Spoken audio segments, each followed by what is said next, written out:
Warning: the following content contains strong language and may not be suitable for children. This content is primarily for adults, as this is a trucking channel and truckers have filthy mouths. Please don't tweak if I say.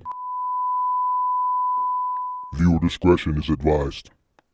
Late nights, same chair, same ground, right there. Turn it on, leaning close, this that.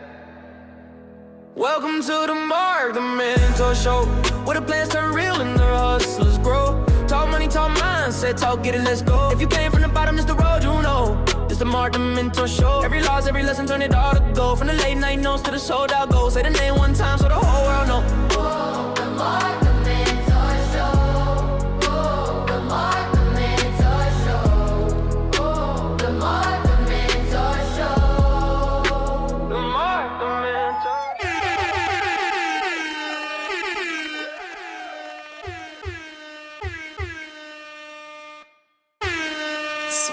What up, what up, what up? Come on in, make sure you guys hit the like button, subscribe to the channel. Turn on all post notifications. In need of commercial insurance for your semi-truck, box truck, cargo van business. Link phone number in the description below for Log Rock. Up for renewal, looking for a more affordable commercial insurance policy. There's a link and a phone number in the description below for Log Rock, partner to the channel. Come on in. So you guys hit that like button, subscribe to the channel, turn on post notifications. How's everybody doing this afternoon? Happy Wednesday. Happy Wednesday. Happy Wednesday. Happy Wednesday. What's going on out here in these streets? What is going on out here in these streets? Let's see what's going on. Let's see what's going on. Let's see what's going on. Shout out to Tony, MGM gang in the building. What up, Mark Baltimore in the building? Keep feeding us that knowledge, because there's a lot of people out here that want to do it the right way so they don't have to backtrack. No more sad stories. Appreciate you. Appreciate you. Shout out to Valise in the building. Shout out to Lillian Perez. Lillian says, hey, Mark, I just wanted to show my appreciation of how much you actually help us. I had a few questions, but it's not regarding today's show. All right, when I put the phone number up, just make sure you call in. All right, when I drop the number, I'm gonna be in and out today for the lecture. So after I finish the little lecture, just hit the line. Shout out to Shark Life, MGM gang. We're gonna have to add the money man to my Larry June, Nipsey, and Jeezy playlist. That's what's up. Shout out to Jabari. Jabari was here yesterday. Had me play that song, man. Like. So that man give me his best shot. The man gave me some shit that I didn't even understand what was going on. But shout out to you anyway. Shout out to you. Shout out to Moving Company Hustle in the building. Shout out to everybody that's coming in. Make sure you hit the like button, subscribe to the channel, turn on post notification. Today is Wednesday, the 8th. So this is our third show of the week. So this will conclude our live showings of the week. And we got a poll up. For those that was watching the show yesterday, Kirk popped up out of nowhere. I think he had a bad signal, but he did reach out to me later on in the evening. I was in the gym, and he said he as he's out here on the road, as he runs into you guys keep expressing interest in this wise man. Now I said I was done with it. I told you I was done with it. You dig what I'm saying? I put it to bed. I came back, gave y'all that third season. I said that was it. But I've had some people that have asked me about him. I've had people here and there ask me about that show. He's out on the road, and he says as he runs into you guys are inquiring about it. So I said I'll put up a poll, and I'll see what the people think. I'm kind of indifferent. I feel like that. We did 3 of them. I feel like, I think there would definitely be value, right? There, because every season was value. But my honest take is that what I see, because I pay attention to everything, is just the audience, obviously audience audiences change over time. The audience today wasn't the audience of last year, the audience of the year before that, the audience of the year before that, or the year before that. I see the attention span getting shorter. I see the mistakes becoming more. I see the desperation getting higher. I see the emotion getting higher. I see the lack of comprehension, the lack of financial literacy getting higher. I see the lack of problem solving getting higher. I see the lack of critical thinking getting higher. I don't see anything as far as the entrance that's coming in getting any better, especially to the point where a person is going to sit for an hour or 2 hours and consume value and have the attention span to sit there and consume educational value. You dig what I'm saying? So that's why I've reduced my time to 3 days. Right? Another thing that I see is the sentiment is just not there anymore, right? The last show that I did that had 100+ people was 2 weeks ago, right? Well, 3 weeks ago when the diesel hit. Now, as soon as the diesel hit, you seen the sentiment just go from where it was to complaining to just in the entire space. The audience dropped off by half. As soon as diesel hit $5, everybody started complaining instantly. It wasn't gradual. So where you might not be paying attention, I'm paying attention. As soon as gas hits a nickel, people immediately start losing their shit. Immediately. You might not see the problem with that. I do. I just haven't said anything. To me, that's a problem. As soon as it hits, people are tripping. So it goes with what everything we talk about. Lack of cash reserves, running day to day, winging it. As soon as gas hits up, 50% of the people, how many percent of those people have gone out of business within the past 2 to 3 weeks? Quite a few. Quite a few. There's things that I see in the background. There are people that send messages in the background. A lot of people are done. It didn't even take them, as soon as the fuel hit a nickel, it didn't even last, it's what, 3 weeks now?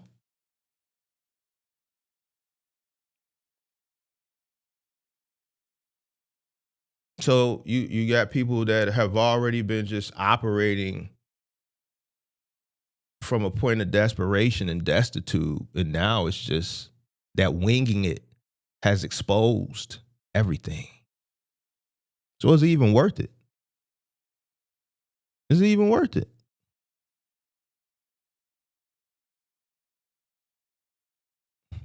But the poll is up nonetheless. And then from there, I'll make my decision. Regardless of what you vote, you dig what I'm saying? The answer is still going to be up to me. But I'm curious to know what the sentiment is of the audience that is still out here and operating. And it's unfortunate, man. It's unfortunate how one event, which I told you what was going to happen. It's unfortunate how one event can just wipe out so many people so fast. But it parallels with what I talk about all the time. A person who's not winging it, a person who has working capital, a person who understands their numbers, they wouldn't be out of business in a week or 2 weeks or 3 weeks. They just wouldn't. They would be looking at this as an opportunity. They'd be searching for the opportunity. They'd be taking advantage of the fact that so many people are exiting. And this is something that actually he and I did discuss as we conversed last night when he propositioned possibly, bringing it back. When I come on here, it's been pro bono. Like, there's people like, Mark, you make a lot of money. No, I don't. Like, I went to the extent of showing what these shows make. like $3, $4. If you don't super chat, then the show averages about somewhere between $3 to $5 in ad revenue. Like, I'm not talking about Gucci Man and Pooh Shiesty. I'm not talking about Kendra G and Cam Newton and whatever else is popular. You know, politics and Anton versus Corey and Drewski and Erica Kirk, like all this stuff that over the past maybe week or two that's just been viral, that does hundreds and thousands of views, like from an entertainment perspective. Yeah, that stuff does hella numbers, and those creators, they make a lot of money. They make $100,000, $200,000, $300,000 a month, $400,000 or $500,000 a month. But in a small niche like this, that in my content is educational, people don't sit and consume education. So the small audience that I, consistently come and talk to, whether the viewership is up or down, it doesn't equate to profitability. It's not profitable. Right. So where I have to make a decision on if I want to do certain things is I have to value my time. Is it going to be worth my time? So that's just something that I'm just, I just wanted to let you guys know. So there is a poll up, and then we'll go for there. But the sentiment is definitely down. It's not only down here. I see it across the platforms. I was on a panel a few weeks ago, and even when I went back and listened in on that panel, because it's a weekly show on TikTok, their viewership is down 50%. Right? The Discord, it's down. Right? People are coming in, but those live chats, it's not hitting like it was 3 weeks ago. Right? So, people are falling by the wayside. It is what it is, and just let me know in the poll, and then from there, I'll make a calculated decision on if I want to give a lot, some time and or a commitment if I decide to do it for 10 episodes, because when I do my seasons, they're 10 episodes. That's 10 weeks, which would be, this is April, so this is going into Memorial Day, and I've been back out. I'm back out in these streets a little bit. I've been kicking it. I'm back out in these streets. So do I want to dedicate a night when I could be out pulling up on the Brennals and putting that shit on, spraying that shit? You dig what I'm saying? And out here kicking it, and the weather finna break. Do I want to dedicate a day to that? You dig what I'm saying? Or do I want to do a one-off? Maybe a one-off might be okay. All right, y'all getting some partial shit. Y'all getting some good entertainment, some good education, some good banter back and forth. I know some of y'all express interest. You know what I'm saying? He's going to be able to provide you value from an OTR perspective that may be some type of value for some of the guys that are running OTR that may be struggling right now. Maybe I might do a one-off. But that's something I'm going to decide based on, I'm going to see what the poll comes up with, and then I'll come up with a determination from there. But I see some of y'all expressing interest in the chat, and I'm gonna take heed to and we'll go from there. All right, so today what we're gonna be talking about, and then I'm gonna open the phone line up because I'm gonna get in and out. Some more educational shit, and this is just based on, shit that I see. I have a lot of conversations in the back end. I have conversations up here. So my content is just educational, and I try to do it in a conversational type of way, which I kind of have evolved from the old way I used to do it with PowerPoints and things like that. And it goes back to what I said in the monologue. I just think the attention span has shrunk. Right. So I pay attention to things. Right. And some of this may sound repetitive to the people who've been watching for a while. And I appreciate you guys for constantly coming back. But to the new people, there's two reasons why you may be struggling, and that's education. And or a lack thereof, lack of education and a lack of financial literacy, and you have to have both coming into business, especially a business like this. I know, your favorite people. I know I'm not one of your favorite people, you know what I'm saying? Because I don't, I don't fill you with hope and tell you it's going to be easy. I give you the harsh truth, and a lot of people just don't like that up front. And you have to circle the block, come walk down this dark alley and tell me, your sad stories, and then I have to hold you accountable on the back end. And 9 times out of 10, by that point, it's too late. But lack of education and lack of financial literacy, your favorite people can't teach you that.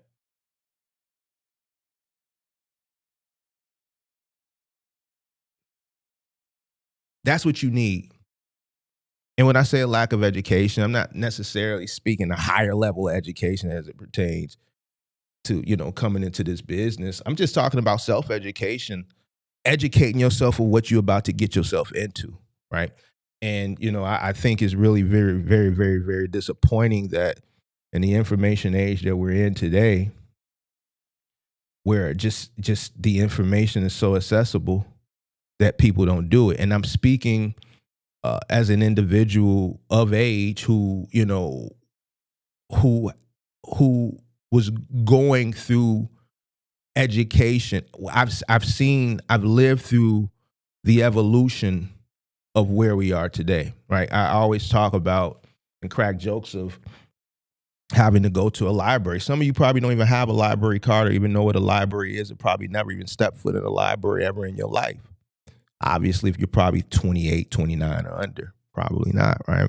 But once upon a time, if you wanted to educate yourself, right, and you wanted to do research, you would actually have to leave your home if your parent or parents couldn't afford encyclopedias. I remember my mom bought a set of encyclopedias. It had to be maybe the early 90s. I think it was like the early 90s when the house that she still lives in over east, when she bought it. By her being an educator was very important. So I remember her taking one of her income tax checks in, the early 90s and buying a set of encyclopedias. That kind of made things easier for me at that point because I didn't have to spend extra time at the library at school or go down to the Harold Washington Library or go to the neighborhood library to, do research when I had papers and things like that due when I was in elementary school. So that was very pivotal for me. But if your parent, couldn't afford to buy encyclopedias, you would have to go to the library and, have a library card and a card catalog and microfilm. You would have to do this. Now you got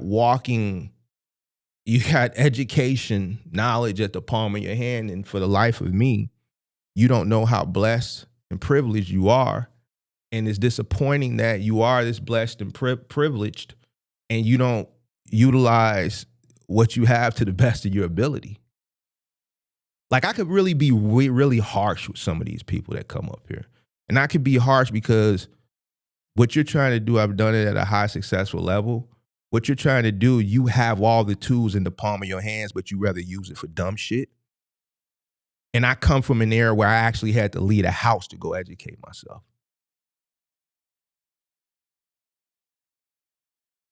But this tool that you got, you rather do dumb shit with it, and you rather consume dumb shit with it. See, I'm gonna tell you what your favorite people ain't gonna tell you.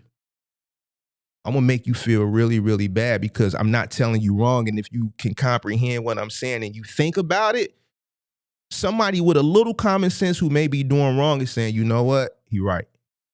The person who feeling away right now in their heart, like, fuck this nigga, I swear for God on everything I love, I know you struggling right now.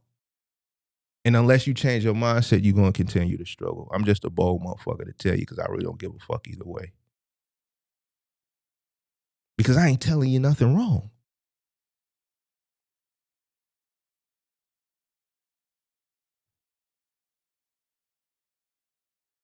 I've had people come up here and say they don't have time to educate themselves. They want me to problem solve for them, but they refuse and say they don't have time to fix the problem. Listen.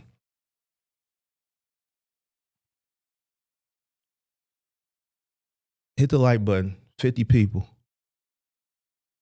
19 likes. That's not even 50%. Hit the like button, subscribe to the channel, turn on post notifications. So when I say education, I'm talking about you can self-educate. You don't need to go get a degree to understand how to be a successful trucker or owner-operator. There's no special certifications if you want to do a box truck. Obviously, if you're looking to drive semi-trucks, there's a CDL that's required. But even that education is very... I've never went and got a CDL, but like I can look at the book and I know CDL drivers and I understand what goes along from an educational perspective. Like that's like simple, right? Whatever. I'm not saying watch a bunch of TikTok videos. What are you going to get from a 30-second TikTok video? Or what's the TikTok? What's the real? A minute, 3 minutes, whatever the maximum is. Like, how are you going to educate yourself from a TikTok reel? Somebody pointing, yes, start your CDL or start your box truck business. They got the little white animated lady, that they use. And then the content creator just sits there and points and the shit falls down. Like, bro, come on, man, stop tweaking. You ain't finna learn how to be a successful business person in 2-3 minute TikTok reel. Or the infamous, the $997 course. I already told y'all the low on that. I already told you where you can go get those courses. Those courses is all carbon cut copies of shit that somebody or people put on Fiverr for $5, $10. And you could go on Fiverr and buy one of them courses for $5 or $10, right? Download it, repackage it up with your brand, and then create you your own store and sell the shit for $1,000. Like, y'all really think these people is like, they that educated to the point where they can actually build a curriculum? Come on, let's think about this. Do you think some of your favorite people who've been doing this a few years, they're that educated to even build? If you could build a curriculum, you could go be a professor.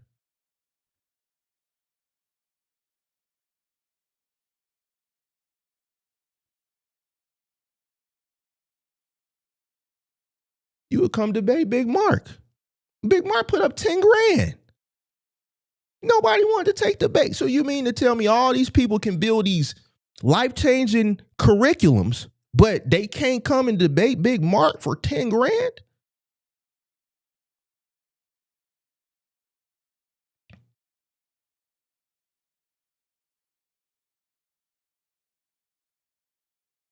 This is where lack of critical thinking is, because I'll be like, Big Mark over there he itching for it. He trying to debate. Now we got all these people with these $1,000, $3,000, $5,000 courses. Now you make a course, there's a curriculum in that. How is a person that's this educated that could build a curriculum ain't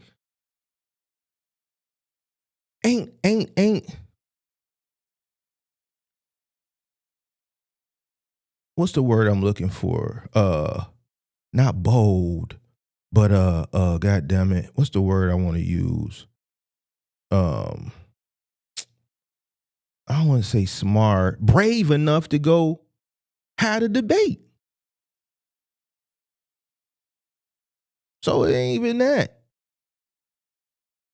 You could sit here and use what's in the palm of your hand right now that you probably watching me on, and do a full deep dive analysis and get a understanding of what you about to spend your money on.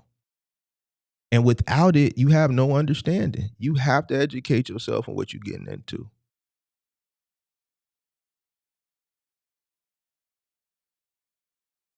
Can you break down how business actually works?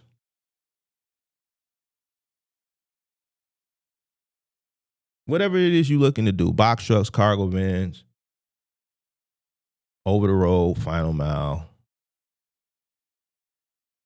household goods. Do you understand where the revenue comes from? Most people that I talk to don't. Do you understand how contracts works? Most people don't. You hear people call up all the time, Mark, I'm about to get a box truck business. Mark, I just got a box truck business, man. I want to get some contracts. Man, I want to get some government contracts. And then I got to be like, bro, they sending you off. You ain't finna get no government contract. Oh, Mark, why you hating on the man? How the fuck dude gonna get a government Do you understand the difference between a prime and a sub? Mark, what's a prime? There it go right there. There it go. You don't even have the infrastructure to get a government contract. You think a motherfucker gonna give you a government contract? You got one funky ass truck. You don't even have the resources. Yeah, you could possibly be a sub for a prime, but you let people send you off because you ain't even did the resource to even understand that. But then when I tell you that, oh, you hating ass nigga, man, because my favorite content, bro.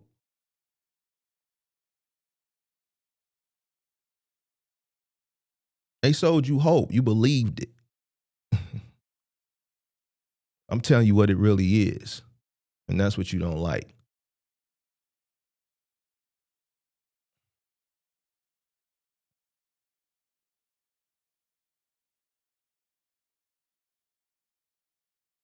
Do you understand how brokers think? Most people don't. They rather just complain about them. I tell you how they think. And most of them think that majority, well, they think and they know that majority, you don't know what it costs you to run your business. So this is how they take advantage of you.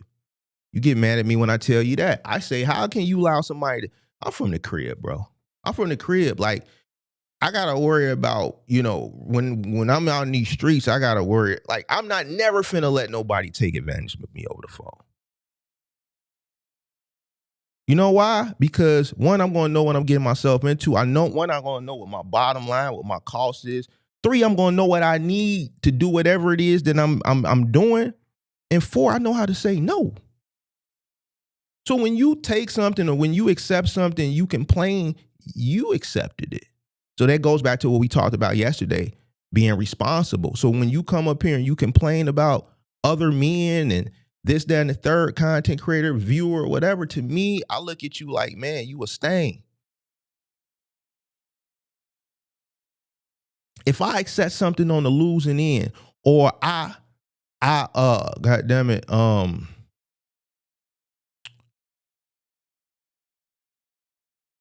I agree to something prematurely. It could be business, it could be a favor. And I agreed to and I gave my word. If something goes awry or if I spoke too soon without doing any research or maybe checking my schedule, if it was something and I overbooked or whatever the case may be, the responsibility fall on me. I got to make that shit work or I got to take that L. But I have to accept it because I agreed to it. Ain't nobody put no pistol to your head and said, run this shit. It's on you. But yet and still we see people come up here and blame other people all the time. It's not becoming of a good business person. But a person who's educated, who understands the landscape of what they're about to get into, they're going to study how brokers think. I'm trying to stain you just like you trying to stain me. I'm trying to get the most out of you just like you trying to get the most out of me. I'm trying to get the most out of the 3PL. Everything I ran was on a guarantee. As it pertained to final mile, I'm not taking no stops. I got leverage. I know what I'm up against. I know I'm looking to take advantage. I see what your weakness is. Turnover. I see what your weakness is. Freight left on the dock every day. I got manpower. I got money. I got trucks. So I'm trying to stain you for as long as I can. Why? Because I'm studying the whole landscape. I'm going to get you before you get me.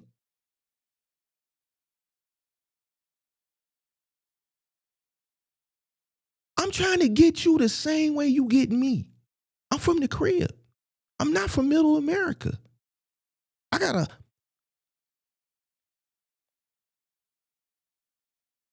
ruthless. I'm shrewd. I have to have it. I understand the landscape. You gonna get me if I let you. I won't allow that. I cannot allow that. What I see is a lot of y'all allow that because you're ignorant.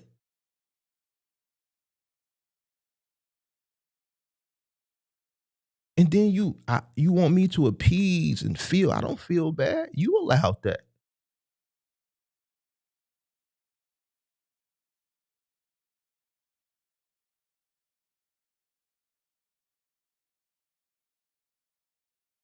The expectations of customers. I know what the customers expect. A lot of people don't understand that. People don't understand what their real operating model is due to a lack of educating themselves. 98% of the individuals don't have an operating model to begin with in the first place.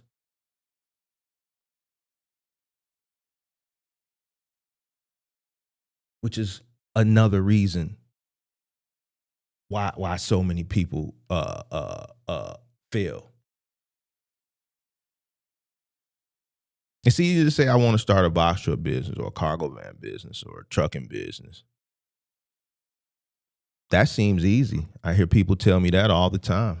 I see it all over the internet. There's one question that I always ask. What's your cost per mile? What's your operating cost? Can't answer it.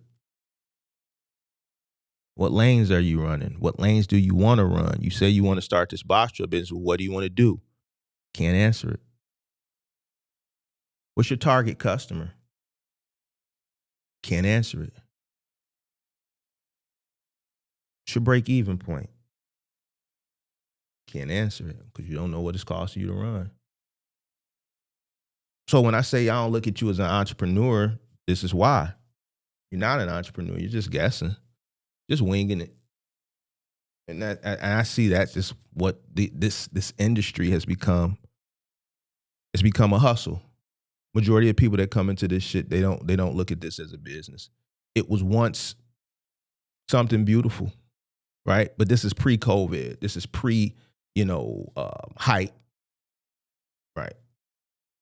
Where people actually took things more serious. People that were coming into this industry were coming in with the understanding. Why? Because they weren't handing anything. They weren't looking for instant gratification.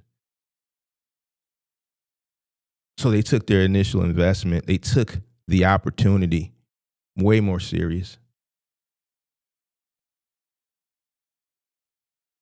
So real understanding looks like understanding the niche that you're getting into when you acquire the equipment, right? If it's final mile or if it's household good moving or if it's OTR, it's understanding your niche inside and out. Once you decide and once you study and educate yourself on everything that you can do with this piece of equipment and you do a comparison analysis and you decide what you want to do, now hone in on and educate yourself on that particular niche. Understanding your market. People call up here all the time and I have to do their market analysis for them. You guys see it. You got guys that call up here from Chicago that like in the past 2 months or month and a half, we've had a few people call up from Chicago that are CDL truckers. And they're frustrated making already $100,000 a year. And they want to leave that and go to a goddamn box truck and go over the road. And I'm like, why? You have people that in my market that I've had to, you see me coach, like, bro, you don't even realize you're in a gold mine. So that lets me know you haven't done any research on your own market. I got to get screenshots from my homies, man. Give me some screenshots of your last 6 weeks and post them for you to believe it. Man, Mark, I'm not finna put you on. I don't even know you. But I'm just showing you that what it is that you're doing it ass backward and you haven't studied your market because I got homies that's home every night that's pulling $3,200 a week. Locally here. Here go the proof. So you want to leave a goddamn it CDL truck to go drive a box truck cross country? These motherfuckers pulling 32, 31, 3, 33 as a company driver. That means you don't understand your market. You done no research. You in a gold mine and don't even realize it as it pertains. There's people who come from middle America, small markets that are forced to go over the road because their market doesn't present to them what your market presents to you, and they wish their market did so they can make that type of money and be home every night. People come up here and tell on themselves. It's about the network too. That's why I always say the line is drawn in the sand. It's us and it's them. If you're not in the part of the right circles, the right part of the right networks, you ain't gonna never get to the bag. It's what you know, and it's also who you know too, pimp.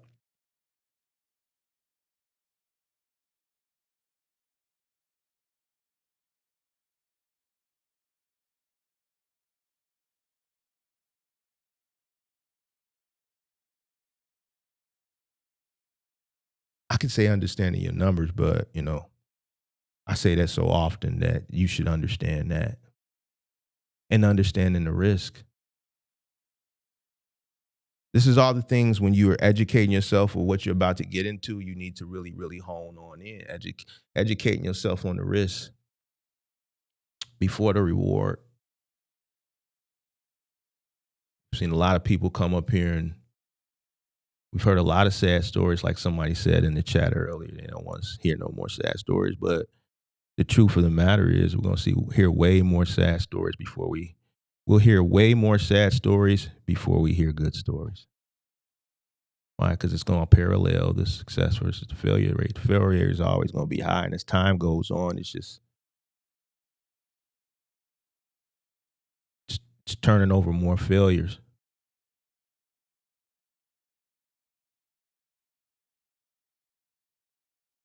Business is money. I don't think a lot of people really, you want what money can provide, but you don't understand money. You don't understand how to use money. You don't understand that money is a tool. Once upon a time, I didn't, like when I was in my 20s. But as I got to the tail end of my 20s and I was starting this journey in business, at 30, I started to realize that money was a tool. If you don't understand money, you don't understand business. Most people don't understand money. That's why they suck at business.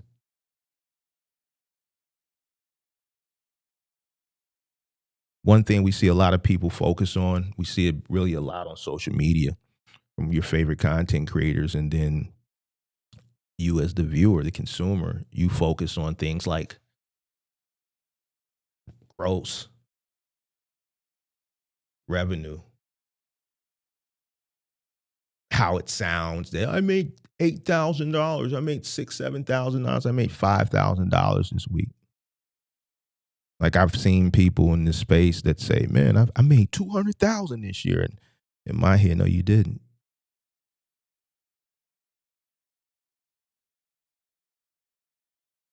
To an ignorant person who's consuming that, their eyes light up. They get elated. They say, "Oh, I'm going to go start a box truck business." My favorite content creator showed their thing, and they made $200,000.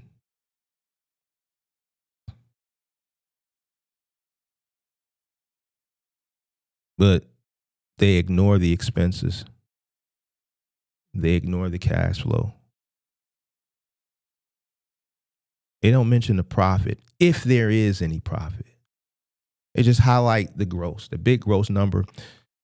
The fact of the matter is, a lot of these big gross numbers, or these gross numbers that you see, a lot of it is operated at a loss. A lot of these guys ain't making no money. They just don't know it. I'm coming up on my 4th year of content creation started in April of 2022. And I've seen people in this content creation space that was here when I got here that are gone. People have come after I started and they're gone. People that started right around the time that I started and they're gone. And a lot of these people love to show these big gross numbers. So my question is big gross numbers still equated to failure? So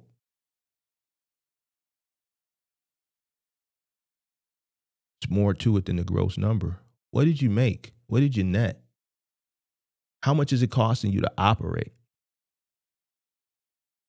That's more important. 200,000 and it cost you 220,000 to operate. Okay, so what's the big deal about that 200,000 now? You're upside down 20 grand, but you're showing people $200,000 gross. What's the good of big gross numbers when you're not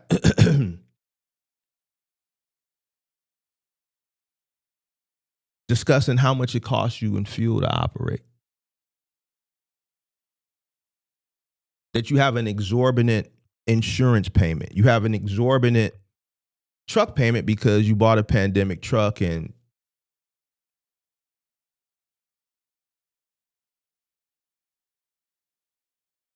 they're fucking you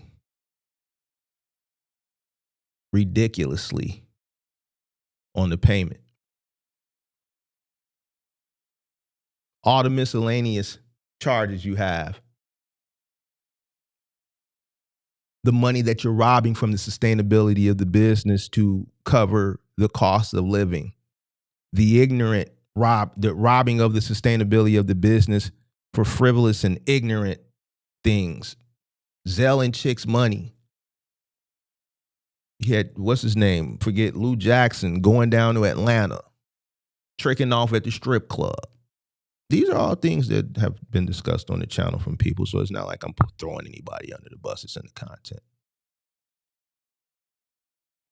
Shout out to Lou Jackson, if you're watching.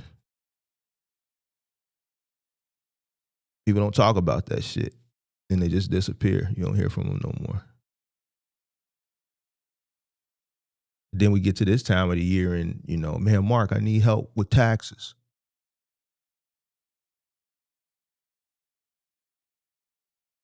Or we get to an economic situation like 3 weeks ago and the sentiment, which was already not a great sentiment because people were struggling anyway, but now this uncontrollable situation has thrown a complete monkey wrench. And I always talk about the uncontrollable situations that are going to arise and why you need to, have cash flow. You need to have working capital. You need to understand your numbers. And here's one. And look, it didn't even take, as soon as, like I said at the beginning in the monologue, as soon as the fuel hit $5, people started bitching. It didn't even take a week. And here we are 3 weeks into it. And now look, the whole space is decreased by 50%. The sentiment in the space now, it's even lower than what it was 3 to 4 weeks ago.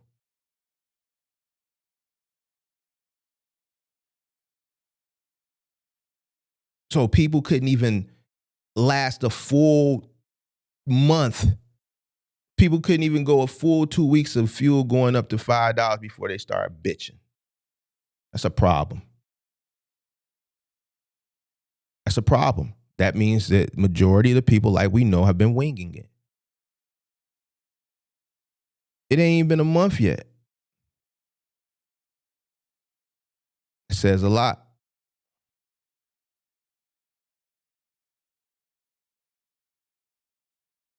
That's why I always talk about the people that get the truck and they celebrate the Penske truck or the Ryder truck and the Enterprise truck. Goofy. You ain't even did nothing. What are you celebrating?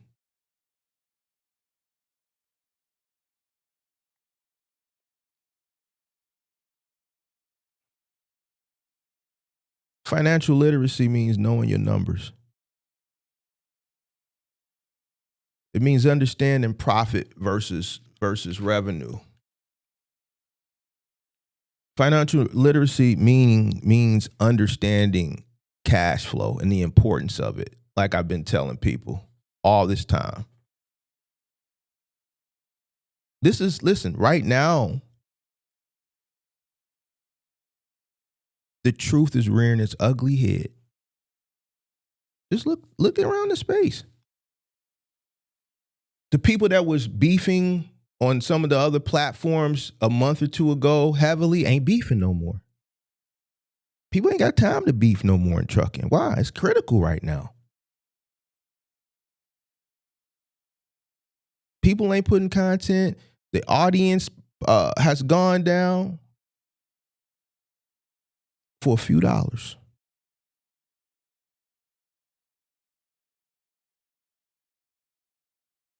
Financial literacy means planning for maintenance, planning for downtime, planning for unforeseen situations.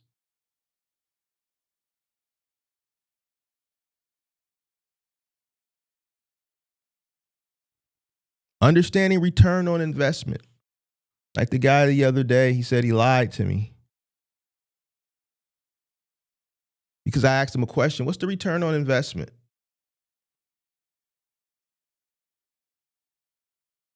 And he didn't tell me that he bought the truck outright. He said it was gifted to him. And I think the reason why he probably lied or why people do lie is because when you ask them business question like what's the return on investment, they don't understand what that means. So they divert to something. And that's an issue. If you don't understand what return on investment means, that's an issue.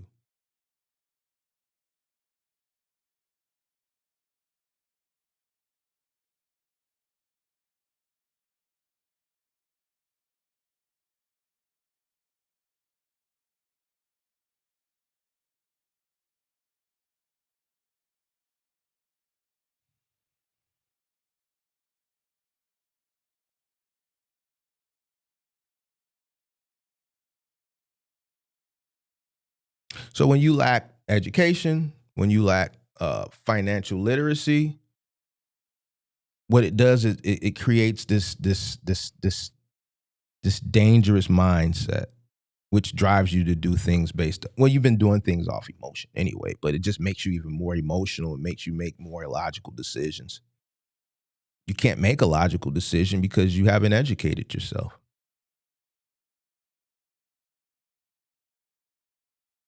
You jumped in based off emotions. I heard this trucking thing makes a lot of money, so I'm gonna jump in. So when you do that, right, because you lack the education, which was a choice, right? You chose to jump in head first without understanding what you're getting in because you don't have the patience or the discipline to sit for a period of time, months, maybe a year or two, and fully have an understanding of what you're about to get in from a financial and educational perspective. You just jump in because you're emotional and your boss made you mad and you just can't, you feel like you can't listen to nobody no more and you just want freedom and you want to do it for yourself because that's just the current trend on social media right now. So then what happens next is you go out, you go overpay for a truck. You don't understand expenses. Your OTR, so you taking loads, bad loads, because you don't know what your cost is in the begin with in the first place. You start to panic when cash gets tight. You start to panic when fuel goes up to $5 like it did, and we begin these calls. And then you blame everybody but yourself.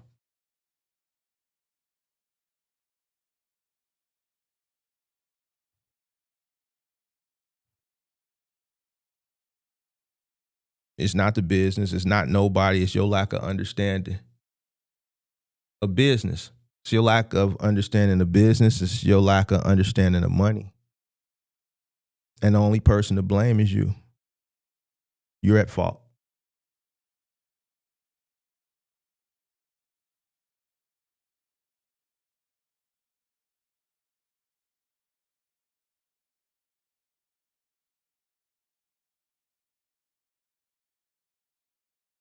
Let's talk about the investment.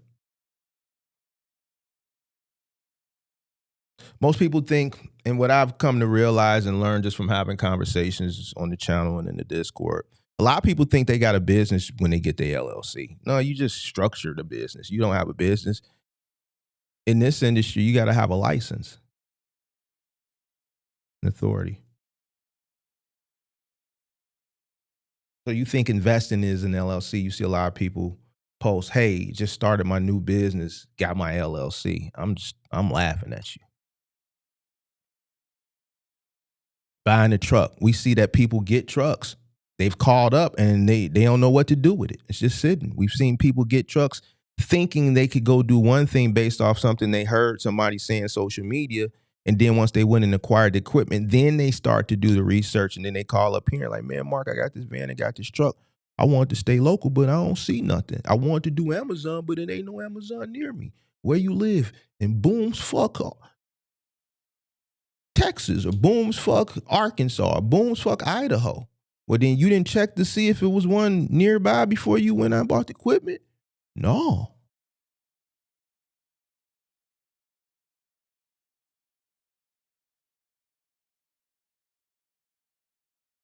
Takes us back to what I said at the beginning. Doing the education, understand business, understanding money, understanding how the truck makes money. You didn't do the education initially. That's your fault. That's nobody's fault but your own. You can't blame nobody but yourself. Understanding how fast a truck can lose money. Some people think, and I was once upon a time, I thought the same thing. Just because you got a truck don't mean you're going to always make money. The truck could actually lose you money.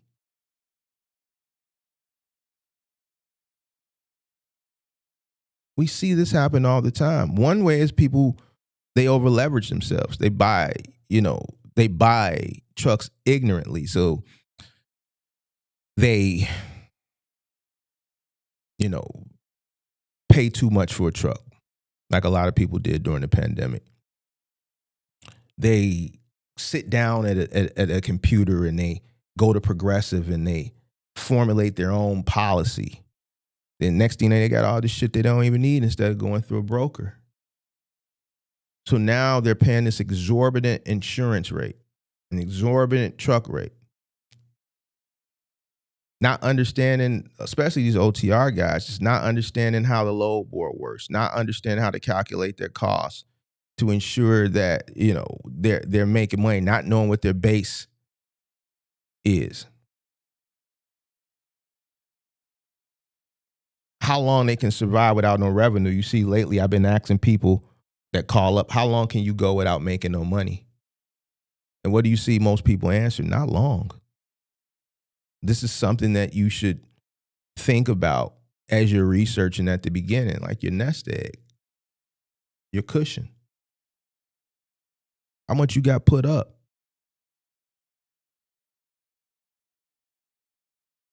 Before you jump in, you need to know what your break-even point is.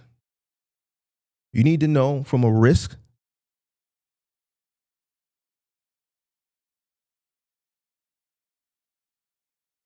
and think about the worst case scenario. Most people don't think about the worst case scenario. Why? Because you're drawing off hope. Hope for the best, prepare for the worst. What a good person does, just not hope. When I hear people say, I'm going to go, you see a lot of women do that too. You see men do it now too. I'm just jumped out there on faith. That's cool. But what's your risk analysis? Did you do a risk assessment? Nah, it's just all off hope. What's your backup plan? Most people don't have one, then they end up calling in like old girl about a month or two ago who pretty much had to turn into a lot lizard at the truck stop. This ain't theatrics. These just physics. You can go through the content. Maybe we'll clip that one up one day. Fucked the bag up. Fucked up the 401k listening. We ain't gonna say the content creator name. You dig what I'm saying?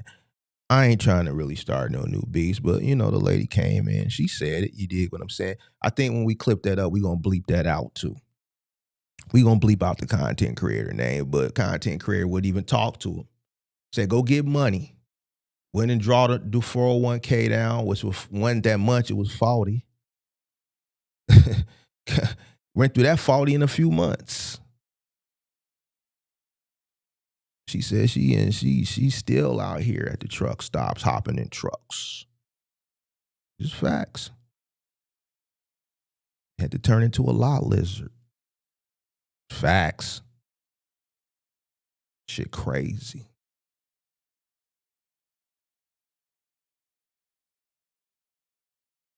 You know why she ended up having to turn into that lizard?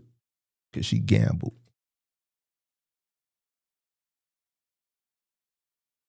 She got into something that she didn't know what she was getting into.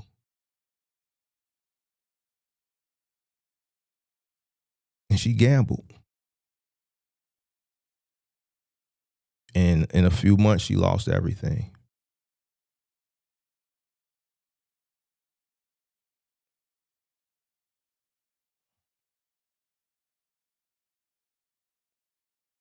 Kind of talked about yesterday shifting mentally. And most people don't make that shift. A lot of people can't make the shift. They don't know how to make the shift. They're just mentally not strong enough to make the shift. The first thing you need to do is transition from being an emotional thinker to a logical thinker. And I'm gonna keep it a buck with you. In today's society, that's difficult for people. Everybody bases everything off how they feel now. Just go on social media. Somebody sent me something yesterday. Some chick, I think it was down in Florida. The cop was trying to write her a ticket for tinted windows, and the chick is just tweaking. Like, bro, just take the ticket. You in a Bentley. All right, we understand. We drive Bentleys. We drive Rolls Royces. We gonna do dark tint, right? Boom. We get it. But this is something we accept. Why? Because if you're driving a luxury car and you put dark tint on it, I know I'm going to get tickets. So why complain about a ticket whether you parked or you not parked? It's all emotions. I'm a black woman. You're not even black. You're Hispanic. The cop was Hispanic. He said you're Hispanic. Everything a big spectacle, all these resources because of how you feel. We know why you got dark tints because you're in a Bentley. I get it. But when you get it with the understanding, I know these tints are dark, they're illegal. We just gonna pay the tickets and keep moving. No. Even with knowing that, when the situation arises, you still you still respond emotionally. Why? You calling police on police on police on police, and they all telling you the same thing. So we live in a society right now where everybody makes decisions off of emotions. Emotions. Everything is an emotion, how you feel. So you got to switch from being emotional to logical. You can't feel like this is going to work. You can't do something because everybody else is doing it. Or I just need to start, or analysis paralysis. These is all feelings. And I'm telling you, feelings and making decisions off emotion is going to get you fucked up out here in these streets from a business perspective and just out here in the world. Like the lady that came up here that ended up turning into the lizard. Emotional. She's still making emotional decisions. Nothing is a logic. It's all how you feel. You feel like you can do it.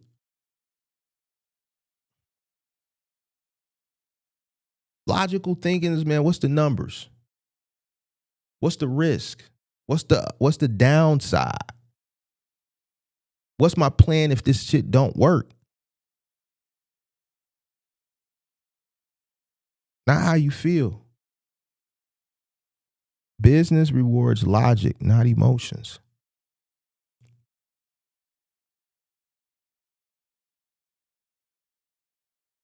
You can't base your business decisions off of how you feel. It has to be logical. So a lot of people have to fix the mentality. Get off social media. Social media is making people just more like this whole society, this whole culture is just emotional now. Everything is just it's sickening, to be honest with you.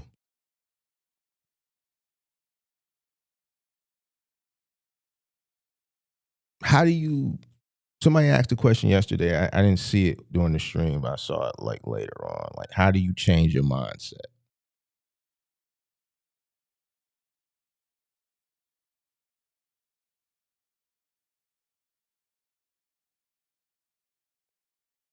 The best way to change your mindset is by strengthening your mind.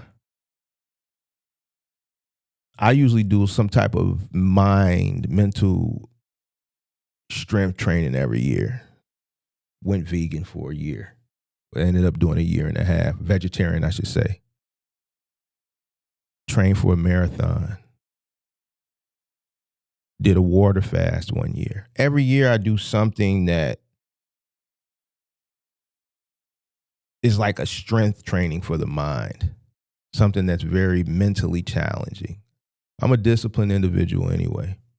But I always do something every year. I challenge myself. And I don't break. So mind strengthening is one. Educating yourself, right? The more you consume things of value from an educational perspective, that strengthens your mind. So it's about strengthening your mind. The more strong your mind is, your mind just won't allow you to make decisions based on how you feel, because your mind is going into critical thinking. When you're faced with challenge, your mind starts to problem solve. If your mind is weak and you lack critical thinking, you lack the ability to problem solve. You're not comprehending. You're going to make decisions based on how you feel because your mind is weak. Most people's minds are weak today. Why? Because people aren't educating themselves. People aren't, doing things to continue to discipline their mind, to strengthen their mind. Everybody's consuming themselves with dumb shit.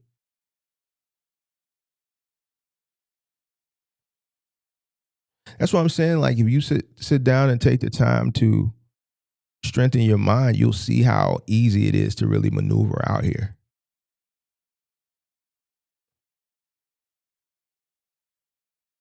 So educating yourself, strengthen your mind first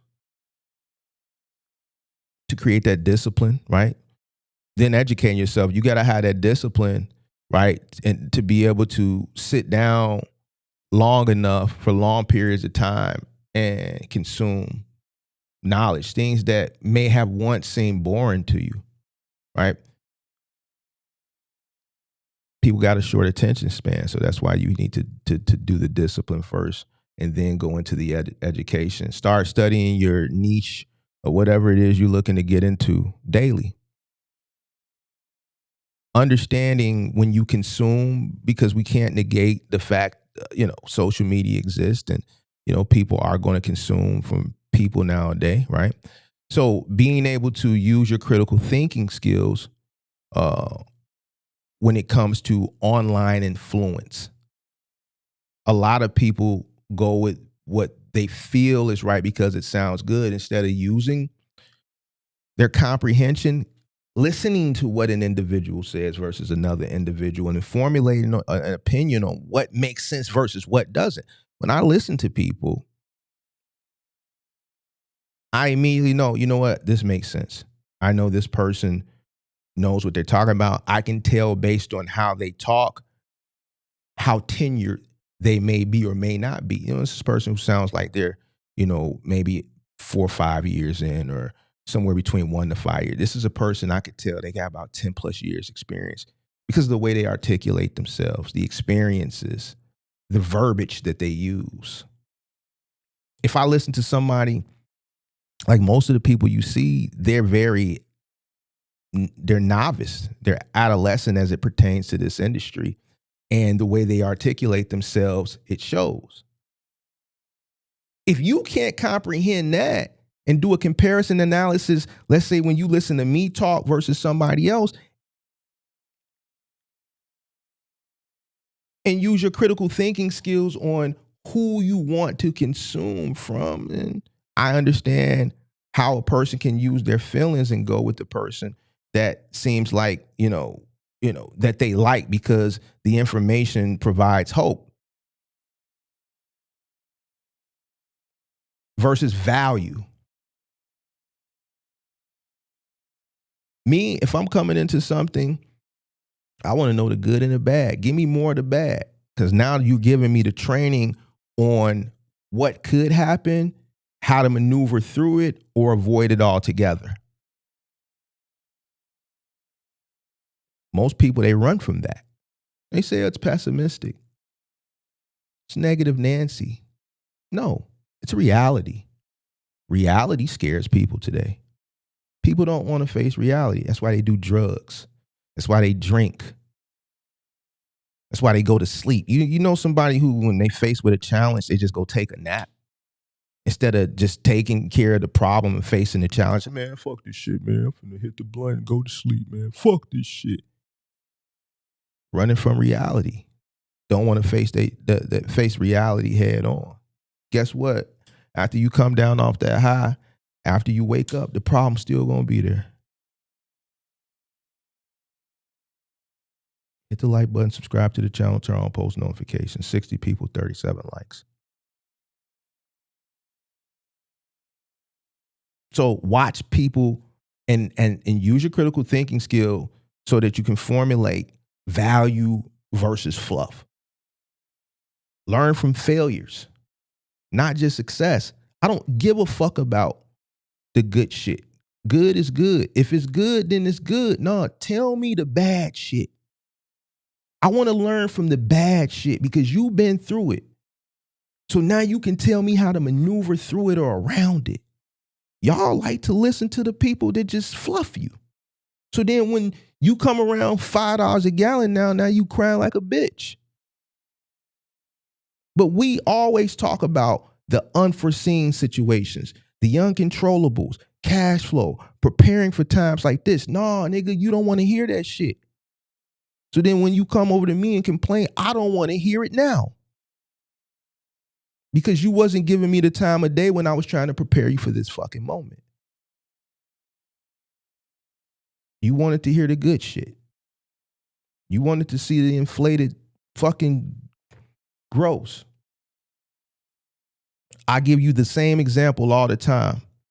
If it's danger around the corner, if it's danger around the corner, let me know it's danger around the corner. If I go around the corner and everything Gucci, you just came from around the corner, everything Gucci, just hit me with the deuce, say what up, Mark, and keep it moving. But if you came around that corner and you smelt or you suspected danger, hey, Mark, be careful if you go around that corner. Matter of fact, Mark, you might want to go around the block. That's the shit I want to know. Don't tell me it's lilies and roses around the corner. I'll see that shit when I get around the corner. Tell me following them around. It's 10 following them around the corner. 6 of them got on masks. And I think they own that. Boy, you got your shit on you? Matter of fact, boy, you might want to go up 2 blocks and come back up the back way. Tell me that shit, nigga.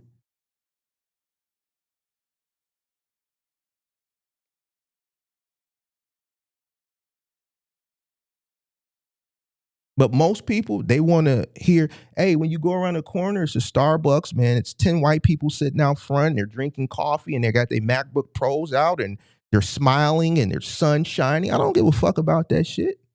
That shit ain't going to affect me negatively. Just let me go around there and see that shit. Tell me that's the threat. I want to know about the threat to avoid the threat. Maybe that's just big city, survival. But hey, that shit translates over into business too. Learn your numbers. Calculate your numbers.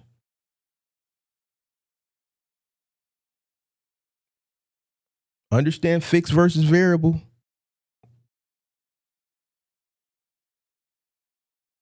Simulate. Just do mock situations before you get started. Run the numbers. Look on the load board.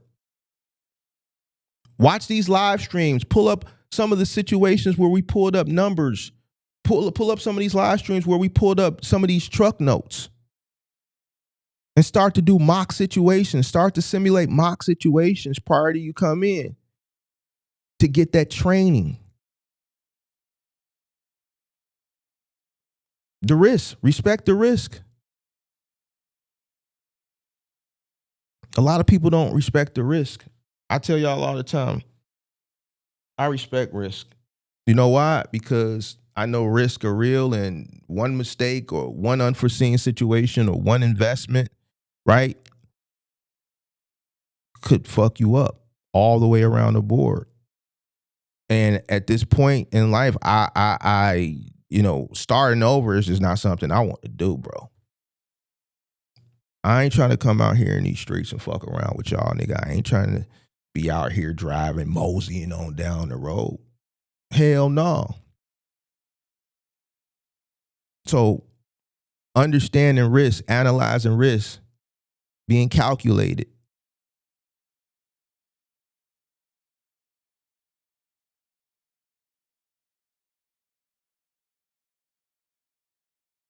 Having reserves. Not over leveraging yourself.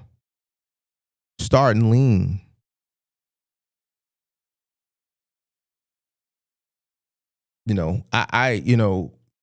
Business can be tough, but to be honest with you, I really don't think this shit is that hard, bro.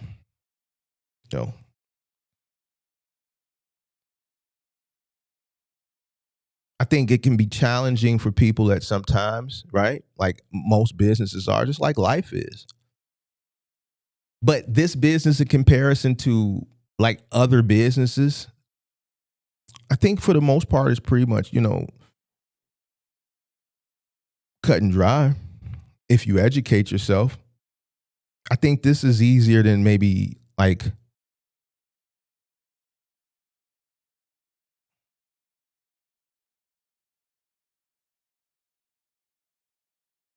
starting like like I know some people that are in the restaurant business. And the restaurant business is tough.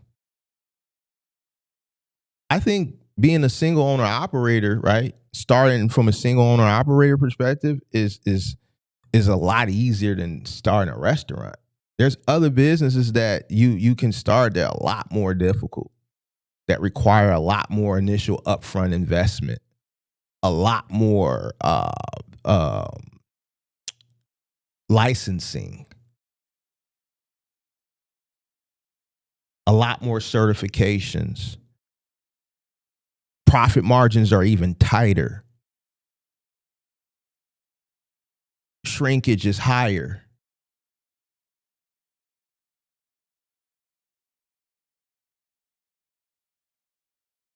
So in comparison to other things, like let's say like a restaurant, I think, it's just simple. You understand what you're investing in, you educate yourself.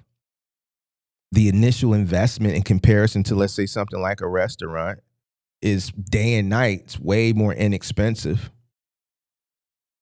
The licensing requirements are easier. DOT, MC, BOC3, shit like that, versus health board certifications and you got city certifications, state certifications, right?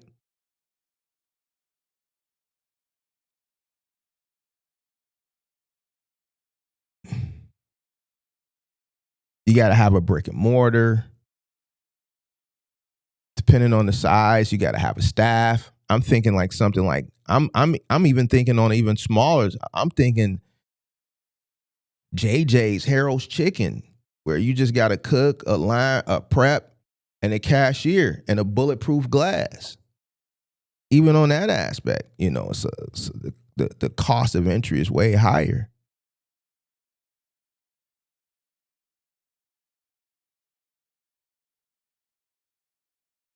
So educating yourself, acquiring a piece of equipment, your licensing, which doesn't require you to take a class for health and all this shit. Literally just going on the FMCSA website.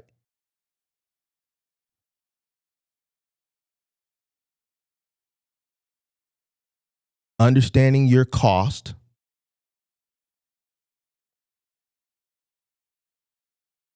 understanding your market, coming in lean, respecting the risk, understanding the learning curve, trying to master the learning curve as quickly as possible. And a good way of doing that is educating yourself.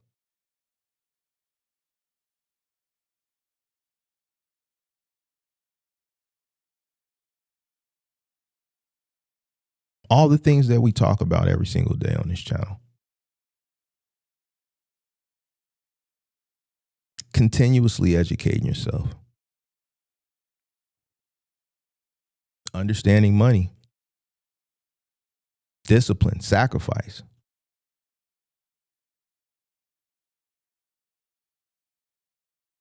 So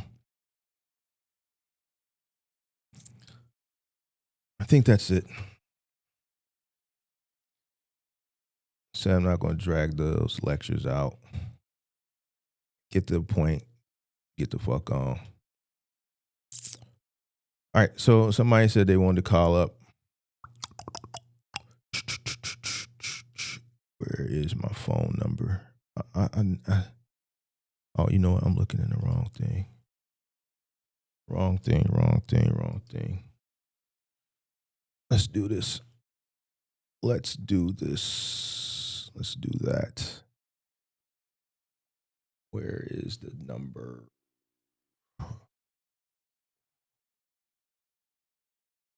Let's do this. Nope. Oh, let's do that.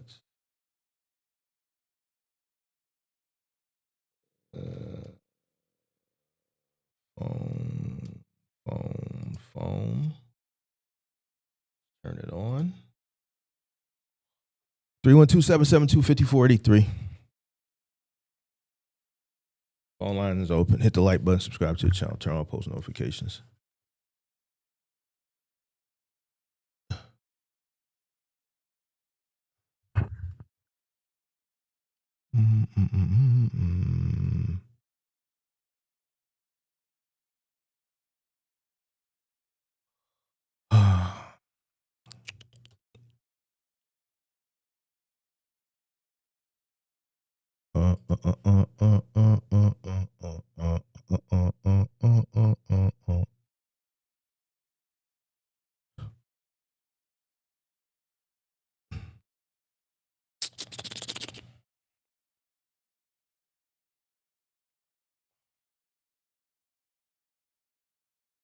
Oh, the poll too.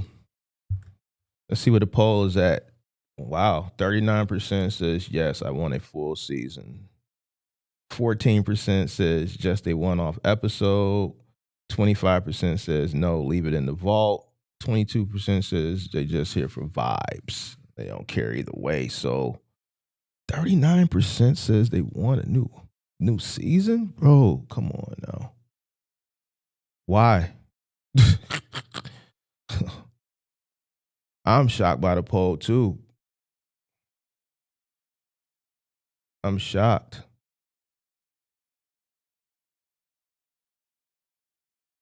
I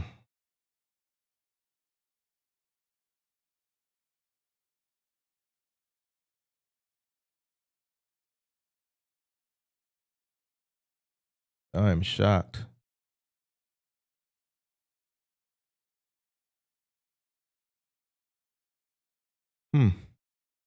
Interesting.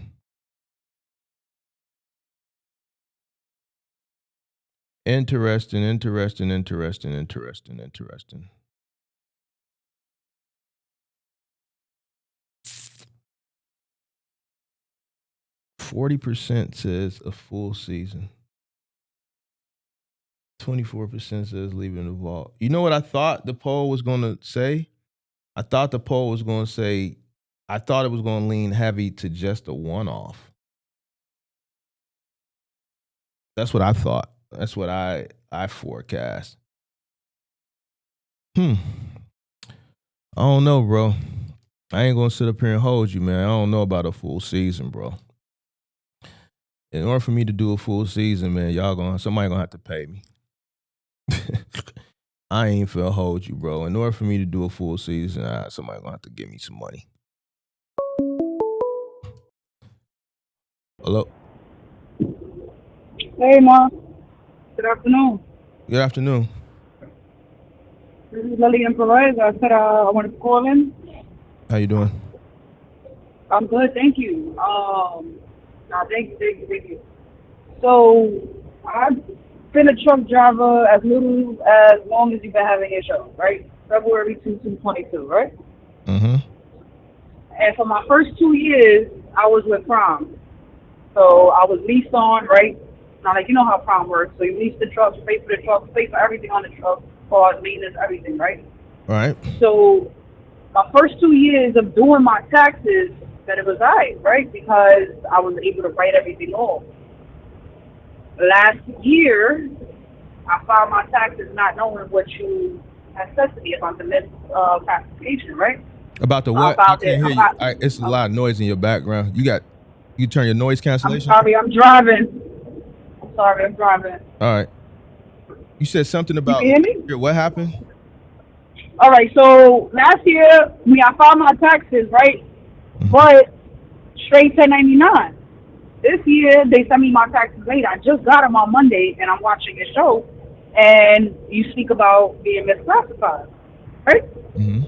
And I'm like, wow, that makes sense, because when I was an owner-operator, I was leased on, so I had so many things to write off. Mm-hmm. I did it this time. Mm-hmm. So what is your take on, like, so that as far as the form that I have to fill out, right, it's 8919 form? What you with Prime now still? No. I left Prime, and I was working with private owner-operating. You're with a private owner operator driving their equipment? Yes, exactly. And you're not paying for nothing, right? No, I'm not paying for anything. But they put you on a 1099? Yes. So now when you go to do your taxes, you owe money. Exactly. Yeah, you misclassified. Right? So I took the information you gave me, so then I started reading, and then I figured out what form, and it was like a blessing and a curse at the same time, because he just sent me my 1099 on Monday. So now, today, I'm searching for a CPA so I can be able to fill out the right forms, and I can even amend my taxes for the year before. Mm-hmm.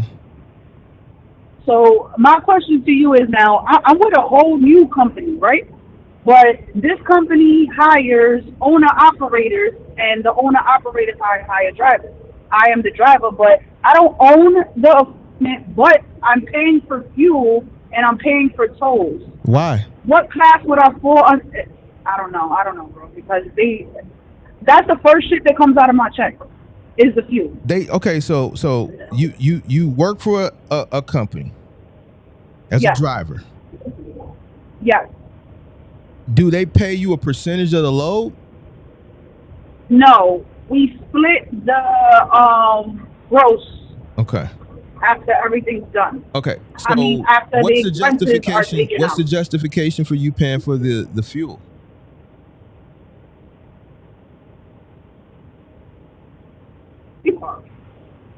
You broke up. What's the justification for you paying for the fuel? The justification, I cannot say per se, is because I'm using their company fuel card, so it automatically comes off the settlement off the top. Okay, so my question once again is, why are you paying for fuel? Now, to be honest, bro, I can't even tell you that. Okay, so my second just question comes out. Like it just comes out automatically. Let me ask you this: why did you accept those terms upon hire? I didn't even know that was going to happen until after I was already hired. Okay, so after you realized it the first time, why did you continue to do it? Yeah, exactly, but so because right now this is there. So be a truck job. So here's the everybody thing. else wants to pay me. Go ahead. Go ahead. I'm sorry. Yeah. All right. So trucking is, like, you already know the economy because I'm listening. You know, like, you speak about it every day and you live through it, right? Mm-hmm. But right now, opposed to me going to a private owner operator who's going to pay me 25-30% of a load, you get what I'm trying to say, which is going to be this right now, even though they're taking out fuel, is the most money I'm making, and I'm still able to go home.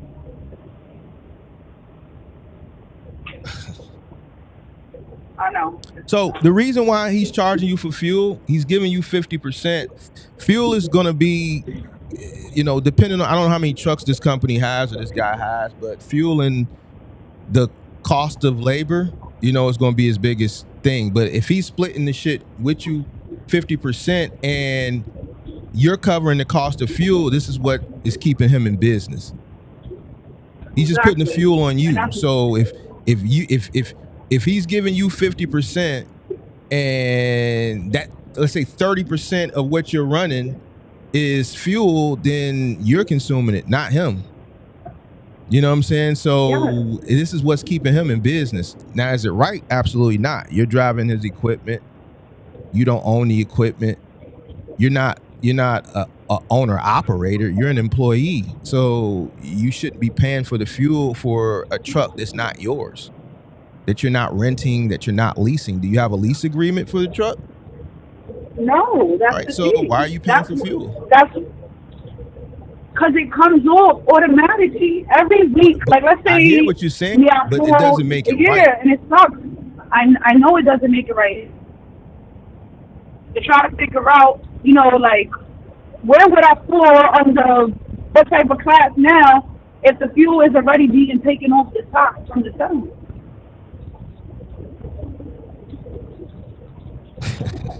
And mind you, this is a huge company. Like, this company goes from Chicago into Jersey. Oh, it's a Russian company out of Chicago? No, I know. No, it's not Ego. Well, there's a few Russian companies up here. Yeah, okay. But I mean, I wouldn't know their nationality. But the people I work with out in Jersey by the ports, because we're drivers, so we work with containers, they're Hispanic. Now, who's the owner of the company? And, I've never met the people out in Chicago.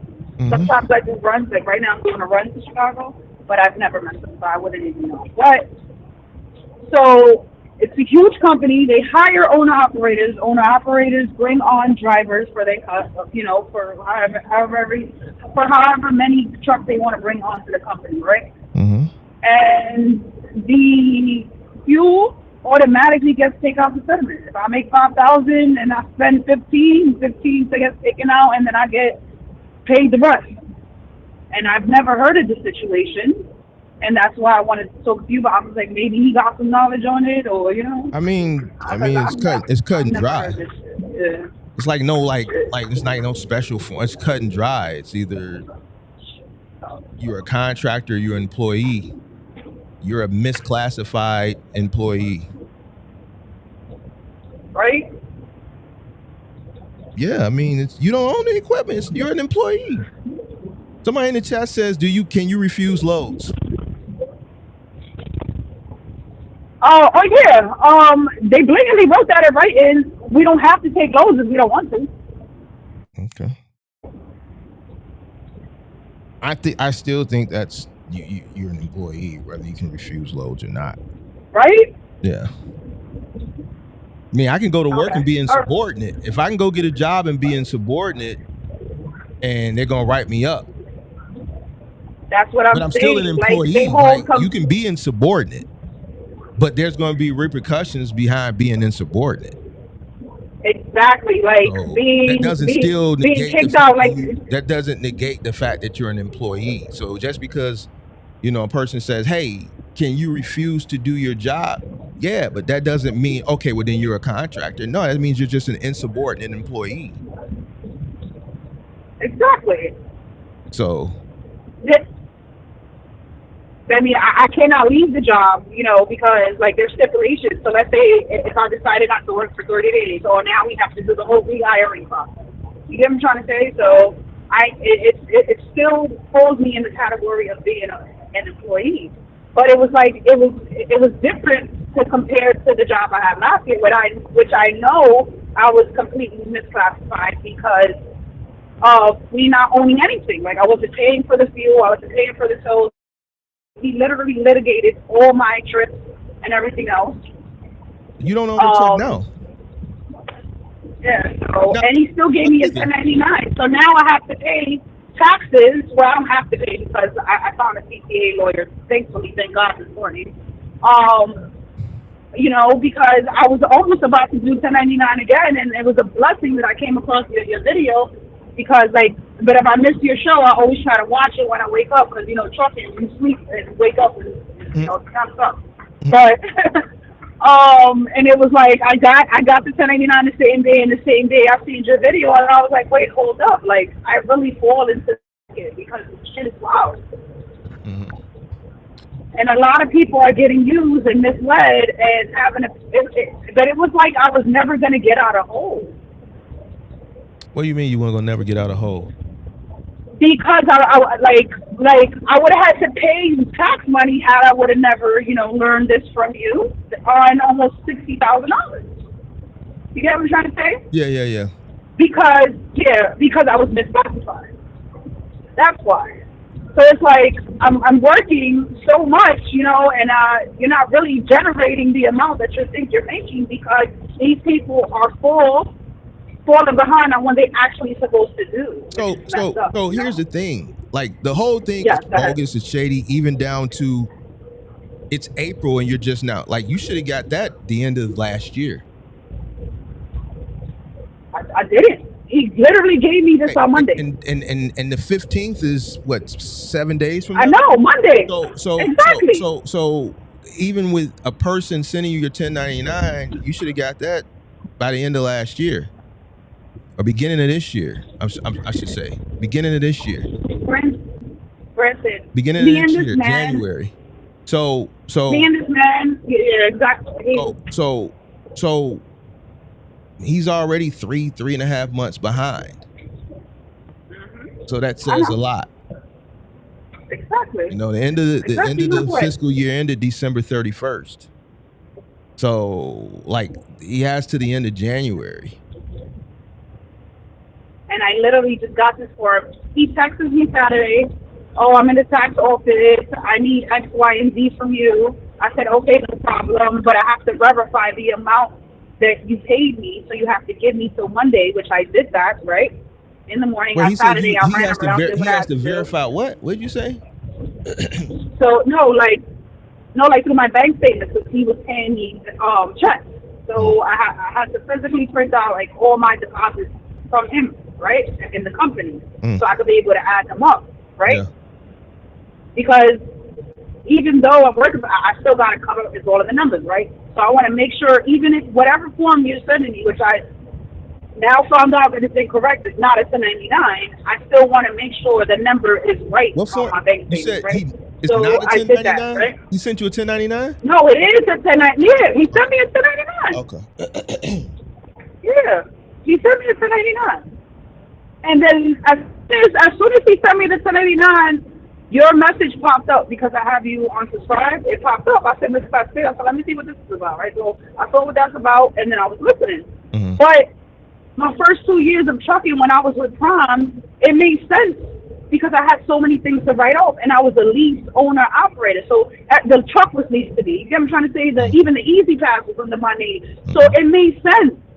Right? The first 2 years. This time, when I'm listening to you and everything else, it didn't make sense that I have to pay back all this money when I didn't own any equipment and I didn't, operate.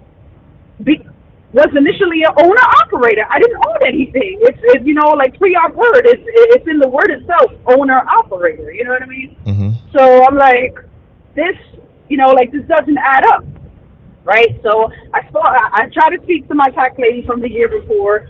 She's nervous. She's like, "Oh no, you're gonna get hit with penalties. You're gonna get hit with penalties, and if you amend your taxes from the year before, like they're gonna make you pay all of this." And I'm like, "No, this is not right. It doesn't even sound right that I have to pay all of this when I never owned anything and I didn't navigate myself."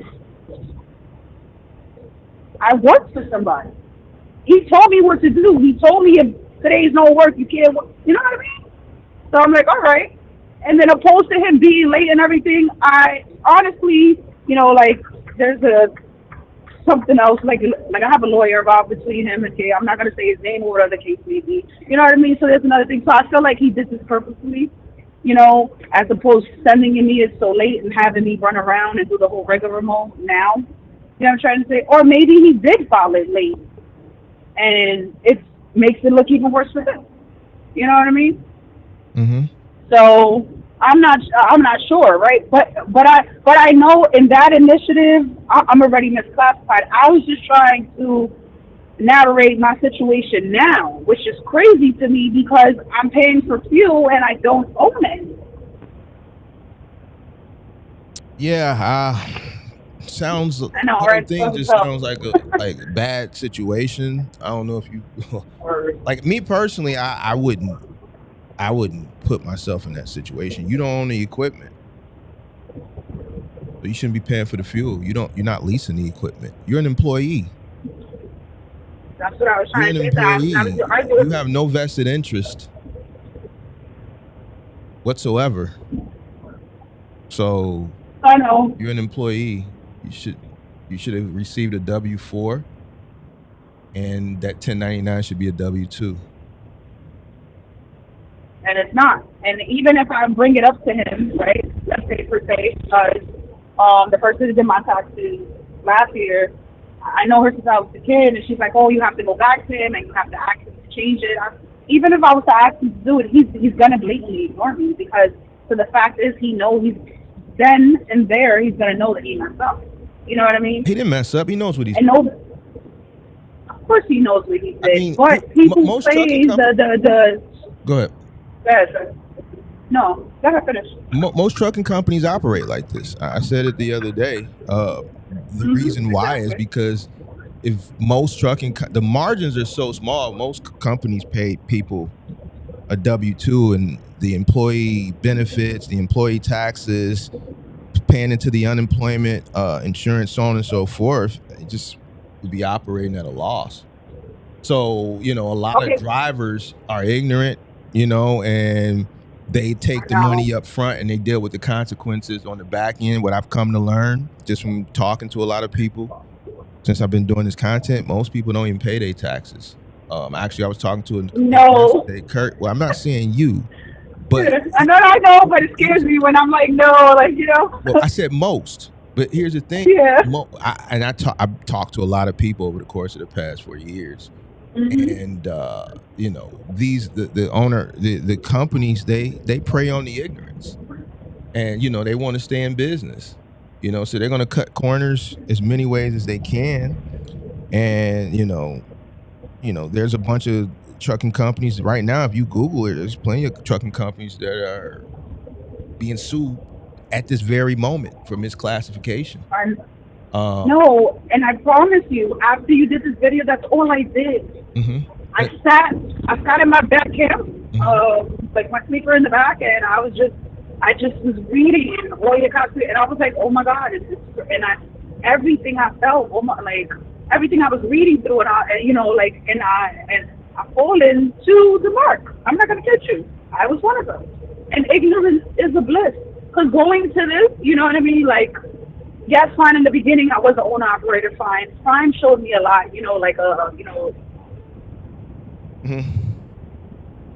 So much in the beginning, set, your fuel trips along the way and everything. We can go into fuel later because that shit's crazy. But it showed me a lot, but it was understandable. Now it's damn, how the hell was I supposed to know that I wasn't a continuous 1099?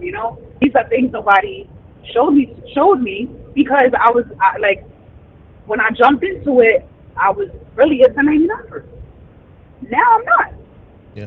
And that shit baffled me because it's yo, bro, these people are really taking advantage of so many people. Goes to the cutthroat. This company right here, exactly. This company right here, okay, so they'll pay for your plates, right? They'll pay for your insurance, right? So you only pay a certain percentage a week. What I mean, the person that owns the truck, right? What do you mean they pay for your plates? The maintenance. It's not your truck. No, I know that. The if stickers, the license plate, the insurance, all comes out the company, right? But I'm not paying that. He's paying that. So he feels that if he's paying all of that, we shouldn't split the fuel costs. And I'm like, that's not fair, but whatever. You get what I'm trying to say? Because I've been making more money, especially how the economy is All right right. now. You know when you Any other split the bullshit fuel company. costs when you're a partner. You're not a partner. I know that. You're an employee. It sucks, bro. So Trust me. I hear you. So now you have a decision. What are you gonna do? I'm literally working on, because you always talk about plan B, right? I'm exiting because I'm just saving for my truck. That's it. So Because so you're gonna that's- continue to That's work. all I can do. You're gonna continue to work there? I'm gonna continue. No, I'm gonna continue to work there, but it only benefits you if you're a complete owner operator within the company. That way, I don't have to worry about insurance, and basically all the startup clauses as you jumping into the. What I'm confused. What only benefits you if you're a complete owner operator? Okay, so the DOT and the numbers and everything, right, Okay. are under the company, right? Under the company insurance of will be under the company. person that you work for. No, the huge company, the big company, Okay. right? Uh-huh. He's just one little small man inside the company. Okay. He's the owner operator with himself, so he owns the trucks, right? But the stickers and the numbers is all under the company. Okay. And the company charges you a fee, maybe about $300. Actually, I know the exact amount. $388 a week, Mm. and they dispatch you loads, and so that covers insurance, all the stickers cost, bobtail, you know what I mean? So all the little stipulations that you have to pay, right? It's only $388. That's it. That's all that comes out of your check. So what that got to So do let's with you? say- But what does that have to do with you? It has nothing to do with me right now because I don't own this truck. It comes out of the person's truck that you drive. Yes, Right. yes, it does. So what does So that got- right now, I'm splitting costs. No. So what does it have to do here? So let's say if I was to get my truck and I was to come onto this company by myself, that's what would benefit me more, as I wouldn't have to split the money that I'm making now.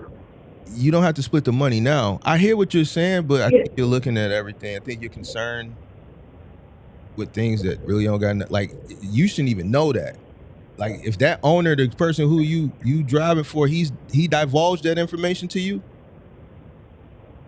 No, I'm just very nosy, but that's just how I am. So right now you're an employee.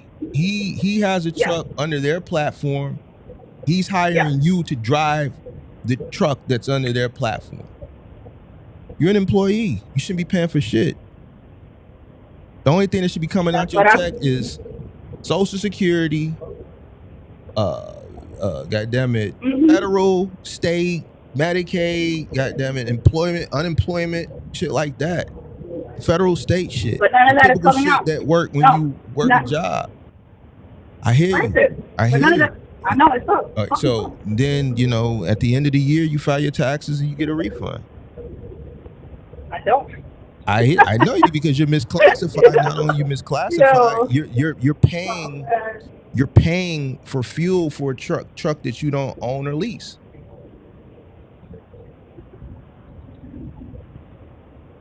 It sucks. And then the only thing that I can think of is now, come next year, right? So now I know my classification, right? So let's say, right? Tell me I can bring it up to their attention, right? Come December at the end of this year, right? But I have write-offs now, right? Because I'm paying for the fuel, which is the most biggest expense there is. Oh, and the tolls. He's charging me tolls on top of that.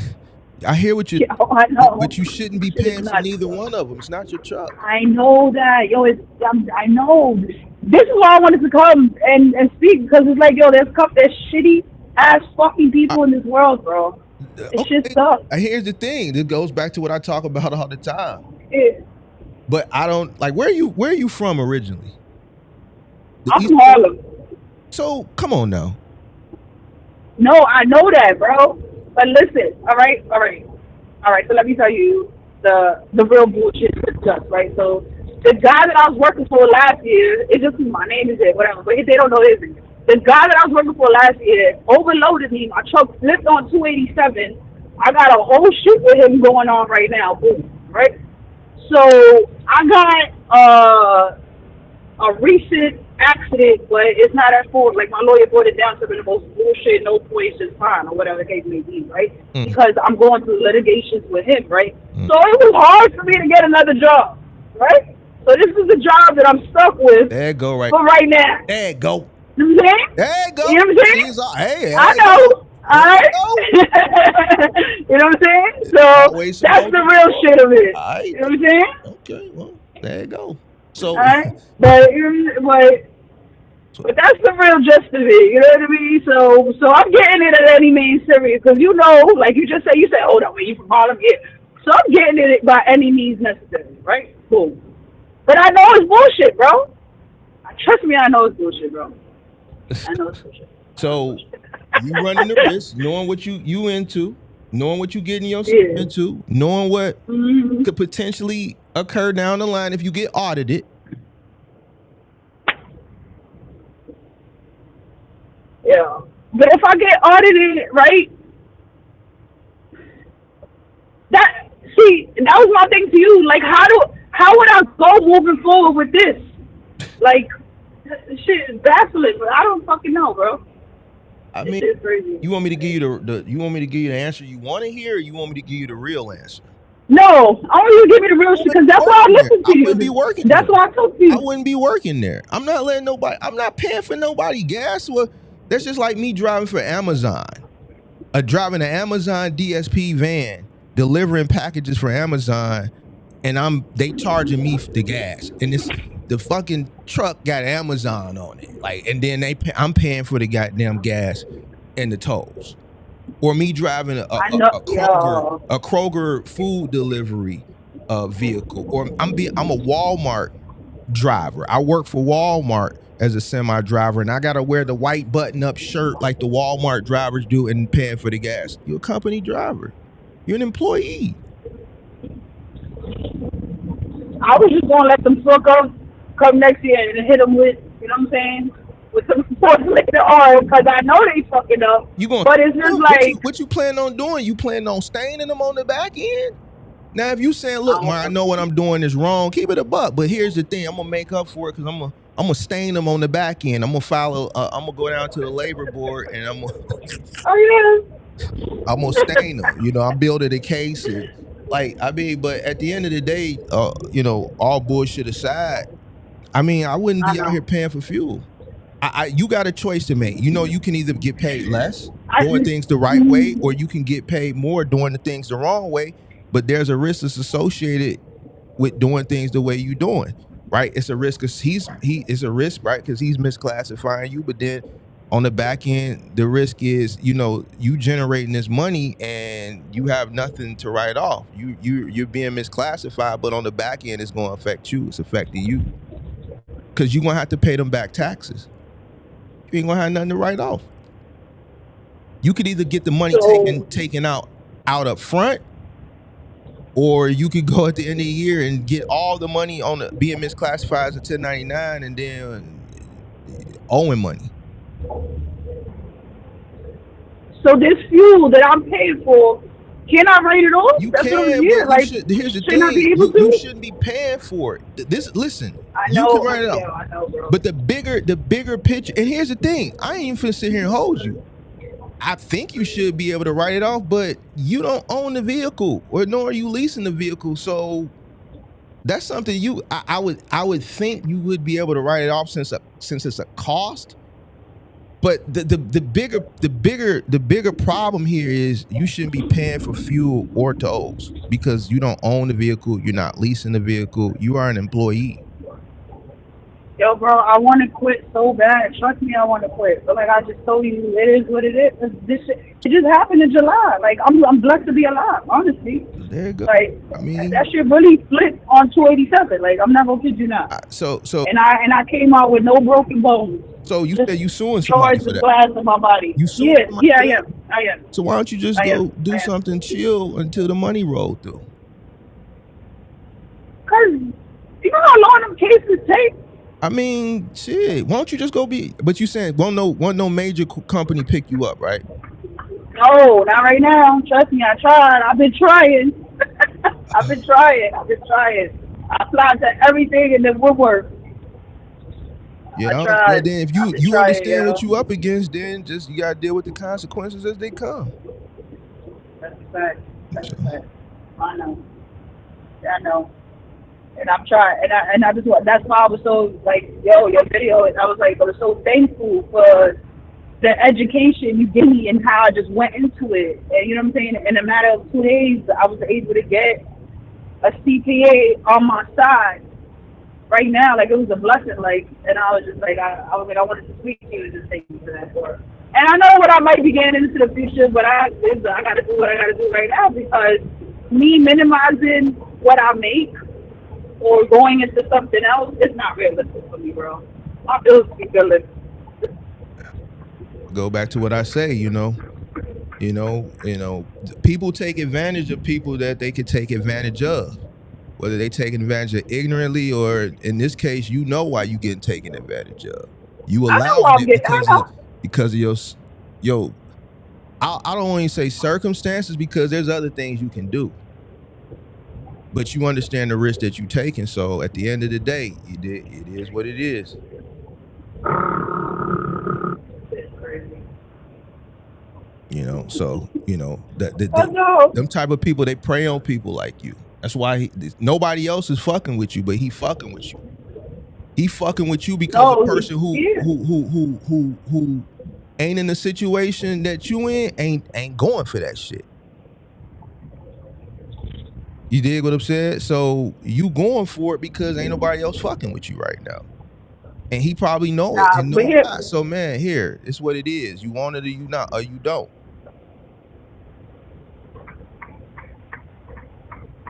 and this, yo, like, you right now is crazy. Like, I be having to that's why people get mad, but it's like, why get mad? Like, figure out a course, like, along your route where you might save 3 cents or 5 cents if you download a certain card. You get what I'm trying to say? Well, that's the type of shit I be on. But that's why he putting it on For you, extra because he 50 know how to miles. play it. That's why he Yeah, putting it on of you. course, yeah. No, it's not that he's putting it on me. The company does it automatically. Listen, This is how they he set up. owns the company. Huh? He owns the company, right? No, I'm telling you, it's met. I almost said it. Listen, But no, it's not. It's the big company itself that does it listen automatically. to me. They're the one that applies us with the fuel card, not the person that owns the truck. Here's what I'm saying. Get you Yeah. and the big the relationship between the shit rolls downhill. The relationship between the person you drive the truck for and the big company, that's their business dealings. You two caught up in that. So even though the big company charges, let's say, buddy, that shit still ain't got nothing to do with you. You taking on that responsibility. I keep telling you that ain't got shit to do with you. But you saying the big company, they put it on. No, they put it on whoever it is you drive the truck for. They ain't got shit to do with you. But you keep trying to own that shit. That shit ain't got shit to do with you. Why own something that ain't got shit to do with you? I don't want to own it. So And I was that's what I'm arguing from saying. the beginning that we were supposed to go 50-50. But it's like, Go 50-50 on the pay. Not on the yes, on goddamn the it. pay yourself. Then you go 50-50 on the pay, but you pay 100% of the fuel and you a company driver. No. All right, come on. That's a stain. No. You It is. I'm like fucked up. a victim. You dig what I'm saying? So no, that shit ain't got nothing to do with you. The inner workings of whatever his agreement is with them, that's between them. You come there to drive a truck and go the fuck home or whatever it is. Get in the truck, drive the truck, place to place, pick up, drop off. That's it. You have no vested interest in that company whatsoever, right? Are y'all partners? Did you invest into the company? Do you have any vested interest into that company? No, I don't. Okay, then none of the costs that are associated with owning and operating that company should fall on you. You are there to pick up a paycheck and take your ass wherever the fuck it is you came from before you went to work. That's it.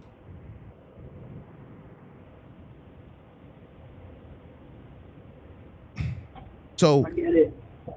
That's what it is. It's not more complicated than that. It's just that's what it is. You have no vested interest. You're not a partner. You have no shares. You're an employee.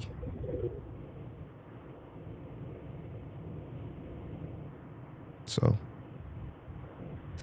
Trying to see you. I'm trying to I'm just saving to my max.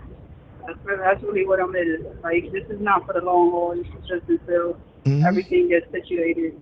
So I gotta bite the bullet as it comes, and it's just tough. But I was just listening. Name of the guy who owned the company, the truck that you drive. Who? I'm sorry. What's the name of the company that you drive for? The guy. How many trucks he got? Is he? He an Indian? Oh, he only got. Nah, he's Dominican. He Dominican. How many trucks he got? This one and the one he's driving. So he a Dominican out of New York? Yes. Yep. He's Dominican out of New York.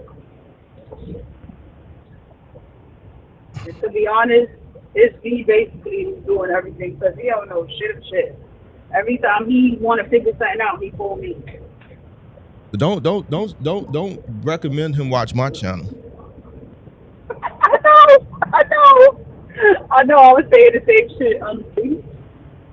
So I mean, he. Yeah.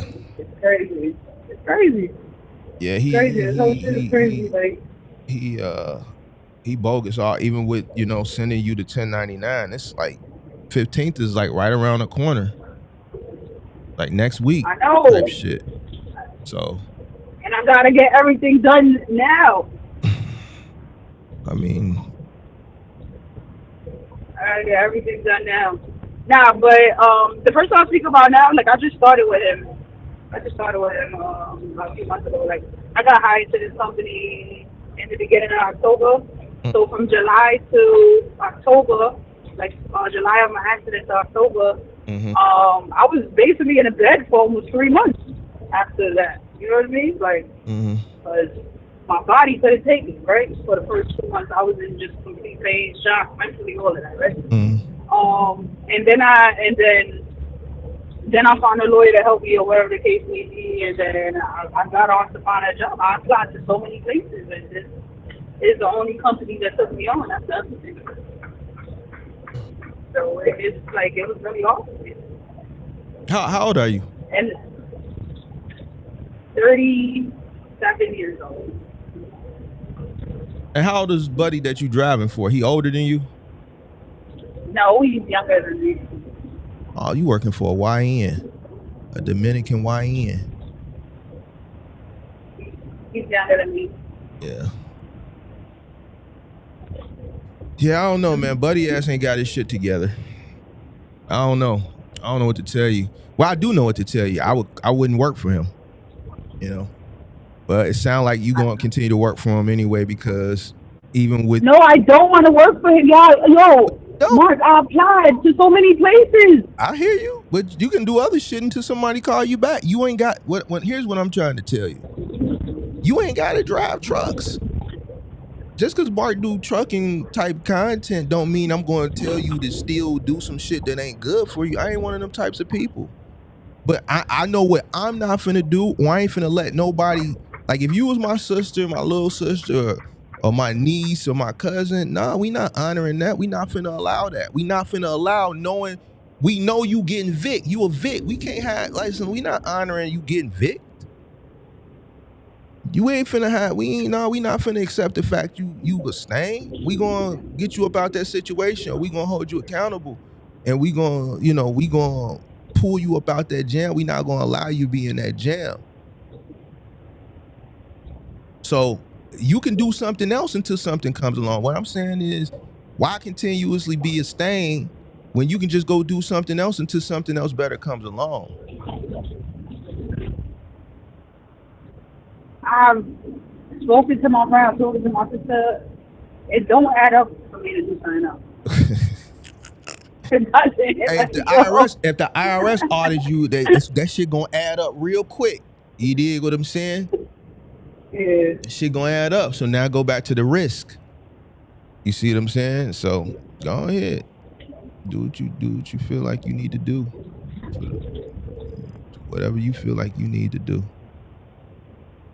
But I think it's more, it took you a minute for you to tell us, the part of that part of the story with the whole thing of why ain't nobody really messing with you. You dig what I'm saying? So, if you don't want to, what you bringing home a week after you pay for the fuel? On a good week, 18, 19. On trips that I make like this long haul, I'm like So 2,800. So you making just about what a company on a company driver who ain't really out here, because my guys, they doing probably double that. You dig what I'm saying? But just some regular degular type guys, like that's you doing like pretty much what they would be doing, maybe a little bit more. Maybe a little bit more, right? And you paying for fuel. So I don't see you doing nothing. It'd be different if you was doing something way more astronomical. You're not really doing nothing astronomical. So why take the risk? Now July coming again after a year. What the buddy ass making in his truck? He probably bring out less than me because he do like little local routes. And how much he getting off of your truck after the fuel and shit like that? So let me look at it. Let me say a settlement. Like let's say it's like 3,100 or 2,700. Like we would split the 2,700. He might make 15 over me. Like whatever I make. So like let's say if I make 18 that week, he makes 18 that week. If I make 1,000 that week, he making 1,000. That's because you paying for the fuel. My settlement is 2,000. Mm-hmm. But I'm paying for the fuel. 100% of the fuel. It's probably cost you about $1,000 to fill up. Yeah, more sometimes. Like these trips right now, I'll probably come out like $1,500, $1,600 in fuel, and then. See, that's what he don't. He's supposed to be paying that. I know he is, and I was arguing with him the whole time. That's why I was like, you can't charge me for tolls. That's crazy, man. I was like, if I'm paying for fucking fuel, my nigga, you gotta eat the tolls. He's supposed to eat it all. He a boss. It's his company. I know. Man, what's his name? I'm gonna pull up on him. What's his name? Jose Angeles. Jose what? Angeles. Angeles? Angeles, yes. How you spell that? I mean, is he Angel, right? Yes. Angeles.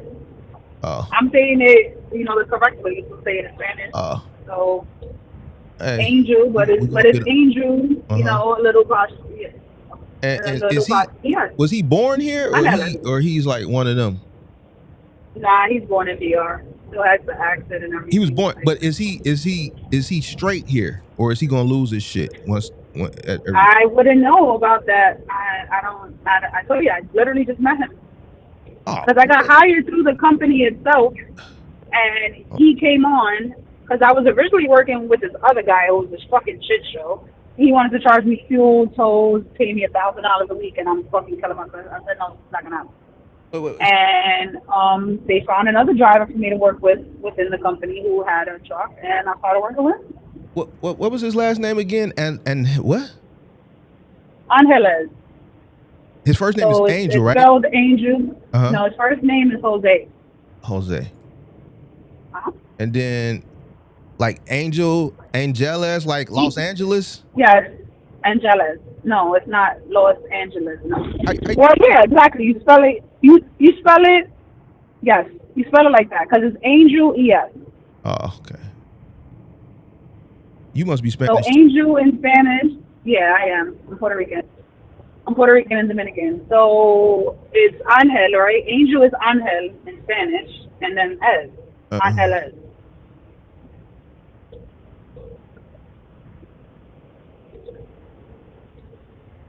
And his company is like FTR trucking, some shit like that. FTR, you Yeah. said? Yeah, FTR trucking. Okay. FTR trucking or FTR transport, something like that, maybe? FTR transport. See something real quick. Let me see something. Uh-oh. So what happens if he like a DACA or something like that? Then what you gonna do? What do you mean a DACA? Like a well, nah, he wasn't a DACA recipient. He probably, what if he? When did he come over here? You don't know? I don't know. I don't know. You don't even care, do you? I don't care for him. No, I don't. I don't care for him. I'm here to do my job. Even though I could argue till I'm blue in the face how I shouldn't pay it, and I know I shouldn't be paying for fuel. I don't work lightly or try to befriend niggas that I know they're using me. You get what the fuck I'm trying to say? So I'm like, I don't just talk about him. FTR transport. Thank you for letting me use your truck.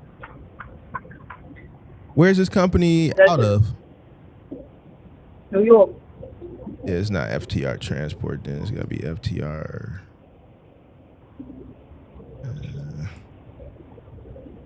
I can show you. I can tell you right now. New York or New Jersey? New York.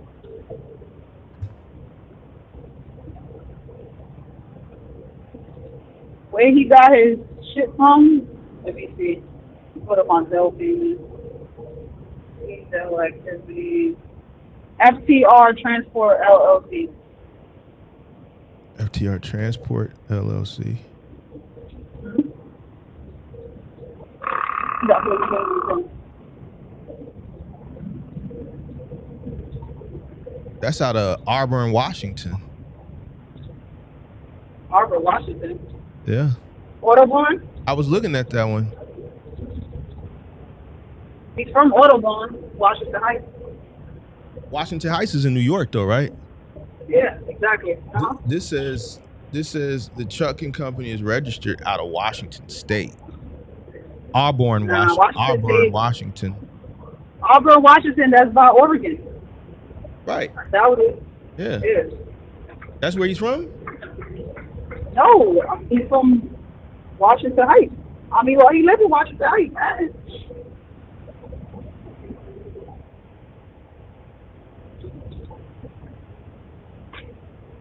Yep.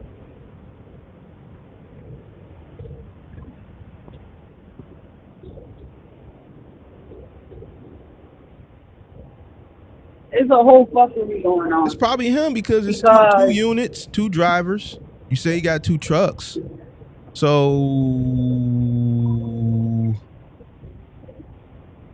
I'm gonna ask you a question. He don't even own this truck. He paying this truck weekly. So he DCF or some shit is who he used to. what's the last 2 numbers of his MC number? That's what I'm saying. The MC number is not his. The last 2 numbers. Yeah. Give me a second. I will have to look at the side of the door, which I can't right now.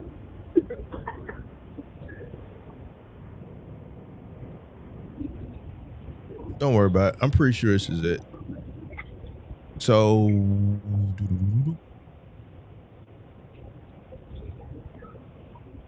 Jose. It's Jose. Bad Spanish, right?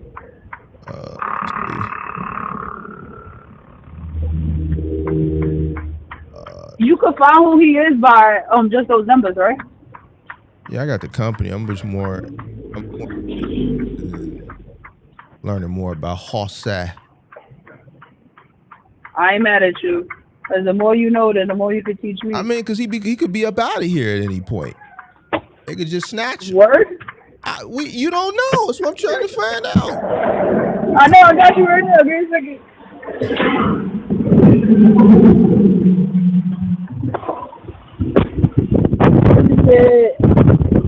See, Huh? but the DOT is under the big company. So he's on to the big company. All right. You can get back in the truck. Yeah, that's what I'm saying. Yeah. Yeah, the bigger company. Maybe this is a different. Some Jose.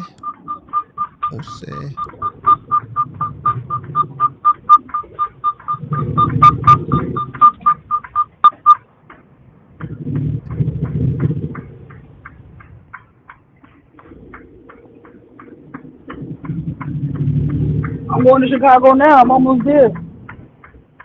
Oh yeah. Yeah, that's where I'm headed. I gotta drop off in the morning. Have to do some little deep. I'm gonna have to do. We're gonna have to really do some other shit to really get to the No, understanding who Jose is. So we're gonna have to do that off. I'm gonna do that offline because I gotta pull the VPN. I gotta do one of them. You did what I'm saying. You did. We're gonna have to go in the underworld with it. You did what I'm saying. But yeah. hey, hold on one second. Who was this? Yeah, I don't know. This might be Jose calling us now. We'll talk to him later.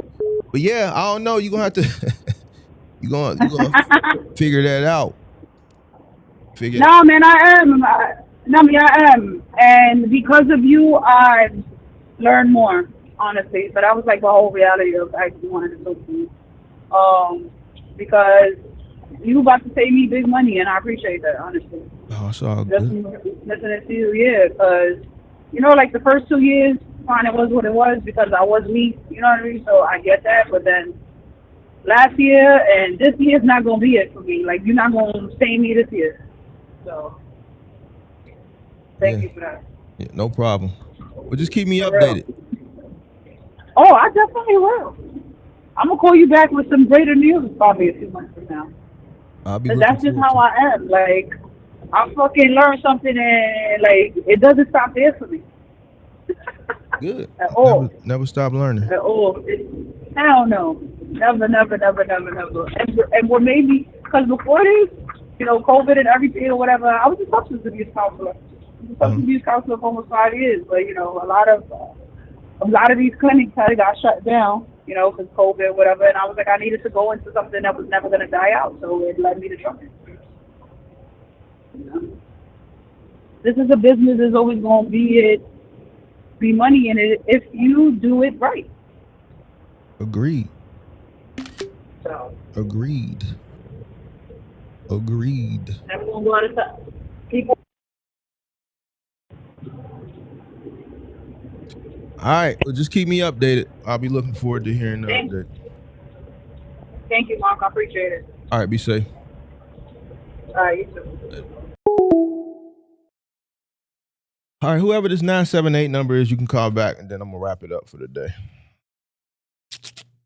I'm gonna put the timer up too. If you don't call back in 5 minutes, I gotta go. Go the timer. Whoever that 978 number that just was calling, you can call back.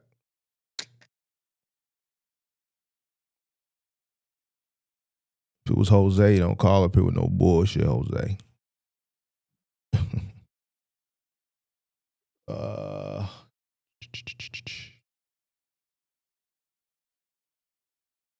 Where is this at?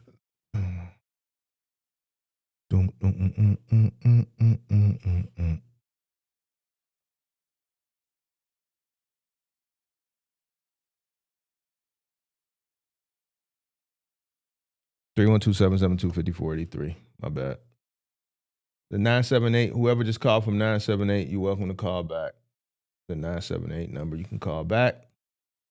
Let me check the poll. Poll still at 39%. Ooh.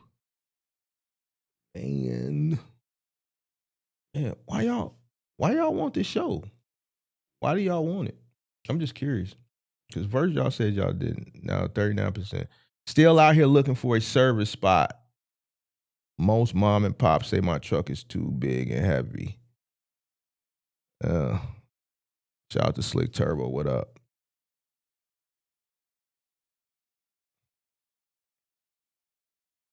Yeah, we got to do some deep dive analysis that I can't do it while I'm on live. We got to switch some things up. You dig what I'm saying? We got to pull out some different VPNs and we got to go in the underworld with it, man. And I can't do that while I'm on the little dive. You dig? So we got to go to the underworld with it.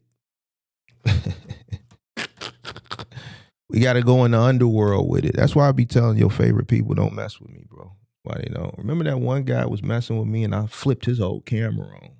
Way before some of y'all time. I flipped his camera. That motherfucker damn near shitted on himself. Yo, what up?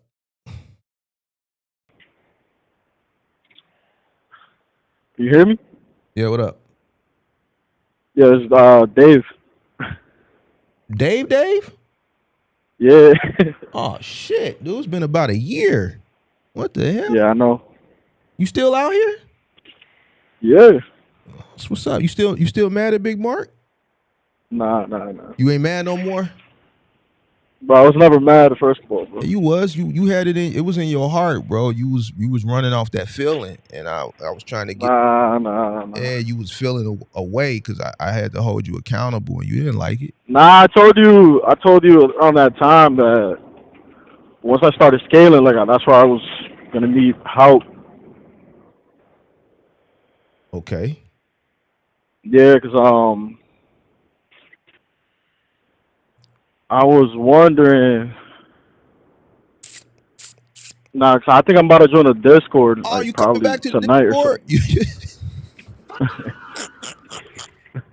Hey, you was one of them. Yeah, I got questions though. See, here's the see. Nah, it wasn't about that, bro. That's what you said though. It's in the content. We could pull it back up. We could. No. Okay. Look. Them what you said, man. I'm not finna pay for that. You was one of the ones that was mad. You was mad. Nah, it wasn't about that, bro. Well, what was it about? Because I can only go off what you said, Dave. I can only go off what you said. I was complaining about, bro, some personal stuff that I said I shouldn't have said, and then it's just like it got, yeah, just you said feel me? Personal stuff about Big Mark. Huh? You said personal stuff about me? No, me. It was one night, bro. I don't remember what you said about you, but I know you said you're a bragger. You're a bragger. I'm like, what I brag about? I said that for a reason, though. What do you hear me brag about? Huh? What did I brag about?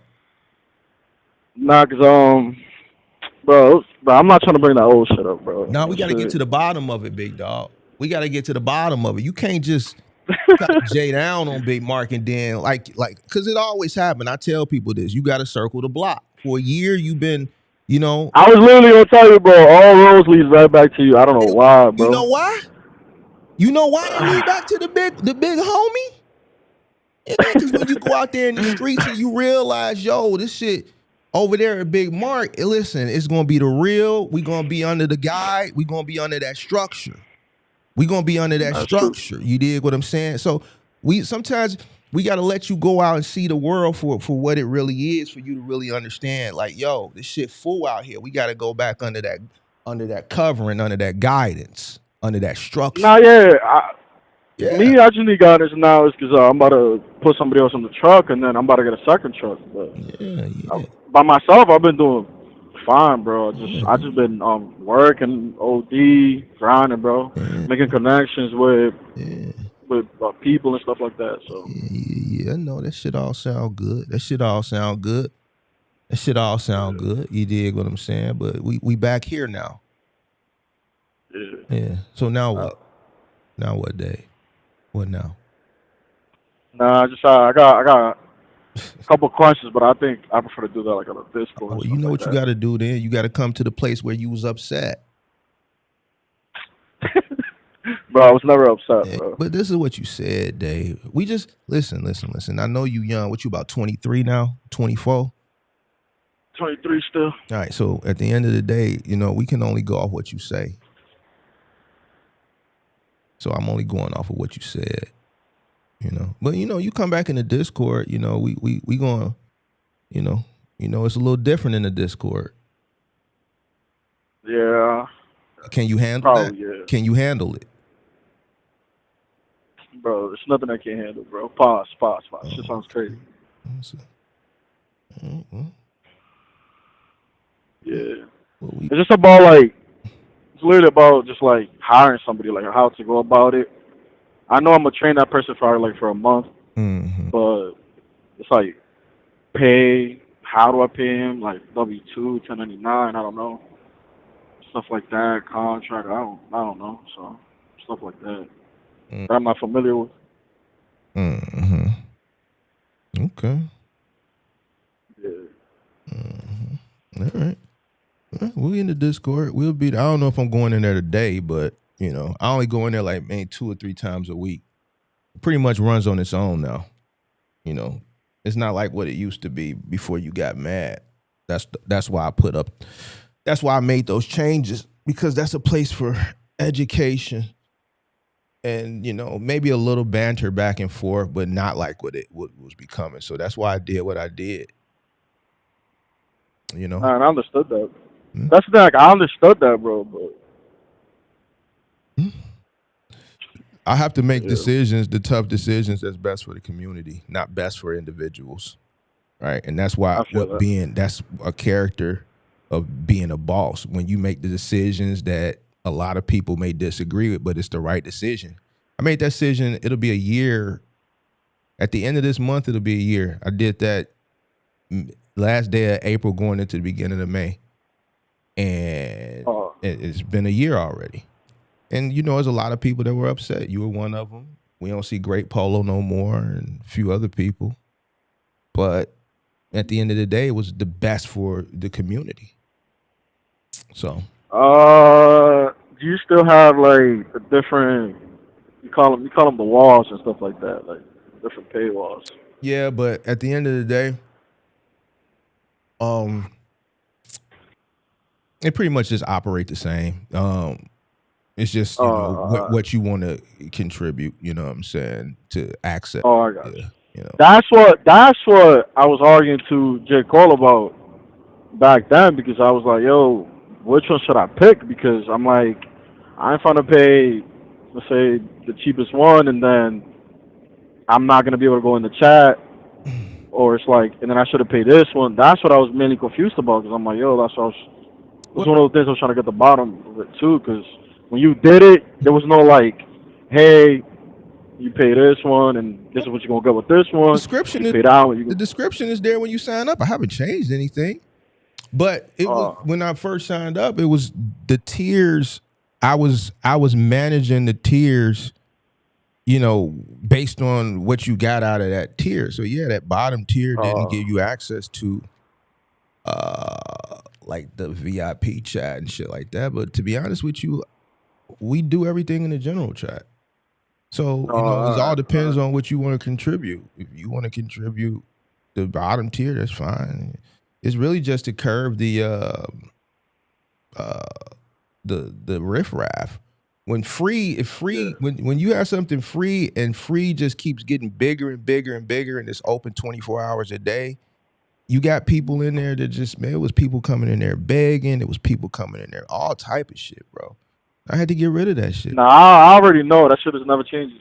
Right. So like people would come in there and you'll never hear. You had people in there that was begging. You had people that was in there that was fucking coming in there homeless, driving vans and shit. It was just turning into a space for mostly over the road owner operators to just like a lounge area where a bunch of people can just come and talk and just banter about trucking, but then they go into something else. And it was a 24-hour thing. But once it got out of control because it was free, it took away from the essence of what it was originally created for in the first place, which was the education. And what's a great way to get rid of the riffraff? Put a paywall up. Y'all thought it was because I was trying to take advantage and make money. No. When it's 3 or 4 o'clock in the morning, and this motherfucker's in here, and then one day I don't come in there, and I see what's going on. I'm like, damn, why so many people in the chat? And it's a whole expose going on, people pulling up people's families and going back and forth and arguing. No, bro, that shit got to come to an end. Y'all just didn't understand it. It's not my place or my business to fully tell you why I make the decisions that I make. I don't give a fuck what you think. And I'm not saying you in general, but I know what y'all was thinking at that time. You know, and that's just not what it was for. I took the bots out, the bots that managed the chat. Once I got control and got rid of all the riffraff, I removed the bot. I tried to put the bots in there to manage. I spent money on those bots. That shit wasn't free. I spent money on those bots to manage those chat rooms. I saw y'all was upset. All right, so bad. Fuck it. This one we gonna do then. And now it's straight. Is Isaiah still there? Who? Isaiah. Yeah, Isaiah was just in there the other night. Fuck. Yeah, he was in there the other night. Yeah, we had. Yeah, I just got. It's just because I said it on the chat though. Like, oh, once I'm ready to scale, that's when I obviously I need that guidance because that's a whole different ballgame from there going up. So yeah, we in there. And I know there's a lot of challenge with it, but I mean I'm still young, so I'm just taking that risk. You know, I already recouped where I had to recoup, put it in my back pocket, and everybody use the same shit. It's about a second truck, but I got to figure out first how things are gonna go with a new job before I make that other big decision to buy another equipment. We gotta first thing, you know, when you go in there, you gotta catch people up to speed on what you've been doing, and we gotta see where you at with it with the truck that you with, because you may think it maybe time to scale, but it may not. You need to see what your operational expenses is, what your overhead is. It's a lot. So bro, I get shit's low, bro, right now. Like people been complaining about fuel. But fuel hasn't even affected me, bro. Like, at all. Like, to me, shit, like, it's not going to affect me not no time soon because my cost is so low. Like, it's not, like, my truck is owned all right. You know that. I don't pay crazy insurance. Like, you know, and I don't, outside of my life, it also plays a part. People don't think it does, but you got a whole family and kids and shit. You don't got a family and kids, though. That's what I'm saying. So it's like, you had a girlfriend, I remember, right? Y'all still together? Yeah. Because remember, you was going home every weekend to see her. Remember that? Yeah. You still doing that? How? No. Okay. Well, how often you go home now? I haven't seen her in 2 months, bro. I'll let you know that. You been out here in the world for 2 months? Bro, yes, bro. You ain't went back home to go get that thigh? Nah, bro. I'm going, and I don't live in Nashville. I ended up moving to North Carolina, but yeah, you said you was going to North Carolina. Yeah, but I gotta go to. I'm going to. I was in Chicago this weekend. Word. Yeah, I was there this weekend, and you then sitting in that White Castles the last time you was up here. Remember, you was sitting in the White Castles. They was finna jade out. All right, bro. All right. Hell no, nobody jading out. But they was though the last time. Nah, it was one guy, but one guy. It's gonna take a lot to take me down. But. Okay, all right. It's gonna take a lot to take. Bro, nah. Bro, do you know what these shorties this tall, riding around with guns this big, with drums this big, bro? Hey, you ain't finna do nothing with none of these shorties, bro. So, but go ahead. I'm listening though. I'm listening. Talk to me, big dog. Nah. But that's it, bro. That's pretty much it, though. All right. Oh. All right, so I'll be in there tonight for sure. That's what I'm gonna probably need help with. And look, I'll apologize. So I'm sorry for how I came off last time and the whole thing. You feel me? Yeah. It's cool, cause you need me now. Nah, man. Yeah, I'll be watching you, but nah, I'm not like. Yeah. Nah, I'll be watching you, but not like every time you go live. Like I think you went live. Last time you were live, I thought I was gonna like call up, but then I had to do some shit, and then I came back in, and then you're about to be out. I said, "Oh, I'll do it next time." It's And cool. then It's cool. It's cool, bro. I get it, man. You young. You didn't know no better at the time. But it's cool. yeah. You gotta learn. Sometimes you just gotta be quiet, bro. Listen. Person that You know I'll be huh? well. I'm not going. You've been watching long enough to know that I'm not gonna tell you nothing that's not in your best interest. I'm not being incentivized to tell you something to sell you on something. You dig what I'm saying? So if I'm Yeah. telling you and I'm taking my time, the reward that I get is you taking the information, applying, and winning. You dig what I'm saying? Yeah. So, I'm old enough to be your father, bro. So, I already know that. all right, so I'm not finna sit here and steer you the wrong way when I'm taking my personal time to give you the information to steer you in the right direction. You dig what I'm saying? It's just, you gotta accept it, get your feelings and your emotions out the way, and just take the shit and just run, and just know when I make decisions. It's like how you make decisions for your business, right? Yeah. When I make decisions for the betterment of my community, then you dig what I'm saying? I'm doing it for the betterment of the community, and you can't take things like that personal, bro. Nah, I think I took it was like my personal life. Me saying it there, it's like that's something I wanted to talk to you just one on one. Like I didn't want to, but I know you don't do that type of one on one because if you do it with somebody else, let's say if you do it with me, right? An example, then everybody else is going to have the same treatment and shit like that. So Yeah, that's why I I'm don't already, do it, bro. I mean, you want to yeah, I pay, know, you can pay, but my cost is so like I charge $300 an hour, yeah, bro. You dig what I'm saying? And I could tell you, I did 3 1-hour calls last year. It just don't make sense to pay the $300 an hour when you could talk to me for free. yeah, You know what I'm saying? So, like, to me, now, if it's pertinent, those 3 people that booked it, they all said the same thing. Look, I'm a private person. I don't want to call into the show. I know you rather me do it for free, but I have to tell you personal things that I just don't want to. And it was 3 people the whole year. But if it's nothing to the point where you're concerned with certain things that you have to tell me in order for me to give you my honest take, then you can come in the Discord. You can call here. yeah. Nah, I'm going to do that though. So, but yeah, if you come in there today, when I get off the live stream, I wasn't gonna go in there today, but if you come in there when I get off the stream, what I normally do is I'll be in the Discord while I'm working out, and I'll I got you. talk. So once I end the live, about 10 minutes after the live ends, I drive to the gym and then I go in the Discord. You dig what I'm saying? Yeah. So. But I appreciate the apology, man. It's all good, bro. You that show. I was just being a hothead, bro. I'm not gonna lie. You said what? I said I was just being kind of a hothead. Oh, that's emotion, sir. That's feelings. That's shit what I'll be talking about.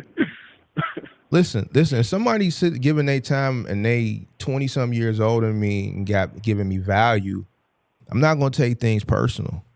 I'm gonna sit my ass down. I'm gonna consume the information. But I don't think sorry for interrupting, but I don't think like I wasn't mad about. I think I was mad at myself, and then I got in my own shit. Like it wasn't you. Like it was like more of myself. Like I was kind of stuck with myself. So like, why the fuck did I say that dumb ass shit? No, you didn't say dumb shit. You just divulged information that you really needed the answers from, and you really had a hard time making it. From what I remember, as far as that decision on relocating, and clearly, if I told you what happened after that shit, like surely what happened after that, you wouldn't even believe it. Like, bro, it's a bunch of shit, but that's just personal shit, family shit. Oh yeah. Which like after that I had like no option but to move. But it's been going good though. Like it went better than what I expected. Like way better, bro. It was like a blessing after that shit. So after you left. Yeah, bro. Yeah, What did I recommend you do? Shit. I don't remember. I think you said. I don't know if you said like, oh, like if you go, because both would benefit. So, but you said because I'm bringing my mom from Dominican Republic. So right. It was your yeah. So we're still in the process. Hopefully this year she's here.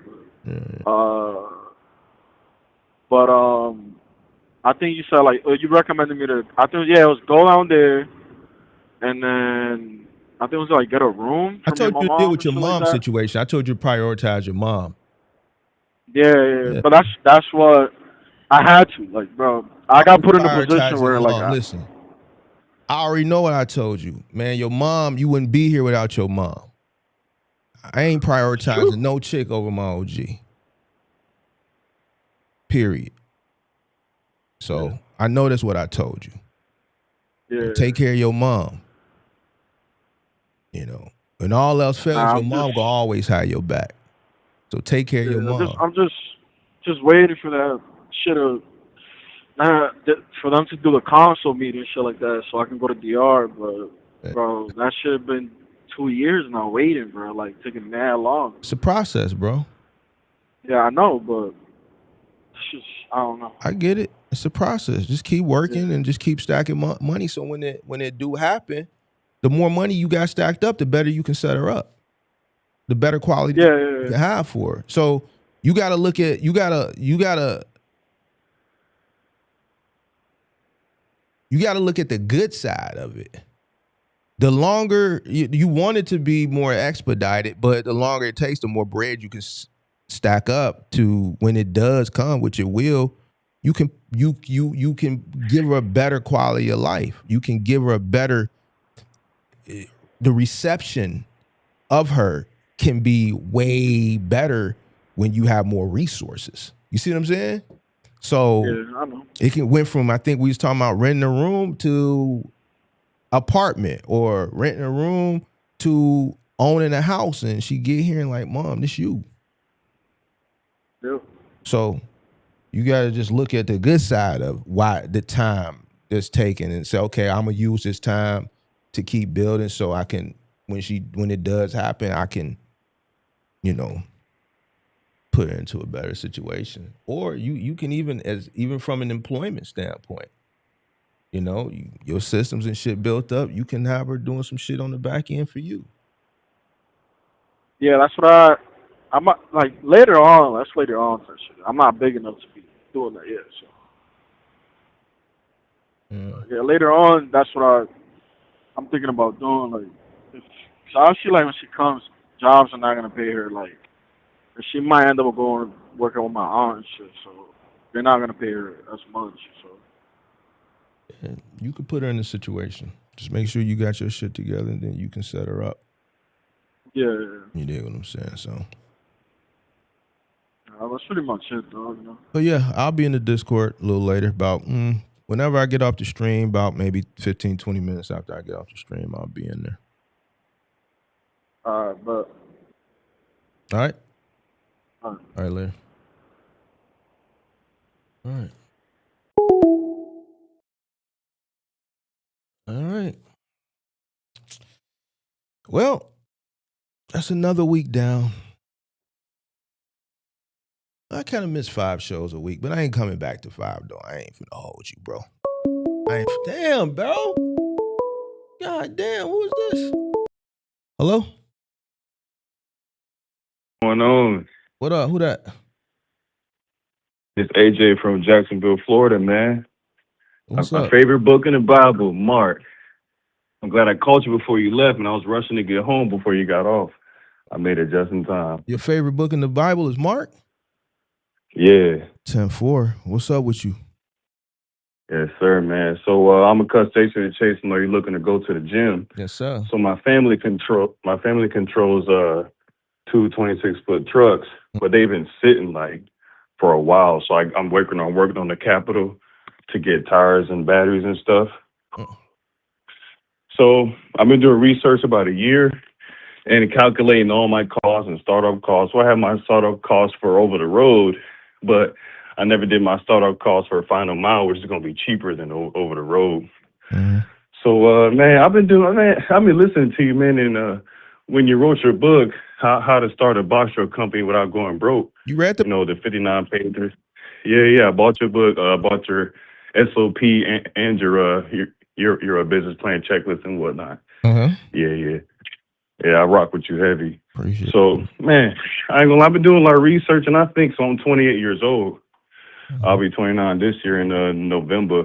So, man, I think I want to do Final Mile, man. Me and someone I hire. And I just had a couple questions to start. Okay. So I work at the airport right now. I do checking in bags at the curbside. So I be making tips and like talking to people a lot. And I run my mouth when I see opportunity. So I met a lot of people. And this guy gave me a number to a 3PL that does business with Lowe's. And he said, probably a route that go from Jacksonville to Georgia or maybe a little bit shorter. You make more the further you go.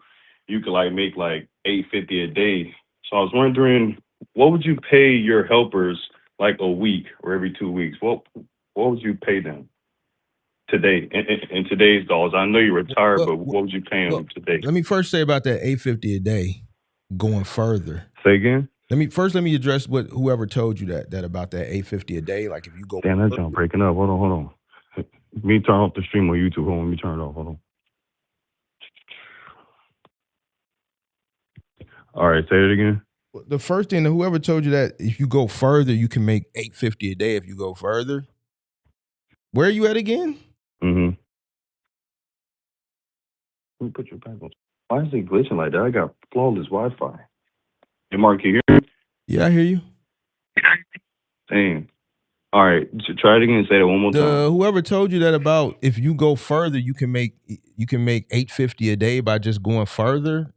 Like you could make. Like that was an example. I met him here at the apartment complex. He was delivering something. I took down his number, and I called him today because I'm close to getting my truck moving because I got a partner. My latest. She going to invest in your boy a little bit. So, I'm going to get my trucks moving soon. I want to do Final Mile. So I called him. We was talking, and I asked him how much he made a week without trying to get in this business too much. And he said, with this contract here, it depends how far you go because you can stay local within Jacksonville, for example. I'm in Jacksonville, Florida, like I said. Or you could go up to Georgia a little further, 1 or 2 hours, you make more.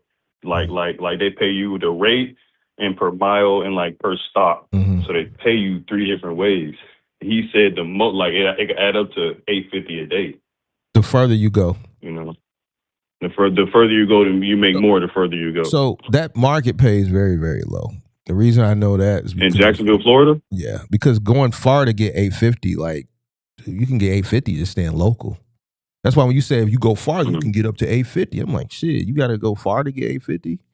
Shit, you can do that local. But here's the thing with Florida. I'm very familiar with the market because there's a guy in my Discord who I talk to quite often who's down in that market. He's in Tallahassee. And those Final Mile contractors just don't play that well down there for some reason. His trucks cross over into Georgia. And I know what his profit margins are because I'm constantly going over numbers with him. And I just recently went over his numbers like about 2 weeks ago. Right, they always changing. I got you. But nonetheless, the second part you said what did you say? What was the question that you had at the end? Well, yeah. So say you was making. Let me put my calculator real quick. Let's go with. You talking about the pay? Yeah, how much you pay your employees? Let's say from a contract with one truck per truck, you made $900 with that truck times 6 days. Yeah, $900 a day. So you have to be really competitive, right? Every market is different. How much did you pay? Every market is different. Now, obviously, this market, I'm going to pay a lot more than you would pay down there. And I can answer this question confidently because me and this in particular individual in the Discord is in your same market. Driver down there, you're going to be the driver, right? Because it's on. Yeah, I'm gonna start off myself at first, but with moving and Final Mile, I need another guy. So yeah, answer your question. Yeah. Here's the thing. We don't know what you're going to be getting paid, but I could give you an average. You know what I'm saying? Go ahead. A helper right now, you looking at somewhere low end 175, high end 250 a day. a day. Okay. I'm gonna use the worst case Now, and scenario I'm with the giving high you end fair. 250. I'm giving you fair. There's some people that I know that's paying 150. For So that's 1,500 a week. I went with the worst case scenario, which is 250 a day in Jacksonville. So that's 1,500 a week. that's for a driver. Driver, you looking at on the low end 2 to 3, 2 on the low, 3 on the high. Oh, yeah. Well, since we don't require CDL, you I ain't gonna be figured. able to pay a driver 3 in your market what you getting paid, but larger market, New York, Chicago, yes. So that's why I'm giving you a range. I have to give you a range because you don't have a contract. We don't know what you're working with. They're already telling you got to cross state lines and go further just to make 850. What this person is making in that market down there, locally, he's making $500-$600 a day. Okay. So those numbers in 600 a day.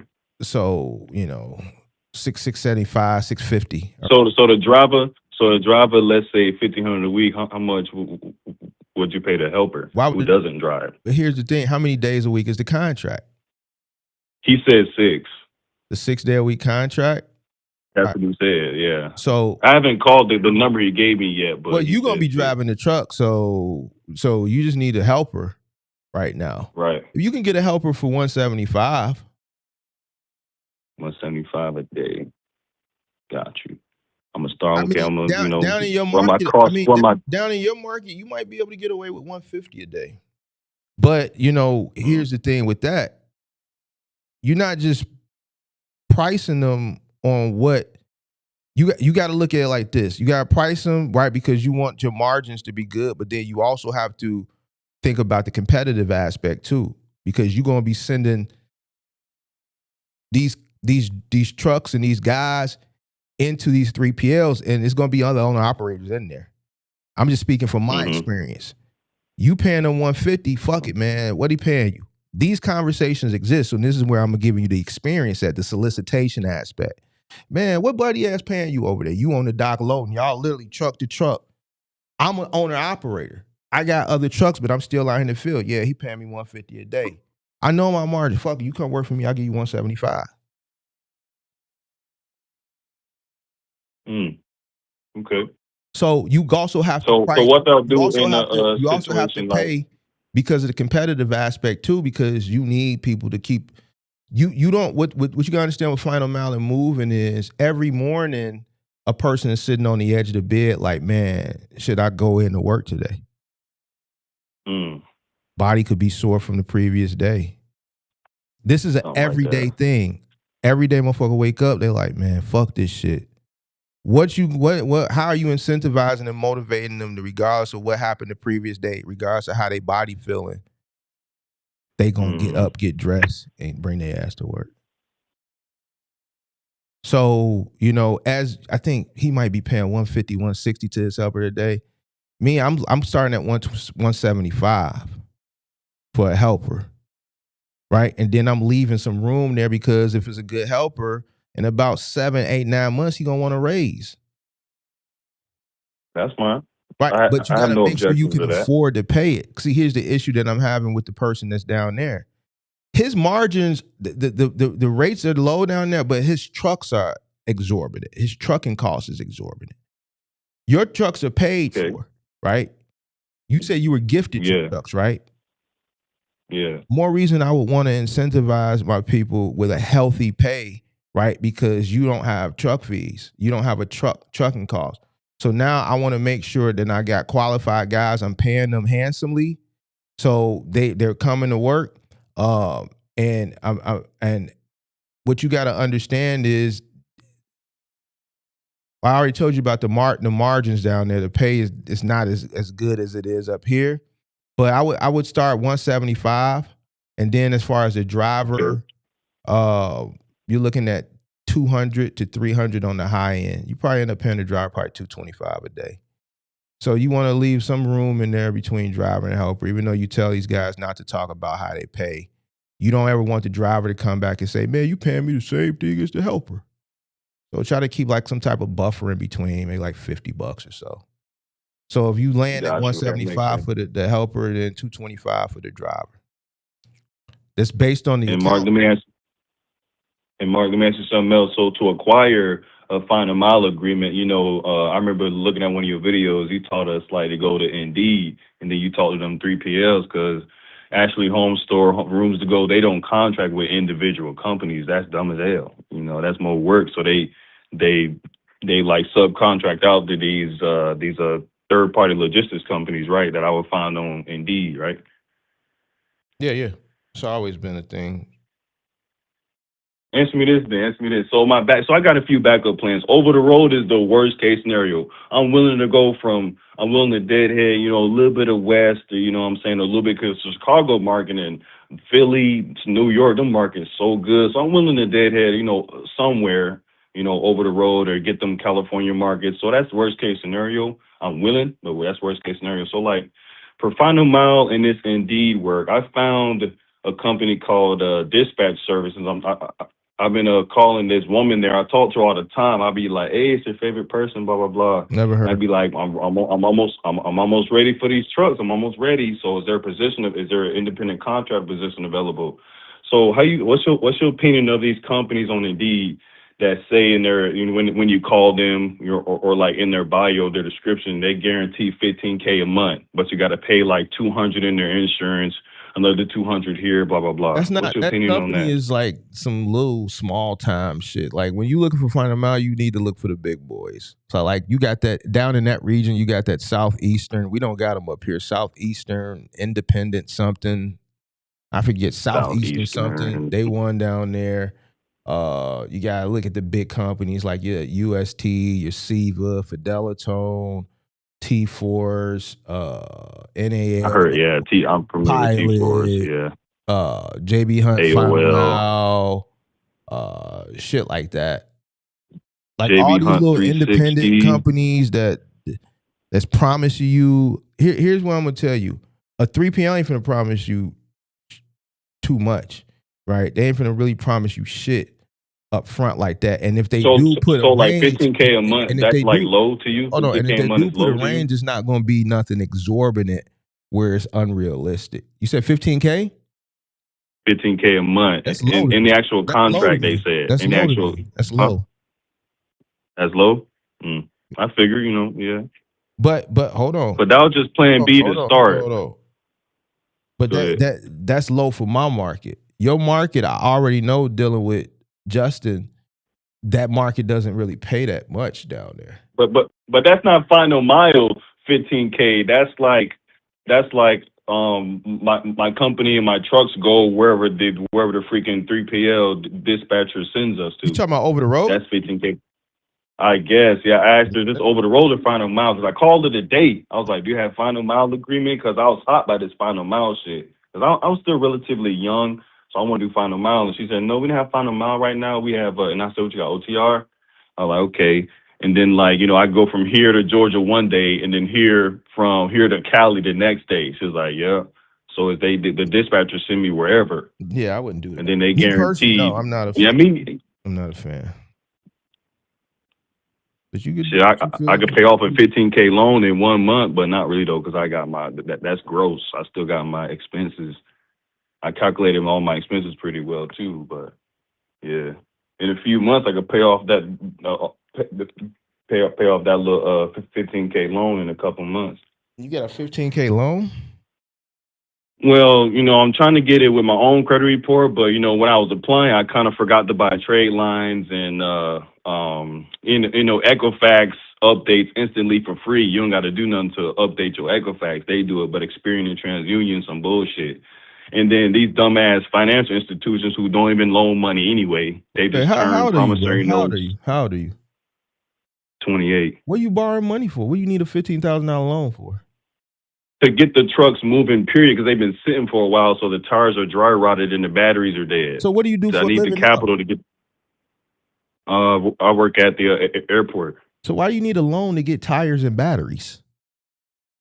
Well, my personal expenses kind of so the money I make, it goes into my personal expenses. I was at the I believe in the power of the tongue, so I'm trying to watch what I say, but at the income I make now, I will never be able to save up the capital to get one of my trucks moving, or one of the family trucks moving. Never. So I got to have a loan. Go ahead. Ask me anything you want, man. Hey, I have no objections to any questions, bro. So you got 2 trucks, 26 footers. Yeah, one's a 2014, one a 2006. And you took out a $15,000 loan.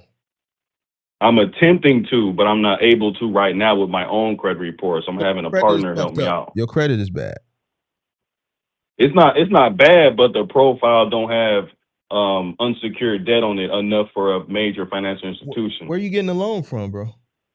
It's not. My credit ain't bad at all. The score is not bad. Neither is the profile. Where are you trying to get the loan from? Huh? Where are you trying to get the loan from?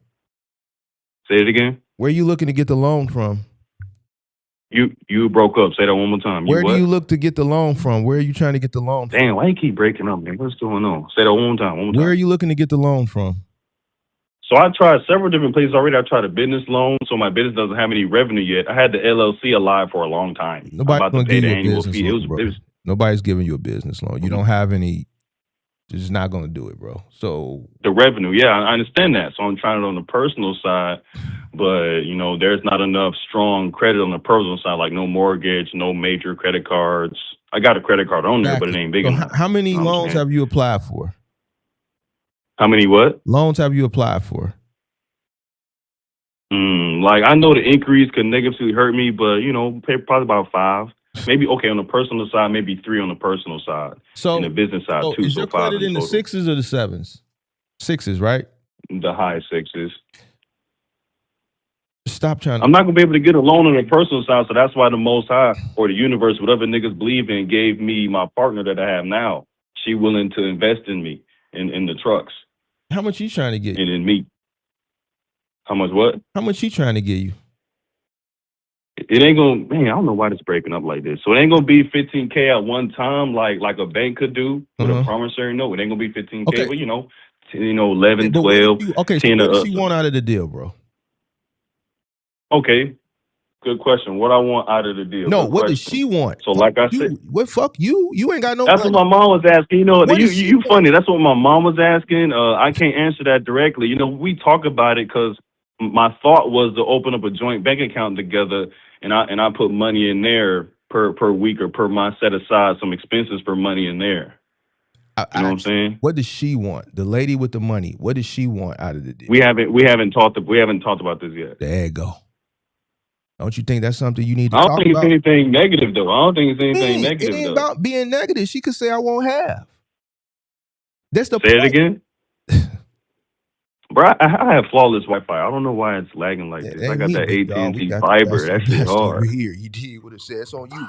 It's on your side, pimp. Yeah, it's over there, bro. It's on your side. Yeah, I don't know how, but go ahead. It ain't what you saying? It ain't over here, bro. We do a show 3 days a week, nigga. Crystal clear, no buffering. Hold on, let me walk around. Let me walk around real quick. Let me see. Let me walk around real quick. Walk around, pimp. Talking real quick. We in the wall with it, bro. We streaming off the. Well, I hear you. I hear you better now. Now that I'm in the room. All right, go ahead. Go ahead. Put it on Big Mark now. Now. Don't you think it's important? Don't you think it's important that if a person coming to you from a business perspective to partner with you, the first question, all right, what your terms is?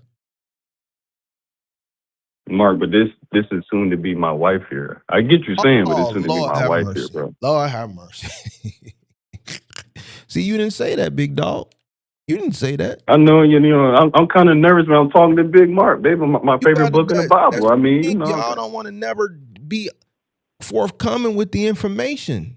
You dig what I'm saying? I'm not asking you nothing that a person who you would ask this same question to, they're going to be like, man, well, what's the terms of the agreement? You dig? So your wife, speaking of her, she's calling right now, but go ahead. Your fiance, she's making money, and she's going to help you finance this thing that you one of my trucks. Yeah. Well, why are you looking for a loan then, bro?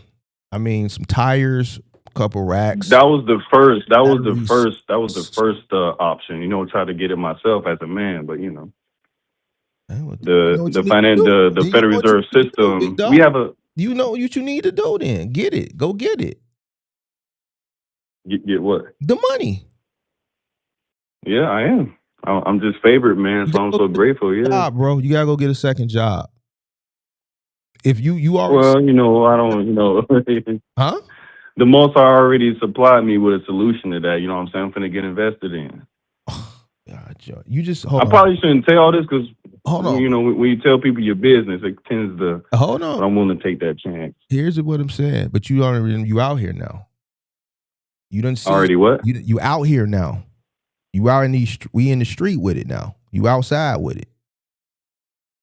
So if you say you want to do the things as a man, and you said a few minutes ago that the job at the airport ain't bringing in enough money to take care of, I guess, the responsibilities and the bills that you got currently. That's gonna take a lot of time though, and like my knowledge and my passion for the trucks could wane. I need to start ASAP. I need to get in the game ASAP. That means you weren't passionate enough for it to begin with in the first place. I disagree. Because you know I've been through some things where I mastered a skill, but you know when it's time to put that skill to the test, you got to get the revenue. Then when you get the revenue going, it's like you get rusty on that skill. That's not all the way true. But I hear what you're saying, though. I hear you. All right, well then get the money from your wife and just go ahead and do it then.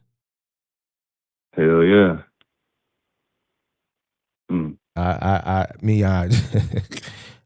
Yeah, just do it then. Get the money from your wife. I figured. I know what you're thinking, though. You wouldn't accept money from a woman, but you know, everybody's path is different. That's what I'm saying. You already answered the question. What are you saying? You not willing to go out and work an extra job and take 100% of the revenue. That's gonna take too much time. No, it ain't. That'll take months. Listen. Yes, it will. I know how much batteries and tires cost, bro. I bought plenty of tires in my lifetime, bro. Commercial so a set of 6 tires for the box truck. From the set of 6 tires from the box truck, how much is that? Nigga, I'm spending I spend $750 a tire on a car. I run flat. I know what from personal cars to commercial trucks. So for box trucks for 6 brand new tires, how much is that? For 6 brand new tires, how much is that? Depend on how much money you looking to spend. You can get the cheap shit or you can get the expensive shit. I was gonna go to Walmart. How you feel about the Walmart tires? I'm gonna go to Walmart. Hello? I'm here, bro. Here's what I'm saying. I was gonna go to Walmart. Fuck I can't see you right now. Did you put your head down and put your head in your hands like you do? Listen to me, bro. Listen to me. Fuck the price of the tires, whether they cheap or expensive. Go ahead. Regardless of whether they cheap or expensive, they're attainable with a second job, bro. Mark, let's use your second job example. I'll give you all the details for real. First, let's use a hypothetical. Are you trolling me, bro? So, hello? Are you trolling me, bro? I'm not trolling. I promise. I'm dead serious. I'm not trolling. Dead serious. I don't got time to troll. I'm trying to acquire. I'm trying to move forward in life. I don't got time to troll. No, sir. Okay, so. My skill set is unique. I went to school to fly planes, I'm licensed to fly planes, and to fly planes to get paid, you got to have 300 hours or 1,500 hours to fly for like American and Delta and all that bullshit, which I myself can own a company like that. So I don't, what I'm saying? That worker stuff ain't me. I want to be responsible for and make decisions on behalf of. Okay. So like, and then when I took off from flying planes because of capital again, from student loans again, I learned to discharge debt with banks. I learned to make promissory notes and then tender them to banks to offset debt, and also acquire debt too. In certain instances, they don't have to take it, but they, to discharge the debt, they have to take it, and also learn how to conduct myself in court. So if I were to get another job, it'll be at a warehouse. The skill sets I have are unique. So, me and my mom was talking, I brought up being a merchant seaman because my stepdad was a merchant seaman and he lives very well. He had to go back to work recently because it's never enough.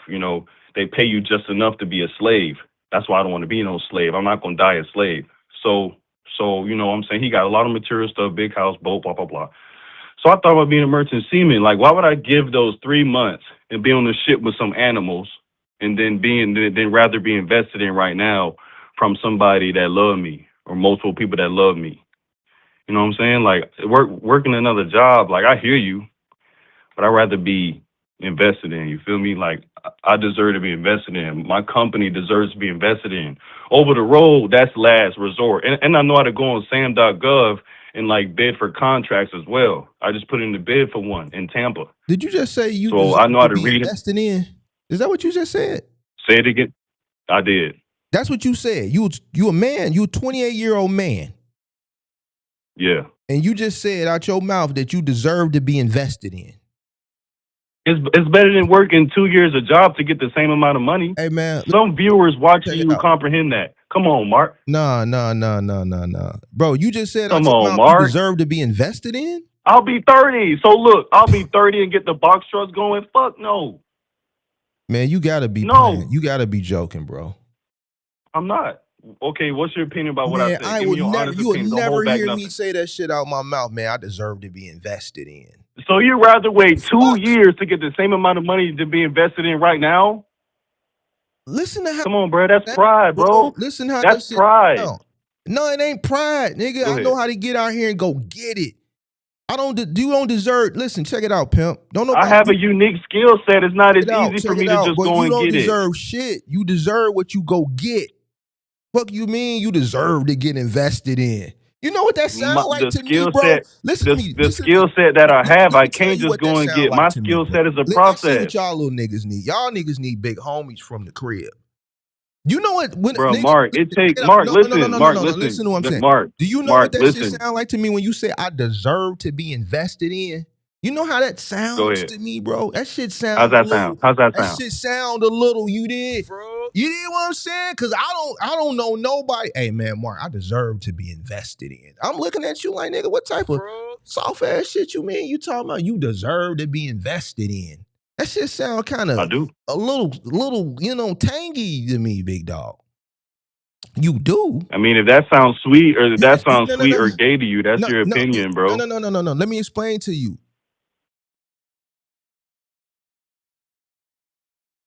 You deserve. I'm listening. Listen, you eat what you kill, bro. I get that. And it takes time for me to kill with the skill sets that I have. It takes months to sue a bank. It takes months to get another rating to fly a plane. You looking for a stain? You looking for a handout? What? I'm what? It takes months to sue a bank. What are we talking about? I explained to you the skill sets that I have. I don't know if I lagged or not, but I know how to save people. I heard you, but then you just started rambling, bro. Like you went from flying planes to slaves. You got to keep up. You got to keep up, man. We don't got that much time. You got to keep up and shit. Like, bro, listen, you got to mentally keep up, big dog. No, Big Mark keeps up. But here's the thing. Now I'm just a little concerned that this conversation, the validity of this conversation. Everything I'm saying is 100% the truth in my good faith opinion, bro. So everything I'm saying is 100% true. Do you want me to just? Do you want my honest take, or you want me to just say it again? Your honest what? Your honest testimony? No, I don't got a testimony for you. Do you want my honest take on what you saying, or do you just want me to appease what it is? I want your honest take. All right, so honest take, as a man and just as a person who going out here to get it, especially to say you say you want to be a business owner, like that whole thing where you saying you deserve to be invested in. To me, I just ain't rocking with that. I ain't rocking with it, bro. I don't even like how that shit sound. Mark, somebody love you and want to like help you out. Why would you say no to that, to be in your pride and go work a job for 3 years to get the same amount? We talking about tires and batteries, family. More than that, the MC number, DOT number, insurance, down payment, premium. More than that. More than that. What they do? We ain't talking about nothing. And I got it all. We talking about Mark. That's gonna take Mark. We talking about a couple months. I can't just. Talking about a couple months, man. We talking about a couple months. Here's the problem. You just don't want to do the work. When I said, why don't you go get a second job? There you go, right there. You don't want to hear that. You also said at the beginning, the job that you have ain't bringing in enough money to take care of the responsibilities that you already got. So now I'm listening to that. You got a job at the airport. It's not taking care of the responsibilities on you got. Couple that with you engaged to be married. Couple that with you don't want to go out and get a second job. It just sounds a lot right we there. not engaged yet, but I'm getting there. Couple that with, man, my future wife willing to give me the money. Man, that's a lot of things that I'm just not really just jaying. I ain't with all that. So you want to go? So answer my question now. I listen to you and I respond to you the best way I can. Yeah. Answer my question now, Mark. Yeah, what up? Answer my question now. Would you work a second job or get more hours for 2 to 3 years? Because you can't save up $15K with your responsibility. Now I'm saying you right now, but I'm saying if you just worked a regular job, you're not going to save up $15K, not even $10K. That's not going to take 2 years, Mark. Answer that. So you rather work 2 years or hustle for what? I don't know how to hustle. Like I don't know how to do that. You don't know how to get it. You don't know how to get it. You don't know how to get to it. Mark, you can So give me an example of what hustling is. So I don't know how to get it. Back up that claim. You got to provide evidence for that claim. Get you a just second job. I don't know how to 2-3 jobs, pimp. Any means necessary. So when you leave the airport, this is what you do. You leave the airport and you go to another job. And then that 5 days a week that you working turns into That's gonna take 2 to 3 years, my brother. Because your second job, 100% of that revenue is getting put to the side. So with my skill set, flying planes without being able to do it commercially, I can't make money doing it. I just got a private pilot license. I can't make money with that. You telling me you have a license to fly planes? Yeah. And you want to be a truck driver? Well, the trucking company is going to help me with the freedom to invest in my aviation, journey. But you already licensed, right? You already got a license, right? Yeah. But you can't. Yeah, but you. No, that takes 1,500 hours. Okay. That's called the airline transport. But you can fly private. You can fly private little Cessna planes type shit. Little Cessnas and slightly bigger than that. Yeah. All right, so you mean to tell me with a skill set that many people don't have? It's like everybody ain't running around here talking about, yeah, nigga, I fly planes and shit. Like you don't hear that shit in conversation. It takes the commercial certificate to do that though, and that's 300 hours. You got to have a commercial rating certificate to do that. All right, so here's the thing, but you can fly some planes legally, right? Yes, but that takes capital. But yes, can you fly a helicopter?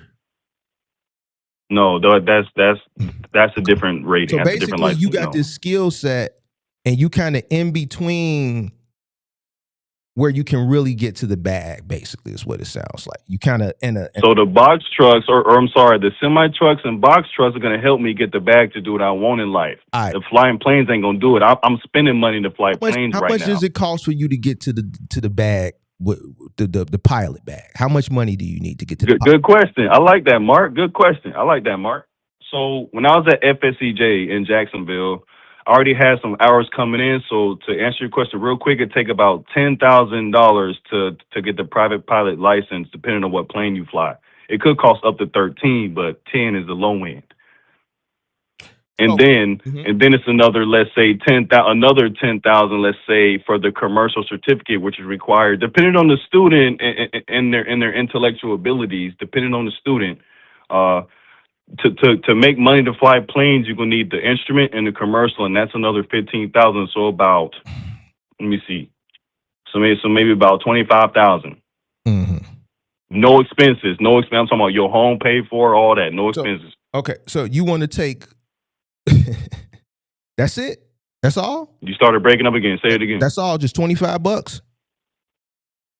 Damn. Why is it die on that thing? You started breaking up again. Say that one more time. All you need is $25,000. That's it, right? That's it? Something like that, yeah. Okay. Well, yeah, man. Go ahead and borrow the money from your future fiance, soon to be wife, and go ahead and run the trucks, bro. So you sound like you got excited about the aviation. I mean, it's not all that good if you're not making money. I'm circulating money to do it. I didn't get excited about it. I ain't no pilot. I don't really. If that's what you want to do, I just don't understand if that's what your vision is, and you've already worked towards it. Like somebody just said, sell the trucks and invest the money from the sale of the trucks and go do it. Well, I can't sell the trucks. They're controlled by the family. Oh, okay. I don't have the title. All right. Well, then Like the trucks is all I got right now, Mark. It's either the trucks or work you a ain't job. got the trucks because you said it's controlled by the family, and clearly you ain't. But I can use them. I can use them though. Okay. I can use them. So. Yeah. While paying the family bank account a little bit, probably like $300 a month. Yeah, go get you a second. It don't got to be much. Go ahead and get you a second job, and then just. I don't agree with that. Well, then don't agree. So why would you want to work a second job and sacrifice more time of your life vessel or your vessel's life? You ain't sacrificing time. You can get funded. You're not sacrificing time. Yes, you are. No, it takes time to work. It takes time to work a job and then earn that stupid slave ass money. You're not sacrificing time. You're exchanging your time for money, and you need money. You have no money. That is slavery. Your time for money. So you're not sacrificing your time. You're bartering your time for money. It's not slavery. Sacrificing for pennies at that too. Not pennies. Because I just say, how about this, Mark? Respond to this. You keep forgetting some of my points. You a sharp guy, but I talk fast and you ain't gonna hear everything. Let me repeat this, what I said. That second job gonna be some bullshit though. Because I could only sue banks, write promissory notes, and motherfucking fly an airplane. I can't just go and do that right now instantly. That job gonna be some bullshit. Why do you keep saying sue banks? Like, what are you, some type of fraud? Well, I'm not a lawyer where I could do it for you, but I learned to do it for myself. Like you probably like your condo probably paid off, but in your real estate ventures you talk about sometimes you're probably paying a mortgage. We have the right to discharge debt since all the gold and silver was confiscated in freaking 1933. So there's no money for that bank to loan you. So what they did was you signed a promissory note. The only thing was they made the promissory note for you. There is no law that exists that says we sovereigns can't make promissory notes as well, especially to set off a debt that you already have. Now, if you're trying to get a debt, the bank is not going to take it. If you do it right, they might. I know how to do it right, so they might. You gotta learn how to sue. You gotta learn how to sue. You gotta read the federal rules of civil procedure and the civil procedures for your state. Got to read both of those. All right, so for your mortgage, yeah, I'm 90% sure that I could get rid of any mortgage you have, plus car loans. We don't discharge credit cards, though. They will cut the credit card off. So we don't discharge credit cards. We discharge mortgages, car loans, plane loans, RV, semi-truck loans, box truck loans. I will dominate that shit. That's what I do, Mark. I don't work no fucking warehouse job, Mark. I don't do no fucking bullshit, Mark. I work too hard for this. I studied in the law library for hours. If you got I'm going to accept this. You got all this knowledge. So I'm going to beat the system. Why you just ain't beating the system? Okay. Well, good question. This going to make you laugh. So I drafted a negotiable instrument to tender to a bank. By law, by freaking case law that I know, Maxwell versus Agnew. I forgot what year at the top of my head. If the bank don't want to do business with you, they must send you your negotiable instrument back. It's called a dishonor. That didn't happen with me. So I was working on filing a claim. To file a claim in circuit court is $400. And with the income that I make now, I couldn't spare that at the moment. But I could have, we just went on vacation. We, circulated a lot more than that. But that's why. Recently. What was the precedent that you used for this? Which one? I know a lot. You only named one. The case law. I only named one. So let me say it again. Case law, bro. Just give me the case law. I want to Maxwell versus Agnew. Like they must send you. They must probably dishonor your promissory note or bond that you make. I forgot what year. I got it in my book bag right here. I took my notes to read it there at work. I forgot what year, but Maxwell versus Agnew.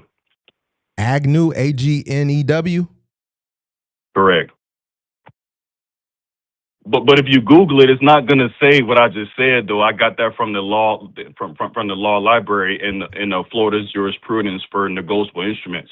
If you Google it, you got to read the whole case, which I read the whole case. But you saying you can't Google, it's not gonna say what it like. Why would they make it that that easy. You got to go in the law library to learn what I learned. I'm just getting a brief synopsis of what you're talking about, sir. Is that okay?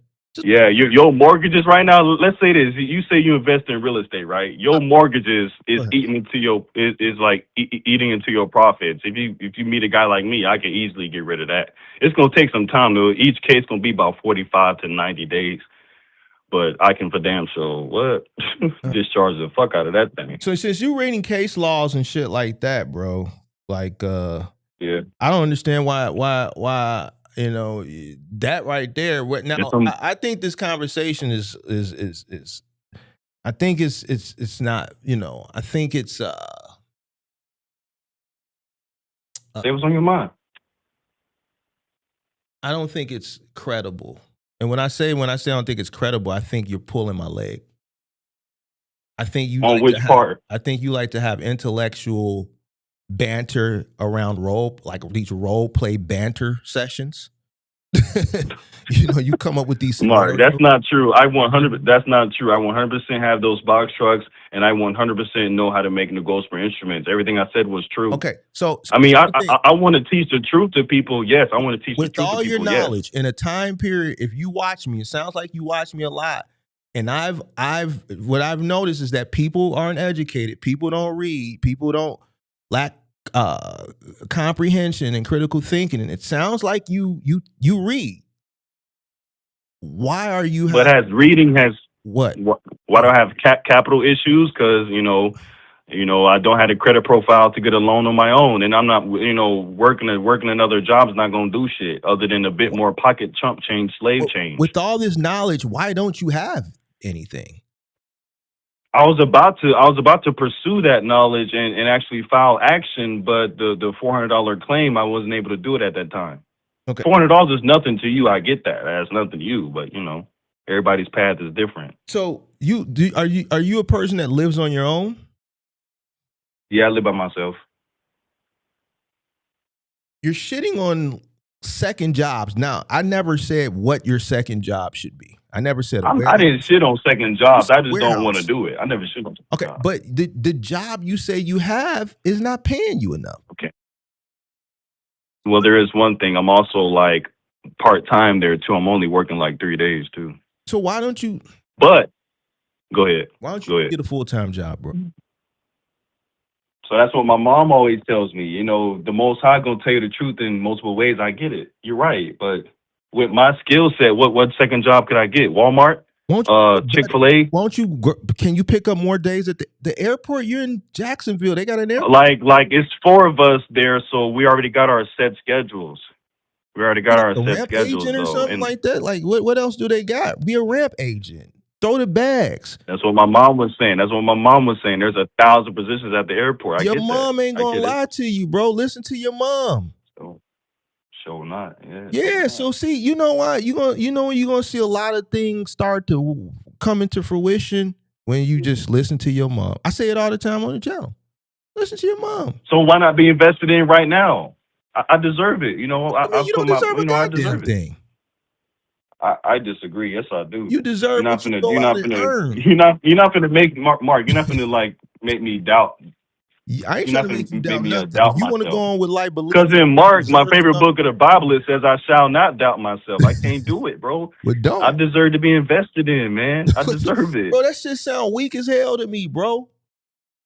Bro, you from Chicago? I'm from Jacksonville, Florida, man. Come on, we different. You damn motherfucking right. You motherfucker. You a hood guy. You a hood guy, man. I grew up. I got a car at 17. I got a phone at 8. We different, bro. Listen, and see all that entitlement. That's what's got you fucked up out here in these streets. Well, in my mind, I'm not fucked up in a mental plane. My company already. This is what got you. My company already grosses a lot of freaking 800 million per month in my mind. You watch me a lot, so you hear me say. I would say so. Yes. So yeah. I always say, yo, if you get things handed to you, you're not going to appreciate things. You ain't gonna appreciate the struggle. It's different with the trucks though, because I'm gonna just drive the truck and make the income is different. Listen, don't ever tell nobody that shit that you just told me. Don't ever repeat that shit again in life, especially to know. You not even a man. Don't ever tell no woman, yo, I deserve to be invested in. Like a real strong black woman. You black, right? You black, right? You sound black. I'm melanated, yeah. All right, so you a black brother. Don't ever tell no strong black woman, yo, I deserve to be invested in, baby. Like, if you was a player and you was a pimp, then that's a little bit different because you would have that ism, and that's what you supposed to do. But listening to you, the ism ain't in you. So I don't want you to go down there and trick yourself. Whoa, Mark, hold on. Just because I don't talk with the jive, that don't mean I was born with some certain gifts, my man. I had no problem with women ever since I was a child. I had no problem with women. Here's the thing. I'm not saying that's what you're saying. What you said? No, what I'm saying is don't ever repeat what you just said. You deserve to be invested. Did you say yes I did? Don't ever say that, bro. I like it. Don't ever tell nobody that, bro. I deserve to be invested in. Unless you a pimp. You ain't. What if I am? Not a pimp, but like I don't really send women to go have sex and I get the income from that and then take care of them. I don't do that. But I have my fair share of people breaking me off. So I do that all the time at the airport. So you a gigolo? Huh? You a man? No, I wouldn't say that because I don't really believe in the lustful ways no more. I wouldn't say that. So you women, but I'm just favored, man. People always show me favor. Like you got women. People always show me favor. Women be taking care of you? No, she don't. But she buys a nigga gifts and breaking, showing nigga love sometimes. All right, you breaking? Not breaking me off, but we got a little stash together. We kind of invest in a stash together. When I get low, when I need to, I kind of, I'll put it back later. Tenfold. But if I need to, she will. If I need to, if I need to, then take up. But as a man, though, I don't want to ask. But you're right, though. As a man, I don't want to ask because it affects my pride. But if I really have to, I would. Like for these trucks, there's no other chance, Mark. It's either work a job. It's either go get a job. Either work another job for 5 years until I'm 34. Get a job or whatever math that is. Get a job. Come on, Mark. That's 3 years of slavery for what? Get a job. I could be invested in right now. Get a job. So, Mark, you lying. You capping right now, bro. You capping. Let me tell you why. Okay. You would rather, pick one of these two. You would rather work a second income for 3 years. I like the number 3. 3 years than be invested in right now, no matter where it's coming from, a bank or a woman, your mama, your daddy. You know why? Because the moment you borrow money and you take money from a woman, nigga, you lost everything, especially something like this. My OG taught me that. Nigga, stand on your own too. Stand on your own too. Nigga, I'm not finna go ask no woman for nothing, bro. What if the trucking company actually succeeds and grows though to my vision, which it will? Listen, bro, that's not fair. I hear you, but I ain't, nigga. I wasn't raised like that. Nigga, I'm gonna get it out my own. Like a lot of these niggas that's running around here. That's gonna take more time, is it not? That's gonna take more time, is it not? Living off the broad. I know a lot of people like that. You see a lot of people living like that now. And guess what? The broad, I'm fucking the broad on the side. The broad get mad at you. She kick you out the kid. Can't no motherfucker tell me to go nowhere. You dig what I'm saying? Why? Because I'm gonna get it. You dig what I'm saying? I'm not borrowing no money. I'm not getting no loan. I'm not getting no. You never borrowed the money from a bank? You never got a business loan? Bro, no. You never got a business loan before? You raw. I didn't know you was raw like that. See, I thought you've been watching Big Mark. We talk about business lines of credit, but I never really touched my business. Only for about 3 months. You dig what I'm saying? See, you got business credit cards. That's business line of credit. Business credit cards. It's all off to this. It's all off that, bro. We know how to go out here and get it. We know our numbers, and we know how to get it. Like you said, you and me, we from 2 different places, bro. We from 2 different places, bro. And it's obvious, bro. Like, I ain't never finna go ask no broad for nothing. It's either that or spend the time getting it, bro. Come on. I ain't never finna ask no broad for nothing. You keep ignoring what I'm saying, bro. It's either that or you spend the time getting it. Hey, baby. Man, you finna get up and go to work, baby? Hey, you leave me $100, man? I wanna go get a haircut. No, that's not the situation. Yeah, man, that's how it sound like to me, pimp. That's what it sound like. That's not the What situation, it man. That's not the sound like. situation. Hey baby, you got $100 so I can go get a shave. Like, come on, pimp. What you talking about? That's not the What it sound situation, like. bro. You It's talking about you not. want to get invested in, It's for business purposes. For business purposes, bro. bro. And here's what make it even worse. We talking about tires and some batteries, pimp. Like, come on, nigga, go get a second job, nigga. Plus other Go do startup. that. Plus other startup. Go do a Plus little other startup DoorDash. expenses. Go ahead and do a little Go do Uber what? Eats, little DoorDash. Go get it. You cut your apps Bro, out. I could DoorDash for listen. One of your viewers can feel me. I could DoorDash for a year and gross freaking $500 or $1,000 for a year. DoorDash. Come on, Mark, bro. If we was in person, bro, like I wouldn't be standing for that right now. You know that's bull crap. Hey man, listen. You got to do what you got to do to get what you want, pimp. Mark, You got to do capping what right you now, got bro. to do. You would take that loan from a woman that loves you, bro. Hell, You would take that loan listen. from a woman that loves The you. moment I go ask a bro, hey baby, listen.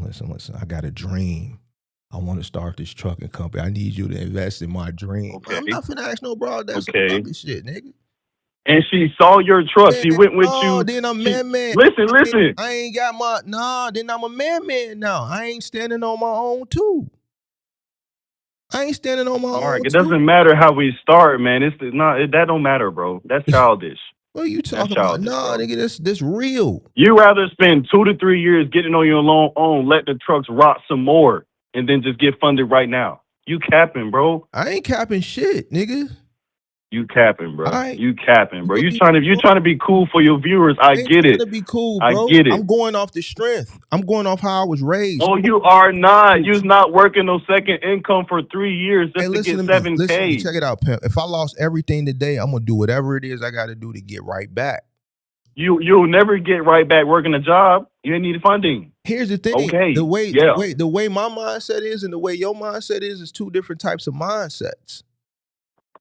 Disprove what I just said. If you lost, okay, Lord, Most High, no, stop. Most High forbid. Let's say somebody lose $100 million right now with no streams of income. They lost all the streams of income and all their assets to earn the income.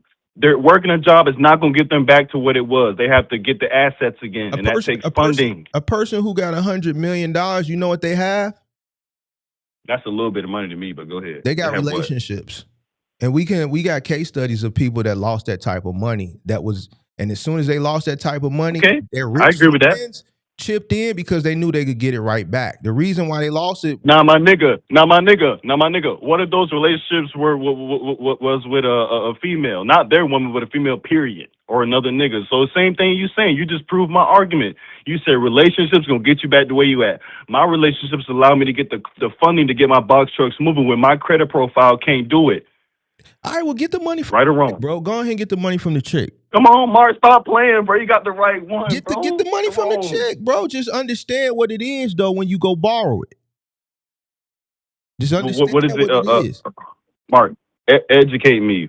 What it is. What is it? What will it be? You know what it is. Some pussy not gonna dry up because here's why I'm jaying down on you like that. Because what you need the money for, you could really just go out and get the money. Like you really don't need like no life change. Like you talking about batteries and tires, bro. Like you rather just go borrow that from a woman than go out here and earn it, bro. That shows me that you really ain't gonna take too long. It's showing me that you don't want to work, and then now you get the shit in the truck. That show me you ain't gonna want to work in the truck. That's different. That's driving a truck and looking at and then paying attention to my numbers. That's different. Not doing something for another company, slaving out for them for pennies. You got one person in the chat saying you on a good path. So go ahead and get the money, bro. I don't think this conversation, whoever this is that's saying Mark just chatting, you on a good path. They must have came in late because I don't even think the conversation is credible. I think it's just a made up scenario. So since the scenario is which scenarios along with it, you dig what's what I said that's made up. Right hand up to whatever you believe in. I believe in the universe. I just think this whole conversation, you went from flying planes. I promise to God is not made up. All right, well this is just a even lie, the discharge and debt part. I probably threw you off with that. I didn't have to do all that, throw me off but I kind of wanted to. Because I asked you what the case law was. I told you the case law. I asked you. I said, "What's the precedent?" People that done. If I wasn't following the conversation, I wouldn't ask you those questions. Mm-hmm. So you know. It's more case law than that. But everything I promise you, everything I said was 100% the truth. Who is a troll too, but they won't ever call the number. Just choose one. I'm finally calling that person out. So he says, Mark, when is Mark ever pro-business owner when it comes to his people? See, now this is the ignorant shit, because if you watch me, I am pro-business. I'm pro-business when you do things the right way and you educate yourself. Now, let me tell you this, Mr. Choose One, the problem is with most people, they don't do the education. That's why the failure rate is so high. But I bet you choose one. I bet you won't do. I bet you won't do something. I bet you won't call 312-772-5483. Because what you just said right now, it just exposes your ignorance. I bet you won't do that. I bet you won't call 312-772-5483. And if you really follow me and you really took like that feeling out your heart from your anger or your jealousy or your envy that you got for Big Mark, then you would know Big Mark help a lot of people. Big Mark spent a lot of time helping a lot of people. And it all don't play out on the channel. I sit in the Discord for hours and help people. But see, you don't see that part. This right here is me educating and trying to get people to understand what you're getting into. Just don't jump off shit off feelings. You just an envious, jealous motherfucker. And the verbiage that you write exposes it. This whole sentence just shows ignorance. And this also shows a lack of comprehension. All it shows is envy and jealousy. Because if you don't think me sitting up here having conversations and doing lectures from an educator is help, then you a fucking fool. And I bet you won't dial 312-772-5483 and substantiate this ignorant shit that you put in the chat.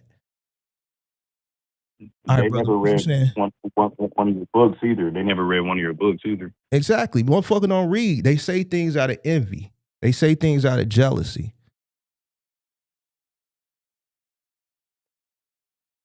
The problem with that ignorant ass statement is an ignorant motherfucker. Hold on. I hope this is ignorant motherfucker. Hold on. Hello? Hello? Hello? What's up, Mark? How you doing? What's up? Who's this? This Giovanni. You got smoke or no? Nah, I ain't got no smoke with you. All right, no, I thought you was filming in the chat. All right, do me a favor then. Let me finish talking to this brother and then just call me right back. All right, cool. All right. Hello? Yo. Hello? Yeah, bro, I'm still here. Yeah. I'm still here. Yeah. Yeah, but Mark, man, I promise none of what I said is made up. Everything's the truth. I'm not trolling you. Promise. Well, then here's the thing, bro. Since you saying you're not trolling me, then I'm gonna be serious with you. Yeah, my word. I would say I swear, but I'm not allowed. You ain't gotta swear. I'm gonna take your word at it. I'm gonna take your word at it. All right.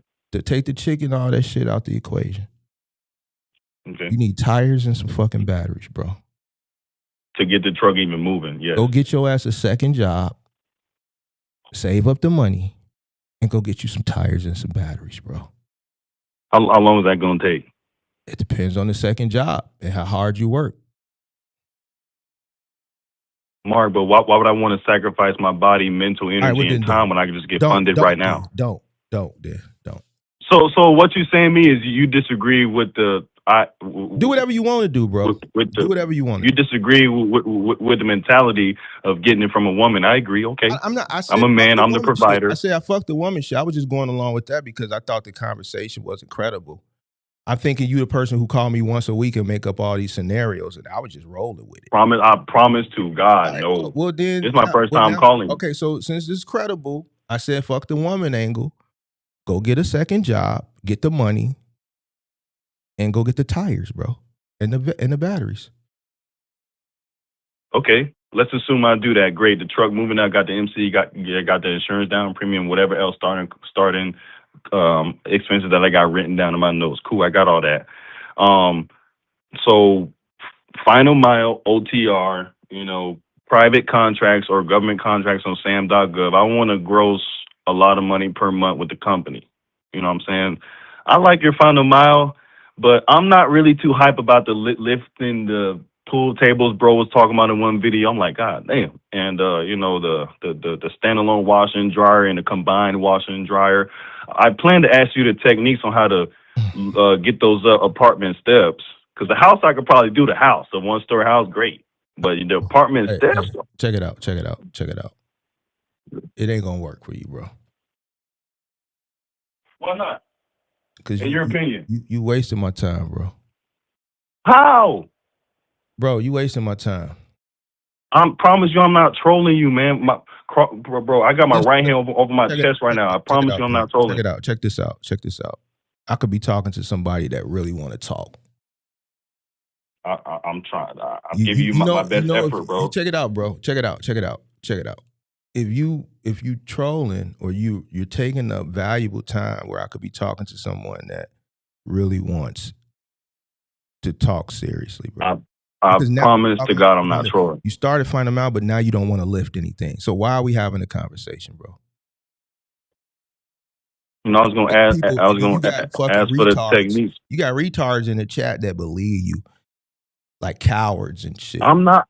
No, hold on. I'm not lying, bro. Because I'm using this situation to call out the cowards because I really want the cowards. I'm not lying. I promise you, I'm not lying. How am I supposed to prove to you? Chill, bro. Chill.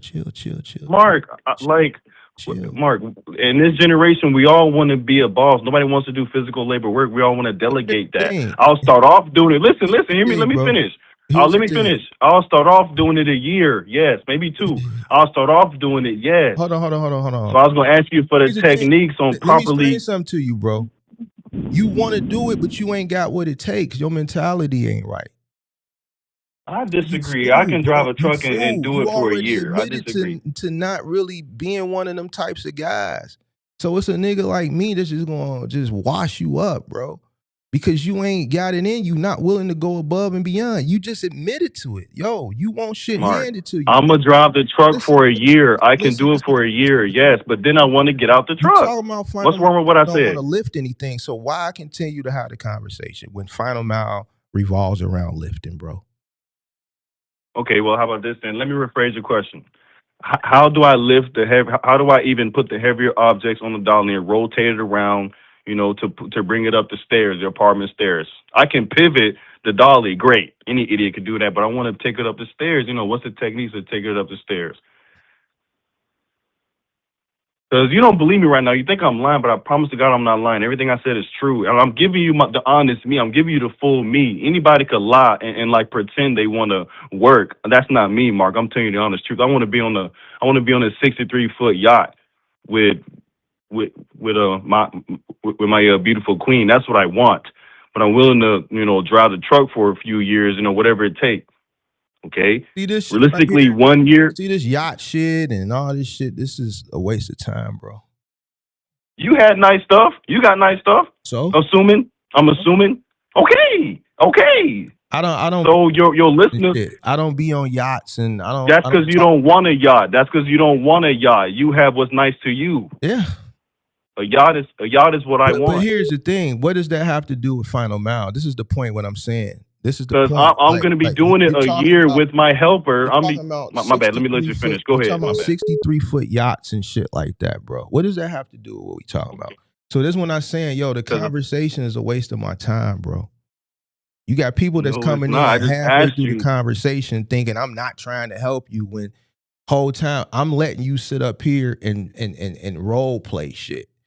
You dig what I'm saying? Mark, I swear to God, I'm not role playing. I'm just giving you the real me. I think it's disrespectful, bro, because first of all, Mark, hold on. I think it's disrespectful because I said it before, bro. Regardless of what you think about me, I don't really give a fuck. But it's one thing I ask, please, just value my time, bro. And not only value my time, value the time of someone else who really could gain something from just having a conversation. Mark, I gave everything that I knew. Everything I know I gave. Everything that I know. People always... I don't have value somebody's time. Hold on. I'm going to let you land. I'm going to give you a chance to respond. All right. people always complain that no one in our community reaches back and help. No one in our community helps to educate us. There's nobody in the community that reaches back. So me sitting here, allowing the people to ask questions and problem solve and things like that is my philanthropy. So there could be someone that could be really, getting value from this. So if you're sitting here playing games, bro, I just can't. I I'm don't not have playing time to games. waste, bro. I don't got that time. You just okay. Because let me go ahead and respond to that. Let me ask you a question. You think a 60-foot yacht is impossible? It's not. Just like with the business line of credit. Come on now. You didn't respond to what I said. You think the yacht is impossible. Me and your listeners and viewers do not. Bro, because the business is grossing a lot of money a month. Why are you telling me about a 63-foot yacht, bro? Check it out. Let's. I asked you a question. I asked you. You can't pay for batteries and tires. This is the point I'm trying to make. That's right now at this second. That's right now at this second. That's right now. In your conversation, when you literally up here got to borrow money from a woman to get batteries and tires. See what I'm saying? That's right now at this second. You don't know what's going to happen 3, 4, 5 years from now. Here's what I'm saying. Check this out, pimp. You need to be focused on right now. A 63-foot yacht, this shouldn't even be in your conversation. The shit that you should be focused on right now is getting more hours at work and coming up with the money to get the batteries and the tires, pimp. I read the book, The Magic. I read the book, The Magic of Thinking Big, so I always think big. I'm not trolling you, bro. I'm just giving you my mind. I'm giving you all of me, what your listeners and viewers refuse to do. You know what I'm saying? I don't. Listen, Mark, listen, hold on. Let me say this one more thing. You grew up in Chicago. Listen, hold on. I'm missing calls of people that won't value, bro. What? Oh, come on, Mark, hold on. Let me say this, though, because this makes sense, in my opinion. You grew up in Chicago where people are forced to just, portray this image of they're tough and they don't take no shit. I'm a businessman, you know what I'm saying? You're not going to finesse me. They don't give you the real them. They don't give you their true thoughts. I'm just giving you that. I came straight. First, I talked about the trucks, and then I talked about what I'm good at, which was a respondent to why I can't just go get any job. Bro, like the second job yachts. You said. I don't want to talk about yachts, bro. I don't want to talk about planes. Like, we talk business, we talk trucking, logistics. We don't talk planes and yachts. Like, whatever your desires and your dreams are, they have no relevance in what the base of this channel evolves around. I started off talking about the trucks, but you asked what was the situation, and then I told you the tires and the batteries. And the conversation has gone to bank fraud, to case studies about real estate, just you all over the place, to slavery, to this, to that, bro. Like, what are we talking about? I think we're done. All right, so this is what I'm gonna do, bro. I'm gonna exit the conversation because I've triangulated some things. I just kept you on long enough. All right, I ain't no fool, bro. I'm not trying to fool you. All right, but I ain't though. I'm not trying to fool you, bro. I think if you watch me long enough, I've done some things. How about this, Mark? How about this then? Let me say this. The only reason why I brought up the banking, the only reason why I brought up the banking and flying planes because that was to respond to your get a second job thing. Like, I have a special skill set. I can't just go work at Walmart or be a waiter at a restaurant. That's gonna be a waste of my time and a bunch of bullshit, and you know it. Hold on. And you know it. Do you understand what's going on right here? You're not going to respond to what I just said? I just explained to you why I mentioned the banking and the flying. Don't work at Walmart. Here's the thing, and I'm going to say this and I'm going to get out of here. Right. I don't think you in a situation, based on what you're telling me, if it's the truth, to frown down upon anything. You broke up a little bit. You don't think I'm in a situation what? If what you're telling me is true, I don't think you're in a situation where you can frown down upon anything, bro. I mean, I disagree. I'll tell you the truth. So hold on. Because I've already figured out where you're at and what you're doing.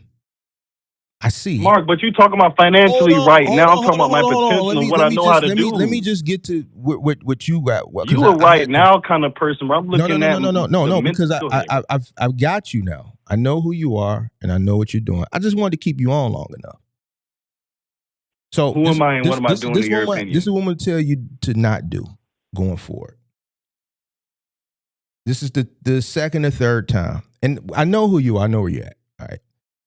Who am I? But Mark, that's right now. Chill. Cool. It's cool. You don't study the law of attraction at all. Hold on. Chill. I'm just going. You're pretty good with business, but that comes with experience. I'm good at finding people too.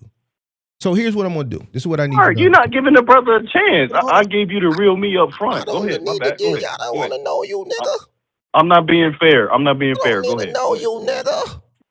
See, let me tell you something about Big Mark. I don't need to know you, family. I don't really give a fuck. You said you're good at finding people. You don't have to know me. You just said you're good at finding people. No. Not find you like to be cool, like hang out with you and have some drinks. No, I just want. I know that finding people's spirit and their motives. I know that. I know what you meant. And now, since I got it over here. Don't worry about what it is I got. I know what's going on. But Mark, what you got is wrong because you think I'm lying to you. Check this out, pimp. Check this out. I hope you had your fun. You hope what? I hope you had your fun. But hold on. Because Mark. Hold on. Let me help you to understand something.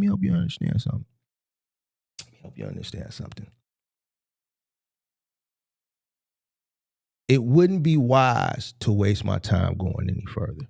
All right? And I'm just going to leave it at that. I'm going to let you land, and then I'm gone.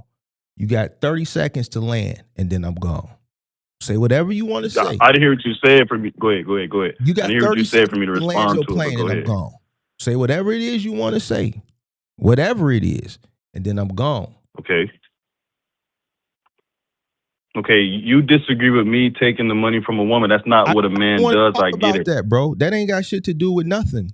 Take the money. Go get the batteries. Let me move on. Move on. I promise. I used to be a Christian, but I read in the Bible that God and I are one. We are God's in human body. So, but I'll say this for this argument. I promise to God that I am not lying to you, not coming up making with something, and I'm not coming up making up something. I promise you, everything I said was 100% truth.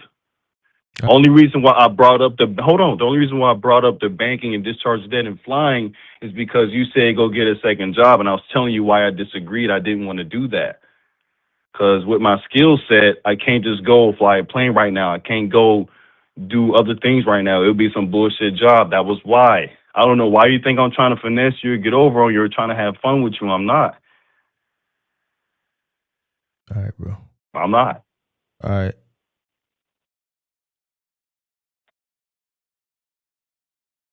All right, bro.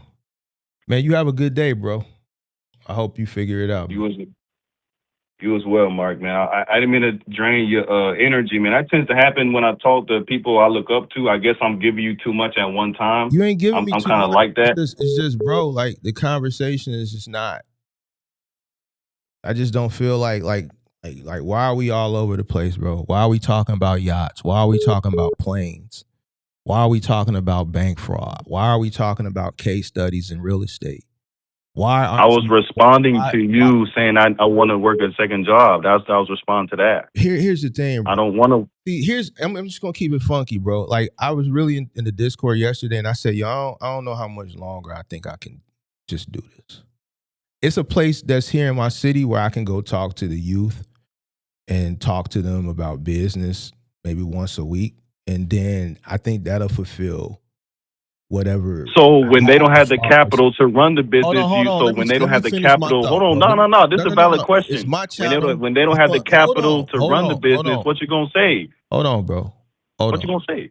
At the end of the day, I'm on the mission that I feel like God has put me on.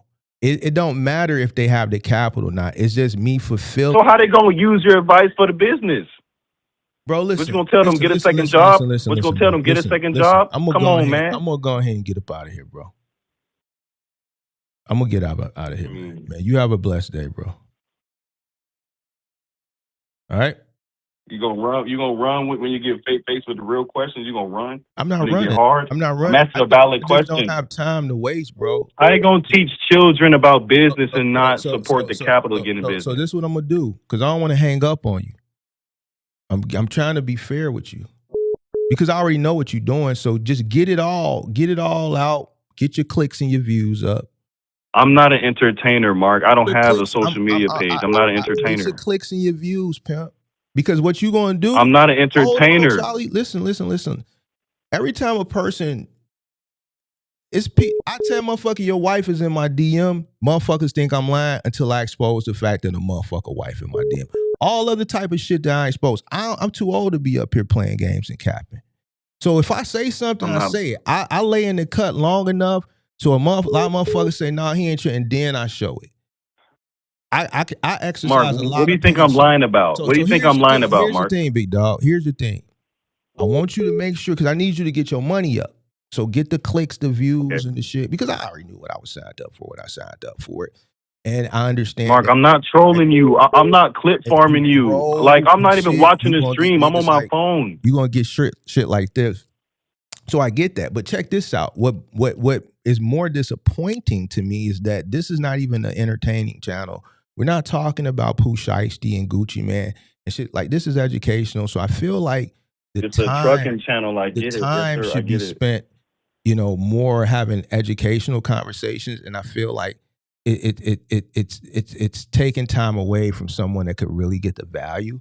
But more importantly, I was having this conversation in the Discord yesterday, and I'm saying, yo, it's getting to the point where I just don't even really care to do it no more. Like, it's getting to that point, and I'm saying this to you because I hope deep down somewhere you have, some type of something to the point where I don't want Mark to do that.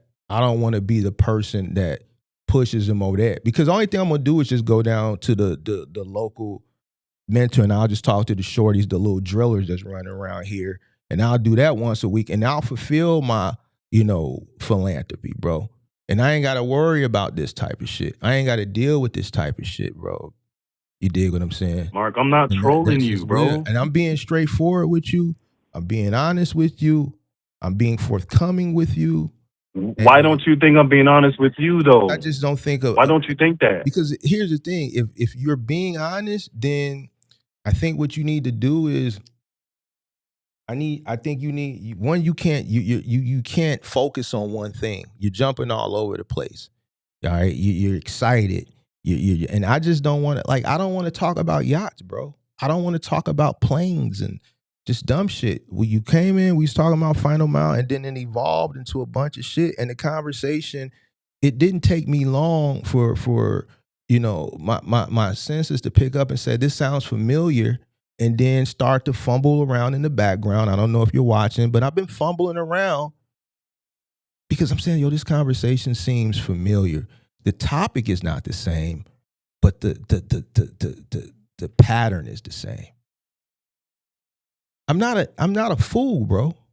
You might think I'm a Mark, fool. So when you said I be jumping around to certain things, Mark, when you said I be jumping around to certain things, I gave you the reasons why. I gave you the evidence. I had no choice to jump around. The capital, I had no chance. I had no choice but to jump around to certain things. This is what I need you to do, pimp, because I'm finna go ahead and get up out of here. I got to get to it, bro. I got things to do. Right. I still got to go get my workout in. That shit don't stop, big dog. In case one of you niggas try to run up on me in the street, I'll go upside one of your motherfucking head. You dig what I'm saying? I got shit to do. So if there's anything else that you have a substance that you want to talk about, if not, then I'm going to go ahead and get up out the way. Because I know who you are. That was it. I know who you are. Oh my God. Mark, whatever. Okay, the negative. You think I don't? The negative thought you have of me, I didn't mean for you to have that, bro. I'm giving you the real me up front. I don't have a negative anything about you. I think you're just a lost individual. Well, nobody truly has it figured out 100%. No, well, you're right. But here's the thing. I don't. Hey man, listen. I want you to succeed in all your endeavors, man. Go ahead, get the money from your future whoever, and go ahead and get them batteries and them tires, and man, get out here on the road and go get it, pimp. Well, I'm grateful for that, Mark, man. I wish the best for you too, but I promise I wasn't trolling you. That's cool, I swear, bro. I promise. It's cool. Listen, this is what happened when you do internet. Come on the internet. Everybody ain't gonna be everybody ain't gonna like you. It's gonna be people that like you. It's gonna be people that hate you. It's gonna be people that's jealous and envious of you. It's gonna be people that wish harm to you. It's gonna be people that Mark, troll you. I It's can't even all see the type- chat. I'm not even looking at the chat. No, I'm just going back and forth with you. The point that I'm trying to make is Right. I'm not tripping on that. Just don't waste my time, bro. Just don't waste my time, bro. That's all I ask. I said everything else is fair game as long as you willing to understand the repercussions when you go outside certain boundaries, like a few people done did on this channel, and they didn't think my reach was long, and I had to show some nigga, I got a long ass reach. You dig what I'm saying? So as long as you keep the shit in in bounds, it's cool. Just don't waste my time, bro. That's all. I didn't mean to waste your time talking about yachts. My bad. We going ahead. I shouldn't have brought that up. Go ahead and get up out of here, bro. Appreciate the call, All right, man. All right. Have fun at the gym. All right, man. Be safe.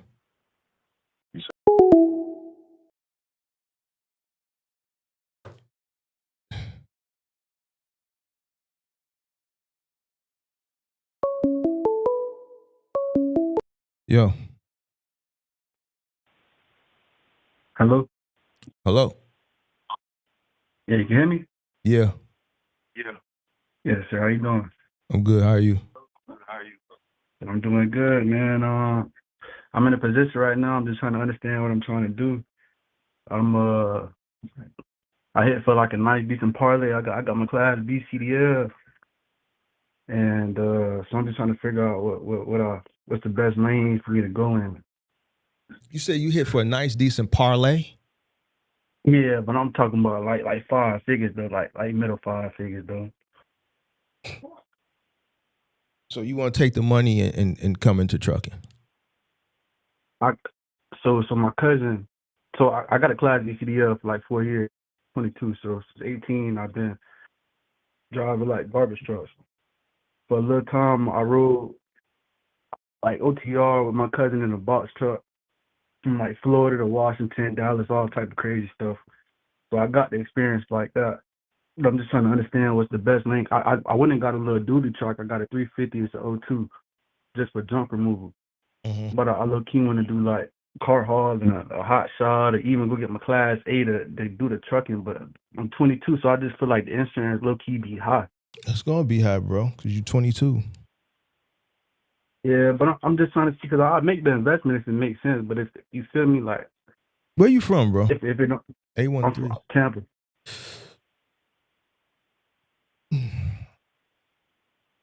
So you hit on a parlay. You got a class B. You got a dually truck. You said. Yes, sir. It's an 02. With a trailer or no? I ain't got the trailer, but I'll get a trailer if it makes sense to get a trailer. But right now I don't have a trailer. I got availability to use a dump trailer for like junk removal and everything like that. So why don't you do junk removal? Down there in Florida, there's a lot of hurricanes. So all that shit, when they be sitting out on the side of in front of people's lawns, shit. I know last year, the year before last, that hurricane, man, shit, it was a lot of money opportunities. So hurricanes down there. Yeah, because I was working for waste management and bread. I was like doing it, but I wasn't getting paid entrepreneur money for it. You feel me? But last year we ain't had no hurricane, and then when the hurricane, you feel me? I guess the hurricane season coming up, but I just thought it was more money in like car hauling, hot shot, or just the whole trucking route. You feel me? Like, because I got the money to make that investment. You talking about just over the road? Car hauling? You said car hauling, right? Right, but not out of. I don't want to go. I don't mind to go out of state. If it makes sense, I'll go out of state. Well, there's a lot of risk with car hauling. I mean, junk removal is junk removal. Shit is broken. It's already damaged. It's old. It's going to the trash anyway. So why don't you utilize what you have and make another small initial investment. You can go get you a brand new trailer, dump trailer. You said, well, you already said you got one, right? Yeah, but my cousin's husband got one. He paid like $600 a month for it. So I just. But give if him you hit on a his deal. parlay for 5 figures, you can go get you a brand new PJ 714 DM14 for about 10 grand. You can go get you a brand new 2026 PJ DM14 for about 10 grand. 4-foot walls, cargo net, everything for about 10 grand. Right. Right. So For sure. I'll just, because I for sure it's then like you feel me, like OTR, just truck it as a whole. But I mean, if you want to, right. if you want to do trucking, do trucking.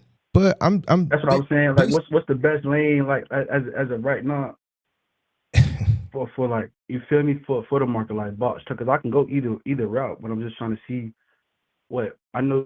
It's probably like case by case, but I'm a general proponent for household goods and final mile, bro.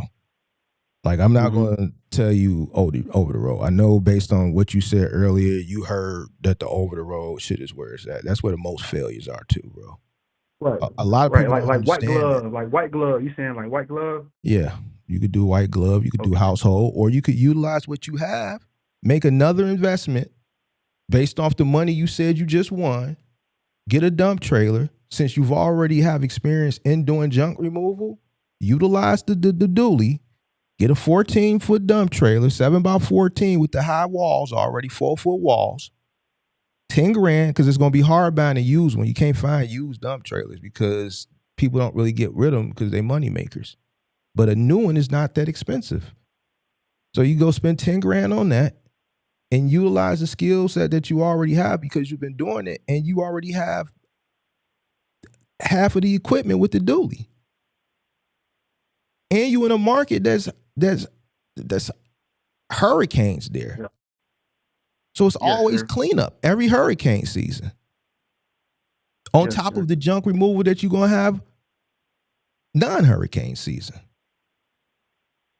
So utilizing what you have is going to be the best answer that I give to you. Now, if you want to jump out here and go over the road, then by all means, be my guest. At this point, bro, I'm just going to be honest with you. I know this ain't really got none of this, just where my mental is at. I'm just starting to get disappointed and frustrated, bro. I think everybody has the same want to come up and make all the money and want to make it instantly. And some of y'all answers, the answers to y'all questions be right under your nose. You already got a dually truck. Yeah, for sure. Like, no, like that's like I got it on my whiteboard and everything. Like, that's what I'm doing. That's like for sure locally. But like, I feel like when it's all like I was still trying to get into the trucking, so I was just trying to figure out what's the best lane. But you saying household goods, like that's what you specialize in. So because that's where you're gonna make the money at, bro. And here's the thing: when I say that, most people frown upon it, and I would think younger people would flock to it because you have the youth to do the work, right? Versus like somebody that's calling up here that's 40-something years old and they transitioning from work, let's say, to this. Then nah, it's not likely, right? But y'all don't want to do that type of work because of the physical aspect of it. But if you're willing to do the physical lifting, then yeah, I would do household. You're gonna make way more money with a box truck with that than you would going over the road. And when you say that, do you think the best thing to do when you hop in something like that is to rent it out once you see what the numbers and everything is? I mean, if you do households, you can rent it out and not, because the cost of the truck, all the costs you're passing along to the customer versus like something where like over the road where you're getting paid with a mile, that's going to be detrimental to your bottom line. Household goods, the truck fee gets passed along to the customer. You make profit off of everything, the truck, the materials, the labor. Yes, sir. I appreciate it, man. I ain't gonna hold your time up, man. I appreciate it. No, I mean, as long as the conversation is forward moving and it's a real conversation, I don't mind having a conversation. But the previous call disappointed me, bro. I don't like wasting my time. Yeah, I see now. You know, some people just have the common sense, and some people don't. But that's Yeah, just the and way what's gonna life goes. happen is I'm just gonna say fuck this shit altogether. And I know some people don't care, you know, because there's people in the chat that say things, but unfortunately, um, it's gonna be detrimental for the people that really do gain value, and then the conversation is gonna continue that man ain't nobody in our community that help. But then here's why. Because when you do it, eventually it's gonna be some nigga shit that's just gonna just say, man, fuck these niggas. Yeah, you can't help everybody, man. And when you saying the household goods, you saying that you think the best way to go get a contract would that be like the CB job, or would that the CB job in the household goods? So you saying like No, household just goods, you're dealing advertising directly with the yourself, consumer, bro. You got to do right? your Like own that market. would be like a service on top of the junk removal. You said if you wanted to do a service on top of the junk removal. Like that would like the household goods would be a service on top of the junk removal, like Here's the moving thing: people if and you get a stuff like dump that. trailer, you ain't finna be putting people's household goods in a dump trailer. Right. Right. No, if I was just to rent the box truck out like addition, like, you know what I'm saying, just put the truck up regardless and just rent out the, you know what I'm saying, just a service So, on top so, of so, my so, are you wanting to do the junk removal or do you want to do household goods? I can't do both. Bro, you got to master one thing, bro. Right. That's another problem with y'all. Y'all so eager to do so much because y'all want instant gratification. Let me ask you something. You 22, bro. Let me ask you Yes, a sir. question though. Let me get in the mind frame of a young person. Why do y'all want everything right away, bro? Bro, I had a job since I was like 12, bro. I had my class BCDL since I was 18, bro. I've been working at Waste Management, FCC, straight. I've been working straight, so you feel me? I'm gonna work for my regardless, but it's still on the back end what I'm trying to do after my, you feel me, for my father and on. You feel me? So now I got the money not to do the investment. I'm just trying to make sure I'm doing the right thing. Right. So But if you want to you feel me? learn and build the junk removal business, why do you simultaneously want to learn the trucking business at the same time? Don't you think that's Cause going to be a kind of too much? Don't you think you right. should focus on one thing and mastering one thing and building and scaling one thing first Right. before you focus on something else? Yes, I get for sure. Cause my LLC is North Grid Property. You feel me? Like property services. Like it's not just junk removal. So I was thinking like I could do other things on top of the junk removal. But I get what you're saying, you know, just master the junk removal for sure. Just master one thing. You master that and you build and you scale that. You may be so consumed with that, you may not have the time. The money may be coming in. You may get hit with an unfortunate thing, right? Like a hurricane. But for you, you know what I'm saying? That will be one of those situations where in your market, that unfortunate situation, it will be very profitable for you. You know what I'm saying? So you may, if you focus on this, you may say, well, forget the trucking business. I'm already consumed with this. You know, I'm building this. I'm scaling up in this. I got more work than I can handle for this. Let me just focus on this. You know, so you can go into junk removal, into roll-off dumpsters where, man, you could do people can do self-service junk where you just go and dump the trailer off in the driveway. They fill it up in 24 hours. You come pick it up, take it to the dump. You still making money because now you just got rid of the labor. Yes, sir. You see what I'm saying? Yes, sir. For You sure. just making money off the dumpsters, the trailers, the roll-off dumpsters. You could do roll-off dumpsters. You could do trailers and just dump the trailers off. People could do self-service, so it don't even have to necessarily be full service. The cost of entry is lower. The insurance is low. I was paying like $166 on my dump trailer a year through Progressive. But you rent yours up? I did the junk removal for 1 year when I was on the brink of retiring, and with the staff that was still there, and I told them, I was transparent with them. One of them, he got a PPP. He was like, man, I need help. He's like, would you partner with me? And I partnered with him to help build the company up, and I said, yo, after it gets built up, I'm gonna take my initial investment and whatever, and then the company. And it was something that I felt I don't want to say I owed to this individual, but he was with me from 2012 up until damn near the end. So he asked me to help set him up, right? So I did, and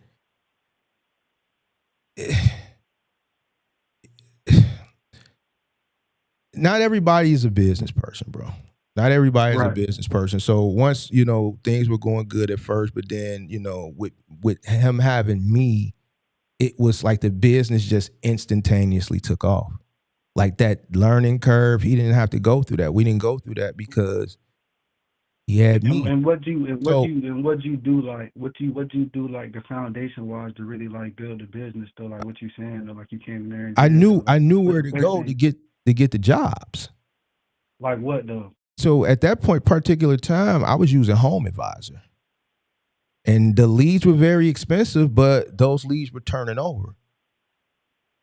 And as I went out and did jobs, some of those jobs would be commercial, and then that would open us up to more jobs that I didn't have to pay the leads. Well, that one job I had was a whole HOA. The HOA had hired one of those companies to clean all the gutters for all the homes in the HOA, and we got the contract to remove all the debris. So they was just tossing the bags over. So all the houses in the HOA just had the bags, and they needed it hauled off to the dump. So shit like that, basement clean outs, basement demo, garage clean outs, attic clean outs. So, it just opened up, and it was just instantly booming. But I knew what to do. I knew how to name it, how to brand it, how to SEO the website. I talked about it. I showed it. I showed my dump trailer. So I've done content on that. Sure. So I know it's a very, very lucrative business because I've done it. So yeah. How do you think I know how much the trailer costs? I named you the trailer make and model. I said, get you a PJ DM14. And there's, you know what I'm saying? Because that's what I bought. Yeah. So, and the prices went up during the pandemic, but they came back down. You can get one for like $9,999. Brand new, 2026. Yeah. My cousin husband, he got it's like an 8x20 big gooseneck. Oh, he got an 8x20. See, you just starting off, you don't even need nothing that big. Even though you got a dually, you can pull it. You ain't really got to start with nothing that big. Yeah, that's what I think that's what somebody somebody told me that was just like, bro, you trying to go in the neighborhoods and be too big, that's too much. Yeah. Yeah, you don't need nothing that big. Sure, man. I appreciate it, man. Yeah, but I mean, if you were my younger brother or my son, I would tell you to utilize what you have right now. Make do with what you have. Sure. Build on top of that, and you said you've already done it. So utilize the skill that you already acquired. Utilize the equipment that you already have. Make a small initial investment based on the blessing that you said you got, and work it for sure. Make that shit shake that way. Yes, sir. What you got? You got a Discord, don't you? You got to pay for the Discord. Yeah, it's a paywall up. It's not expensive though. It's less than $10, bro. So it's in the description. Yeah, I see it right here for sure. Yeah, it's in the description below. Yes, sir. I see it right here, bro. Yes, I appreciate it, man. That's all I needed, man. Yep. So have a good one. All right, man. Be blessed. All right, man. G, come on and call up, bro. Because you did call up, and I said call back. So call up. I know your number too. If that don't call up if you're not him, because I ain't gonna take you. I'm only gonna take the G dude because you called up, and I asked you, did you want to smoke? So I know your number. So go ahead and call up, bro, and then I'm gonna get out of here, bro. I'm gonna give you a chance because I told you to call up. Somebody else snuck in on you. This might be the last show I do. This might be it for me, bro. This might be it, bro. Can't deal with y'all niggas no more. Get on my goddamn nerves. And the summer coming too.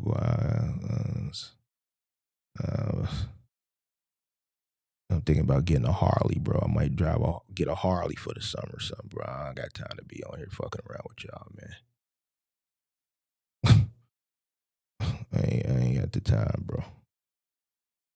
Just gonna just get a Harley and just ride and bump 90s hip hop.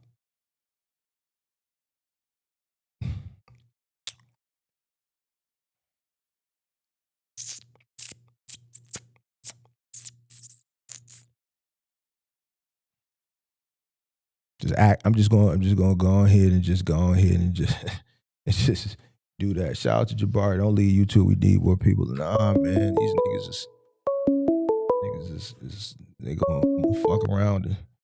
Hello. Hello. What's up, bro? What's up, boss? This is Giovanni. What up, I though? call from my other number. What up? What's up, boss? So pretty much, I'm calling in. I'm calling in just get a little advice on my status of where I'm at right now in business and stuff like that. What up? I've been listening to you ever since I started back in 2024 of November. I know you get raw advice, so I'm ready to just listen to it and just see if I'm on the right side. Pretty much right now, I'm on the road Monday through Friday. Just working, trying to find good lanes. I don't take no cheap freight. I don't start this truck with no cheap freight. But I just want to make sure that I'm just on the right path for real. So pretty much, when I first started, I did take a loan out. I had some bread, but I knew that if I was to use all my bread that I had saved, I would have been jumping out of here with no money. So I took a loan out just so I could lean on in case of any emergencies and shit like that. And especially because I was buying a used truck too, so I know buying a used truck, it comes with tires, little mechanical shit. You feel me? Yeah. So when I first started, I took a loan out. I bought the truck, but I had the truck sitting for like six months because I knew my MC was brand new and I wasn't gonna get nothing. I was gonna be taking the crumbs. So I had it sitting for about 6 months and trying to MC. When I got out here, I tried the lease on program with other people, but I noticed that shit was just a scam as well because some people charging $400 a week, even if you don't book with them.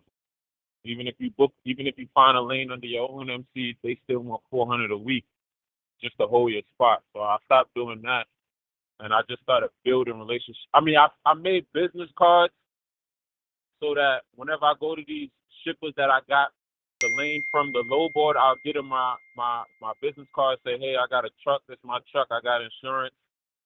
I'm your guy if you need me. You feel me? Try to cut that middleman out. So far, that's been a little successful. I got about 5 shippers that hit me up here and there, and they paying me what I want because I know that broker was charging them an X amount of dollars, and I'm probably a little bit under what they was charging. So I know that I'm building a relationship with them, and they've been hitting me up on the other here and there whenever they need me. But I just need to know if I'm missing anything, if I'm going the right way about how I'm doing this or what.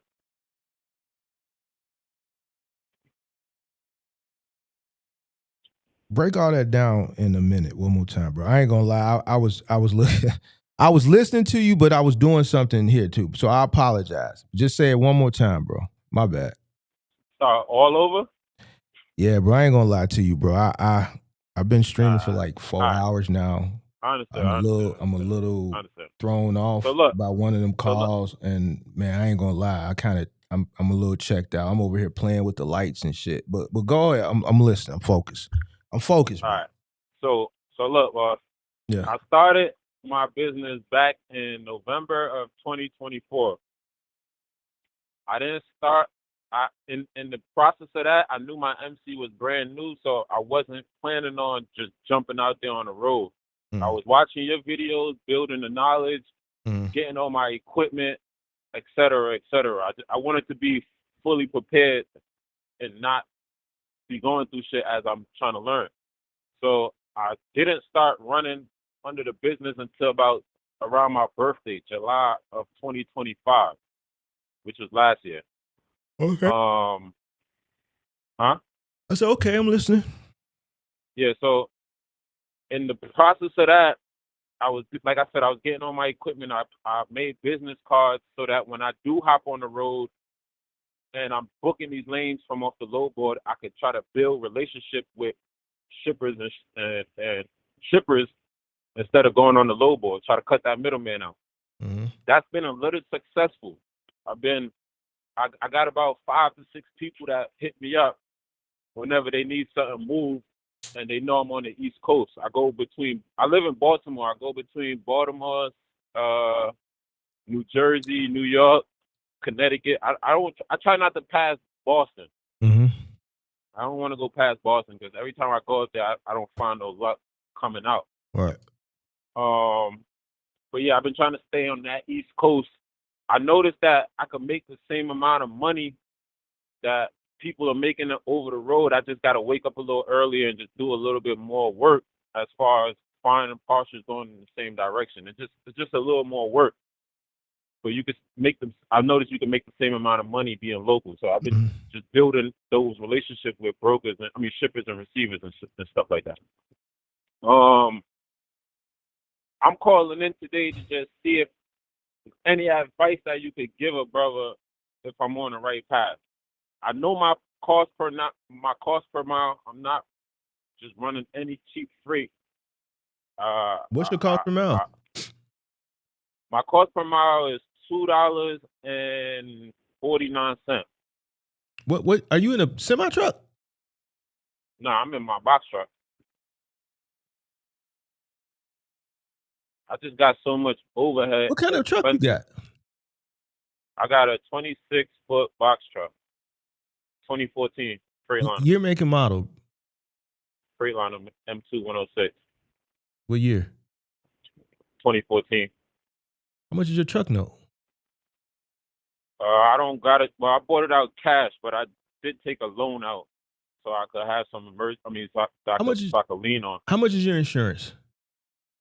All right. So when I first started, boss, my shit was like $2,500 a month with Progressive. After that first year, I dropped them and I went to another company and I'm paying $1,050 a month. How much is this loan that you took out? $20,000 loan. How much are you paying on in a month? $591. What other bills you got? Why is your cost per mile so high? I got the ELD, gas. Well, my cost per mile just went up with. I just consider gas. I mean the new diesel prices and shit like that as well. But before the diesel went up, I was at strictly. The lowest I was taking was 180, and I was firm on like a $2 per mile. But because of the diesel prices so far, I went up 50 cents. You said the lowest your cost per mile was what? The lowest I was taking per mile was $1.80. Okay. Or $1.90. I wasn't trying to go no less. What was your cost per mile at that time? Around that time? Yeah. My cost per mile was $2. Okay. I was staying firm at $2, but I was only taking $1.80. Your cost per mile was $1.90. $2 at that time? Yes, sir. And you were taking loads at $1.80. Yeah, but only if it's a partial though. I'm not taking no full truck load. All right. I'm not taking no full. Yeah, I'm not taking no full truck load if it's less than what I wanted. So like I said, boss, I'm just calling to see if I'm on the right path or what. I mean, you sound like you're doing partials, right? Yeah, I'm doing partials. Yep. All right. So, do you know what you're doing? I mean, for the most part, I've been a little successful with it. I've been running a little hiccups with my timing, I but can't sit up here and tell you how to strategize to do partials. I ain't never did partials. oh, you never did box truck? Never did partials, bro. Oh, partials. Okay. Oh, So, you know, I can't, I can't sit up here and have a conversation with you on some shit I never did. So, okay. All right, no worries, boss. If I was doing full truckloads, what advice could you give me? Because I ain't gonna lie, sometimes I run into a situation where I find the load on the load board. The shit say it's 5,000 pounds, and when I go there, I'm under the impression that the shit is a partial because it's 5,000 pounds, 4,000 pounds, 3,000 pounds, and then they'll load up my entire truck. And it's overweight? Nah, it's not overweight. It's just a whole full truck with 3,000 pounds on it. You know what I mean? So I thought I was under the impression that I was gonna go pick up a partial. I get what you're saying. You looked at the weight and you assumed it was gonna be a partial. I assumed, correct. Yeah. Well, because sometimes sometimes these brokers, they want this shit to be dedicated lane, but I mean, if you trying to make your bread out here, you're gonna break that seal or do what you gotta do, Well, here's what I'm getting from based on. Hold on, my value dropped significantly low. One second. Hold on. Hold on, boss. Why can I not hear this? Hello? Yeah. Yeah, I can hear you now, boss. All right, so based on what you said so far, the only thing that's alarming me is your cost per mile. As far as strategy is concerned, like you probably need to find someone that has done OTR. I don't know. You said you've been watching me since 2024, bro. Yeah, November. You've been watching consistently? Because I don't talk about parts. I wasn't watching consistently. When I really had a lot of downtime and watching you is when I was building the MC. All right. Now when I'm on the road, bro, I got 20 hours. By the time I go in the crib, I'm in with my son and I go straight to sleep. So where do you see you having an issue at, bro? And then I'm just gonna let you know where I can direct you to, because it sounds like a partial type of thing. I'm not having an issue because I already know my game plan on how I'm making this bread. I just want to know, is there any advice you could give somebody? Okay. Well, yeah. That's in my situation. Yeah, based on what you tell me, you need to get your cost per mile down. Now, I don't know if your cost per mile is up because of fuel, but that's really, really high. All right. So delete that 250. Say we at $2 a mile. Any advice on that? I can't say, but I can only go off the truth. You told me the truth was $250. You can't jump from $250 to $2. I can't. Like, what is it, bro? The 250 is just the 250 is what I went up to because of the diesel, boss. Okay. Diesel is crazy amount. It's crazy. Like the other day, I put $400 in my tank and shit only gave me 70 gallons. All right. I'm going nuts so it could be profitable. So that's where you at with it. Reality is reality, pimp. So we can't say what if it was $2. We gotta say what it is, pimp. All right. So right now, yeah, it's 250 for sure. So if that's due to fuel, and you said prior to the fuel spike going up, it was around $2. Correct. I was firm on the $2. The lowest I was taking. What you mean you was firm on the $2? What do you mean by that? I mean, I wouldn't say firm on the $2. It was $2, but like I said, sometimes I'll take a load that was 180, 190. I get that, but when you say it was firm on the $2, like justify what you mean by it was firm on you was firm on the $2. That was my cost per mile, bro. Based on what? On how, like when everything was running smoothly. I ain't had ELD. I just got my ELD 2 weeks ago because I noticed it's opening more opportunities for me. And as soon as I connected that ELD to my highway, every broker I was getting emails saying you are connected with this, you are connected with that. So I hear you. But I'm listening to. I want to know because I'm listening to the verbiage. So I just give me the justification on the $2 a mile. my $2 a mile was based off of all my expenses. That was the diesel at the time when diesel was normal prices. My insurance, my insurance, the maintenance that I was putting the maintenance money I was putting aside, and then paying myself whenever I needed to. And what else? What else? I didn't have ELD at that time. Yeah, that was just my that was just my main. Bro. Something ain't right. Something just don't sound right. Something ain't right, bro. Tell me what don't make sense to you, so I can kind of clear it up. The verbiage, the way you're saying it, it's like you said. I can't remember exact, but you kind of like etched it. Like it was like validated. Like I try to keep it. Well, with something that you say, I can't remember the actual wording that you use, but that's where what alarmed me. So that's why I asked you to give me the justification. But now that you gave me the justification, it's still something ain't right. It ain't adding up. So tell me where you this lost is a that, conversation that we would have to go through everything, all your expenses. And the reason why I'm saying it's not adding up is a person who doesn't have a truck note. But I still got a and you got a really high cost of operation. Okay. So I just feel like something's missing. Something you're not telling me. I'm not saying you withholding something from me purposely, but it's the only expense I probably missed out was because I got two phones. So one of them is my personal phone, one is my business phone. I added that to my bill, but that's no more than like $60 a month. So my phone bill, my insurance, the funds that I use that I put aside for maintenance. What about what you paying yourself? I'll be honest with you, boss, I was not paying myself. Something ain't adding up, bro. I'm not adding up.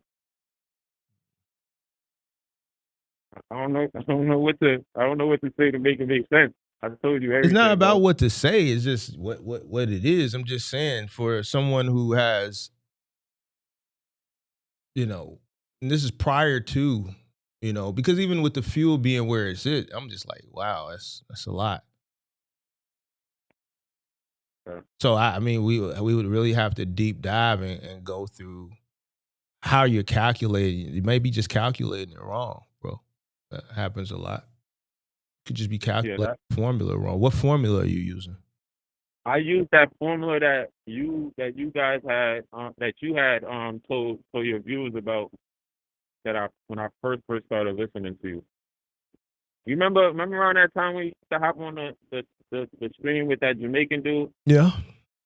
Yeah, around that time is when I initially started watching your channel. So what's the formula since you do it all the time? What is it? Damn, I can't really think off the top of my head. I'm driving. You do it all the time. I mean, I just go back to your video and I just base it off of that. So you don't know the formula? It's an easy formula. It is easy formula, but I can't remember off the top of my head right now. How often do you do the formula? I'm supposed to do it all the time, right? No, I didn't say. I said, how often do you do it?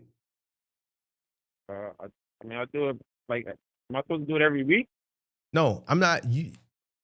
I asked you a question and then you asked me a question. See, now this is where it starts to get interesting.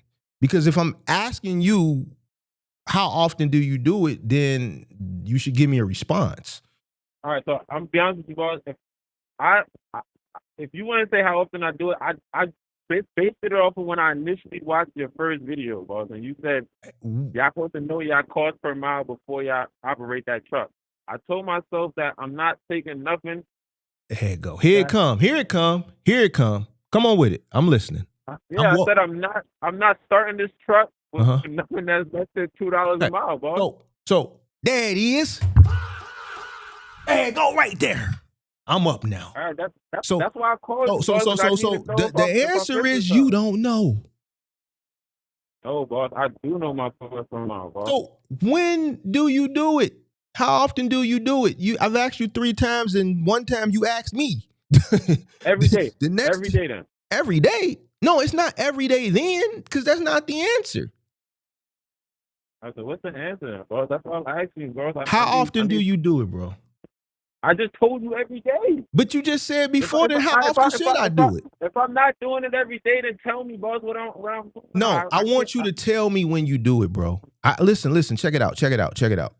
Because you done jumped over the place. If you did it every day, you would say I would do it every day. Because if you did it every day the first time I asked you, I would say, well, why do you do it every day?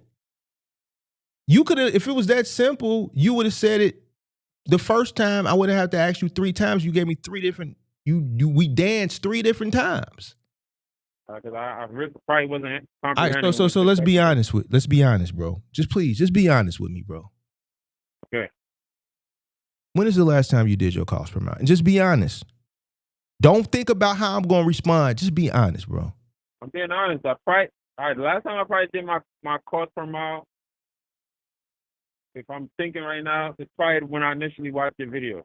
In 2024? Yeah. And how long you been operating? Since July of 2025. There you go. All right, so tell me where I'm missing, bro. I thought I was on the right path. You don't know what it's costing. You don't know what it's costing. You guessing based off some shit some influencers told you $2 a mile. And I already knew that. But I laid in the cut. I played stupid for a while.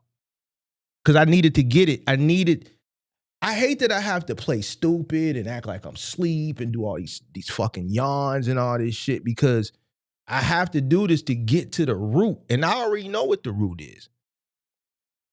You don't know what you're doing. If you calling up here, you got to listen to me, bro. And I'm like, well, where's the problem? Because you calling up here like you got a problem, and I'm trying to search for the problem. And I'm like, well, what do you need? So it's something there that you're not being transparent about. But if you watch the content, I already know why you dancing. So the answer to the question is, you need to know what it's costing you to operate. The reason why you feel like you have a problem is because you feel like you're not generating enough money for the work you're doing. Am I right or am I wrong? I would say I feel like I am generating the money, but it's like going right out the door. So once again, you feel like you're not generating enough money for the work you're doing, because guess what? The money does come in and go out, but it would be something left. The profit margin in this industry is small. The thing is, you don't know how much you're making, or more importantly, you don't know how much you're losing. Okay. That makes a lot of sense. And on top of that,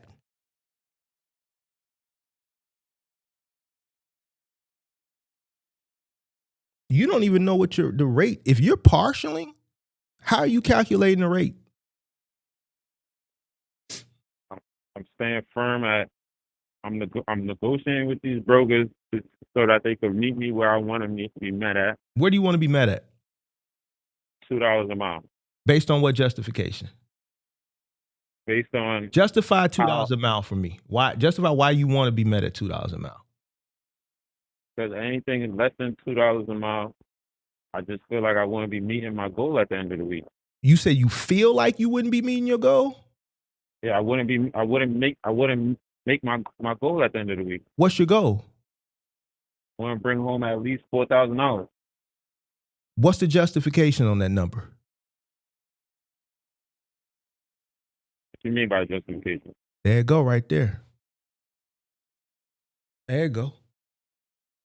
I knew I was taking a chance to call you, but what you mean by justification? Explain it to me. If you don't know what the justification of, why do you want to make $4,000?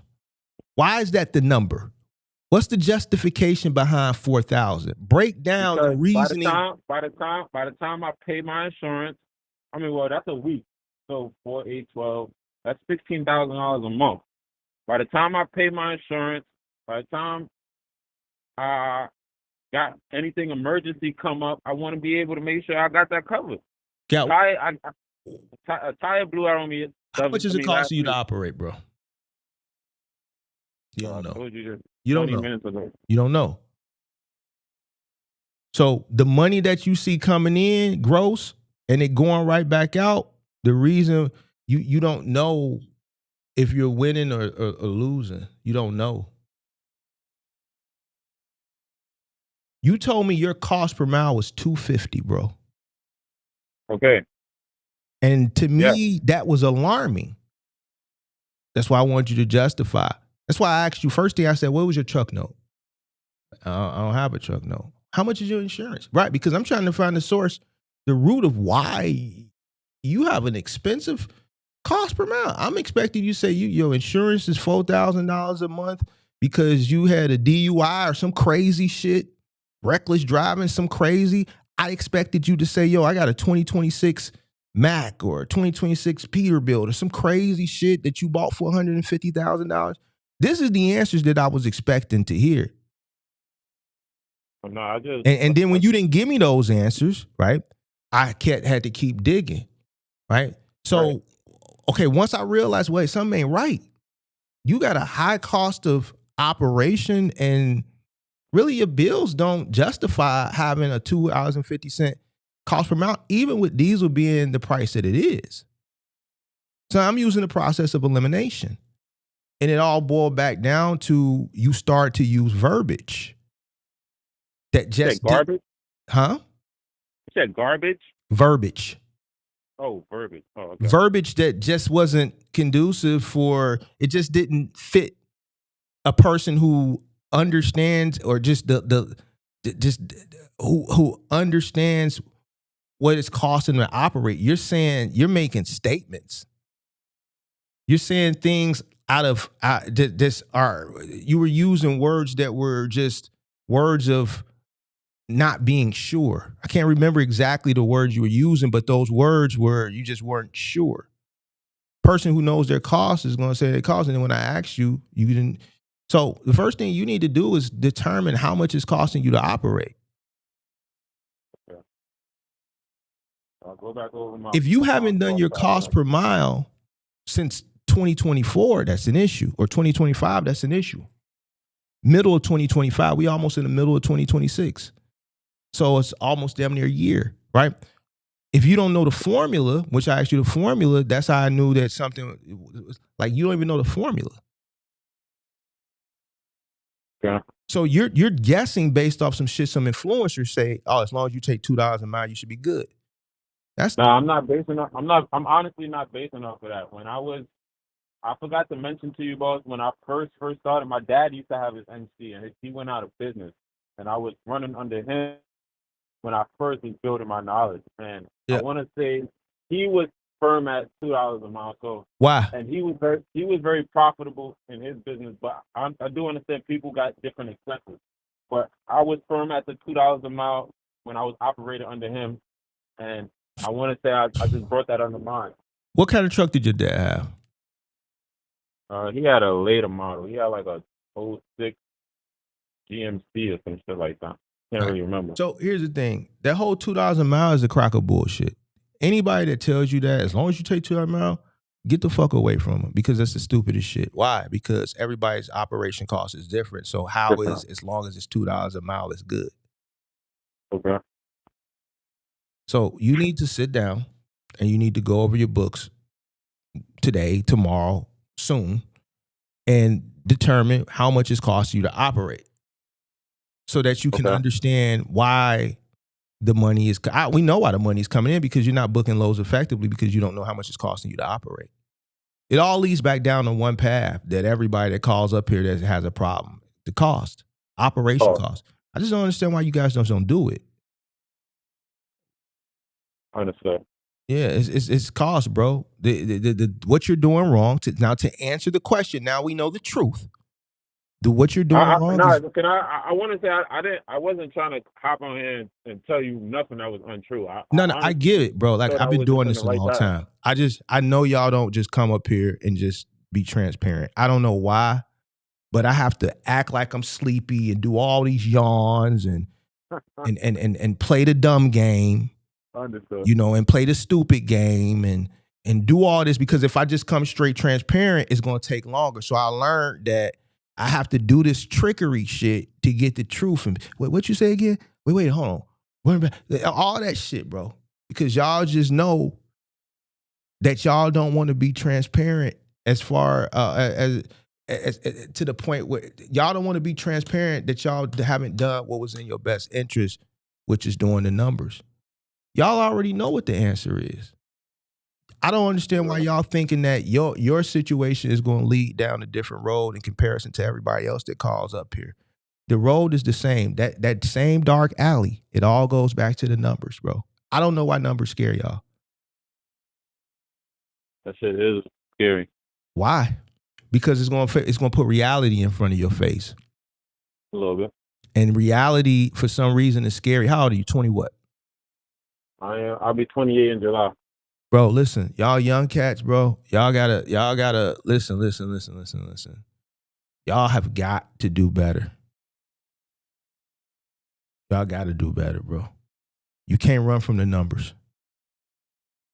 If you want any level of success in business, you got to know numbers. You ain't gonna know if you're getting cheated. You cheating yourself. You complain about brokers, but you don't know if a broker is cheating you or not. If I was a broker having a conversation with you, once I realize you don't know what the fuck you got going on, yeah, I'm gonna take advantage of you. And I know people hate when I say that, but that just lets you know you're not in tune with reality. It's my job to sell a load as cheap as possible. I'm trying to maximize my earning potential. I'm trying to get bonuses. I want my face up on the wall, Mark, TQL Employee of the Month. It's bonuses that come along with that. You dig what I'm saying? How do you not put yourself in a situation where somebody is taking advantage of you? Stop being ignorant. Can't nobody take advantage of you. Can't nobody take advantage of you if you don't allow it. So start with doing your calls, bro. All right, that's about. I appreciate that advice. And I'm gonna do that as soon as I park and start locking. How often you go live? Because like I said, I don't really be locked 3 days in a with you week, like that. bro. 3 days a week. 3 days a week. Usually Monday, Tuesday, and Wednesday. All right, I just turned that buzz on, so it should notify me every time you go live now. So I'm gonna try to lock in with you sometime this week and let you know if I got any update on it. Sounds good. Stay blessed, man. All right, man. Thank you. Yep.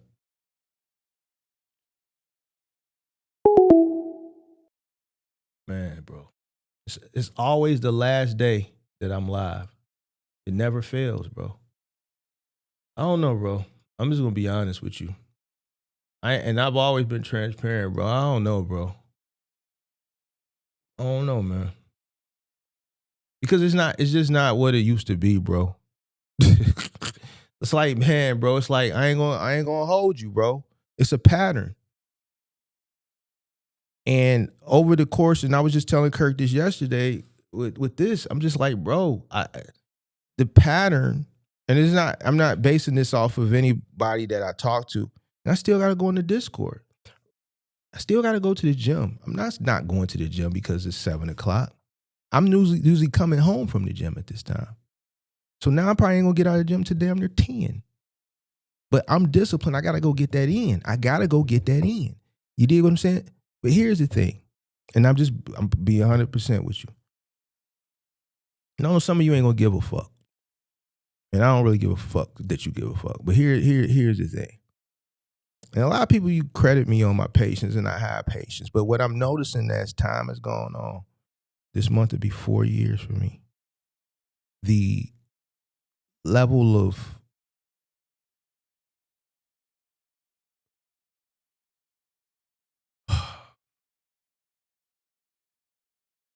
attention span it continues to go down. And I know why. There's a lot of things that are distract people today. I don't understand why any individual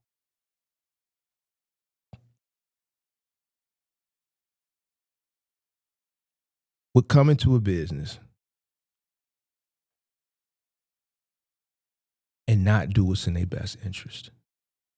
And what's in your best interest is understanding the numbers. Granted, I'm obsessed with money. I need money. I need it. So I'm obsessed with numbers. I like money because I like nice things. I need to know what's going out and coming in. We don't want to put too much out. We don't want to over leverage ourselves. We don't want to put ourselves in a situation where we're going to fuck something up and then we're going to be fucked up out here in these streets. When I see the people fucked up out here in these streets, I don't want to be fucked up out in the street. We're going to do the numbers. We're going to always do the numbers. Always do the numbers. All right? I don't understand why people want to come into something and not do what's in their best interest, not know what's going out to understand what's fully coming in. I want to know what's going out so I can continuously reduce what's going out. Where can we cut so that I can increase my profit margin? Every day, I need to know what's going on around this motherfucker. Every day.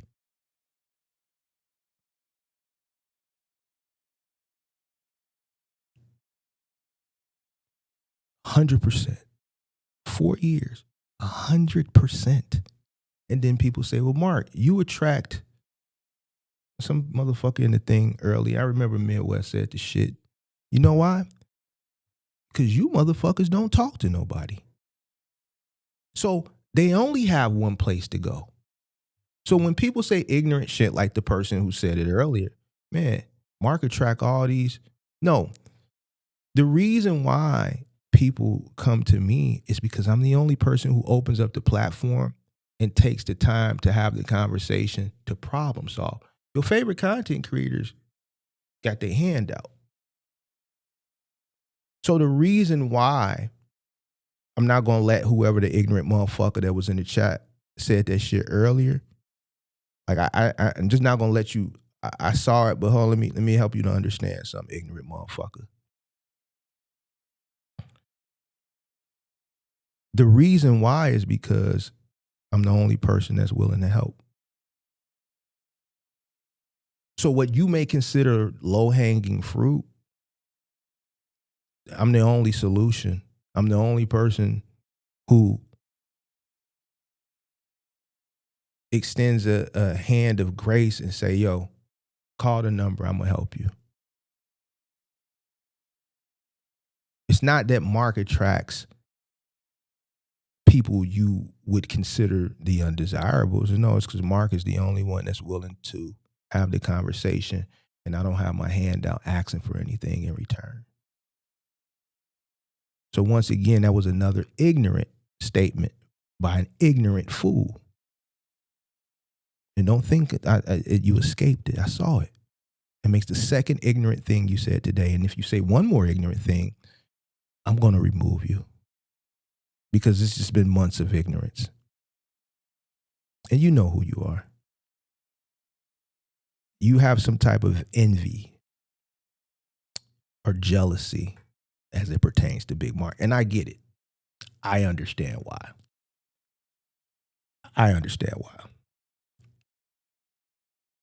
But the reason why you have this envy and this jealousy is because Mark knew his numbers. Mark knows his numbers. That's why Mark can sit here and talk shit and swallow spit and call you an ignorant motherfucker. Because Mark has always known his numbers.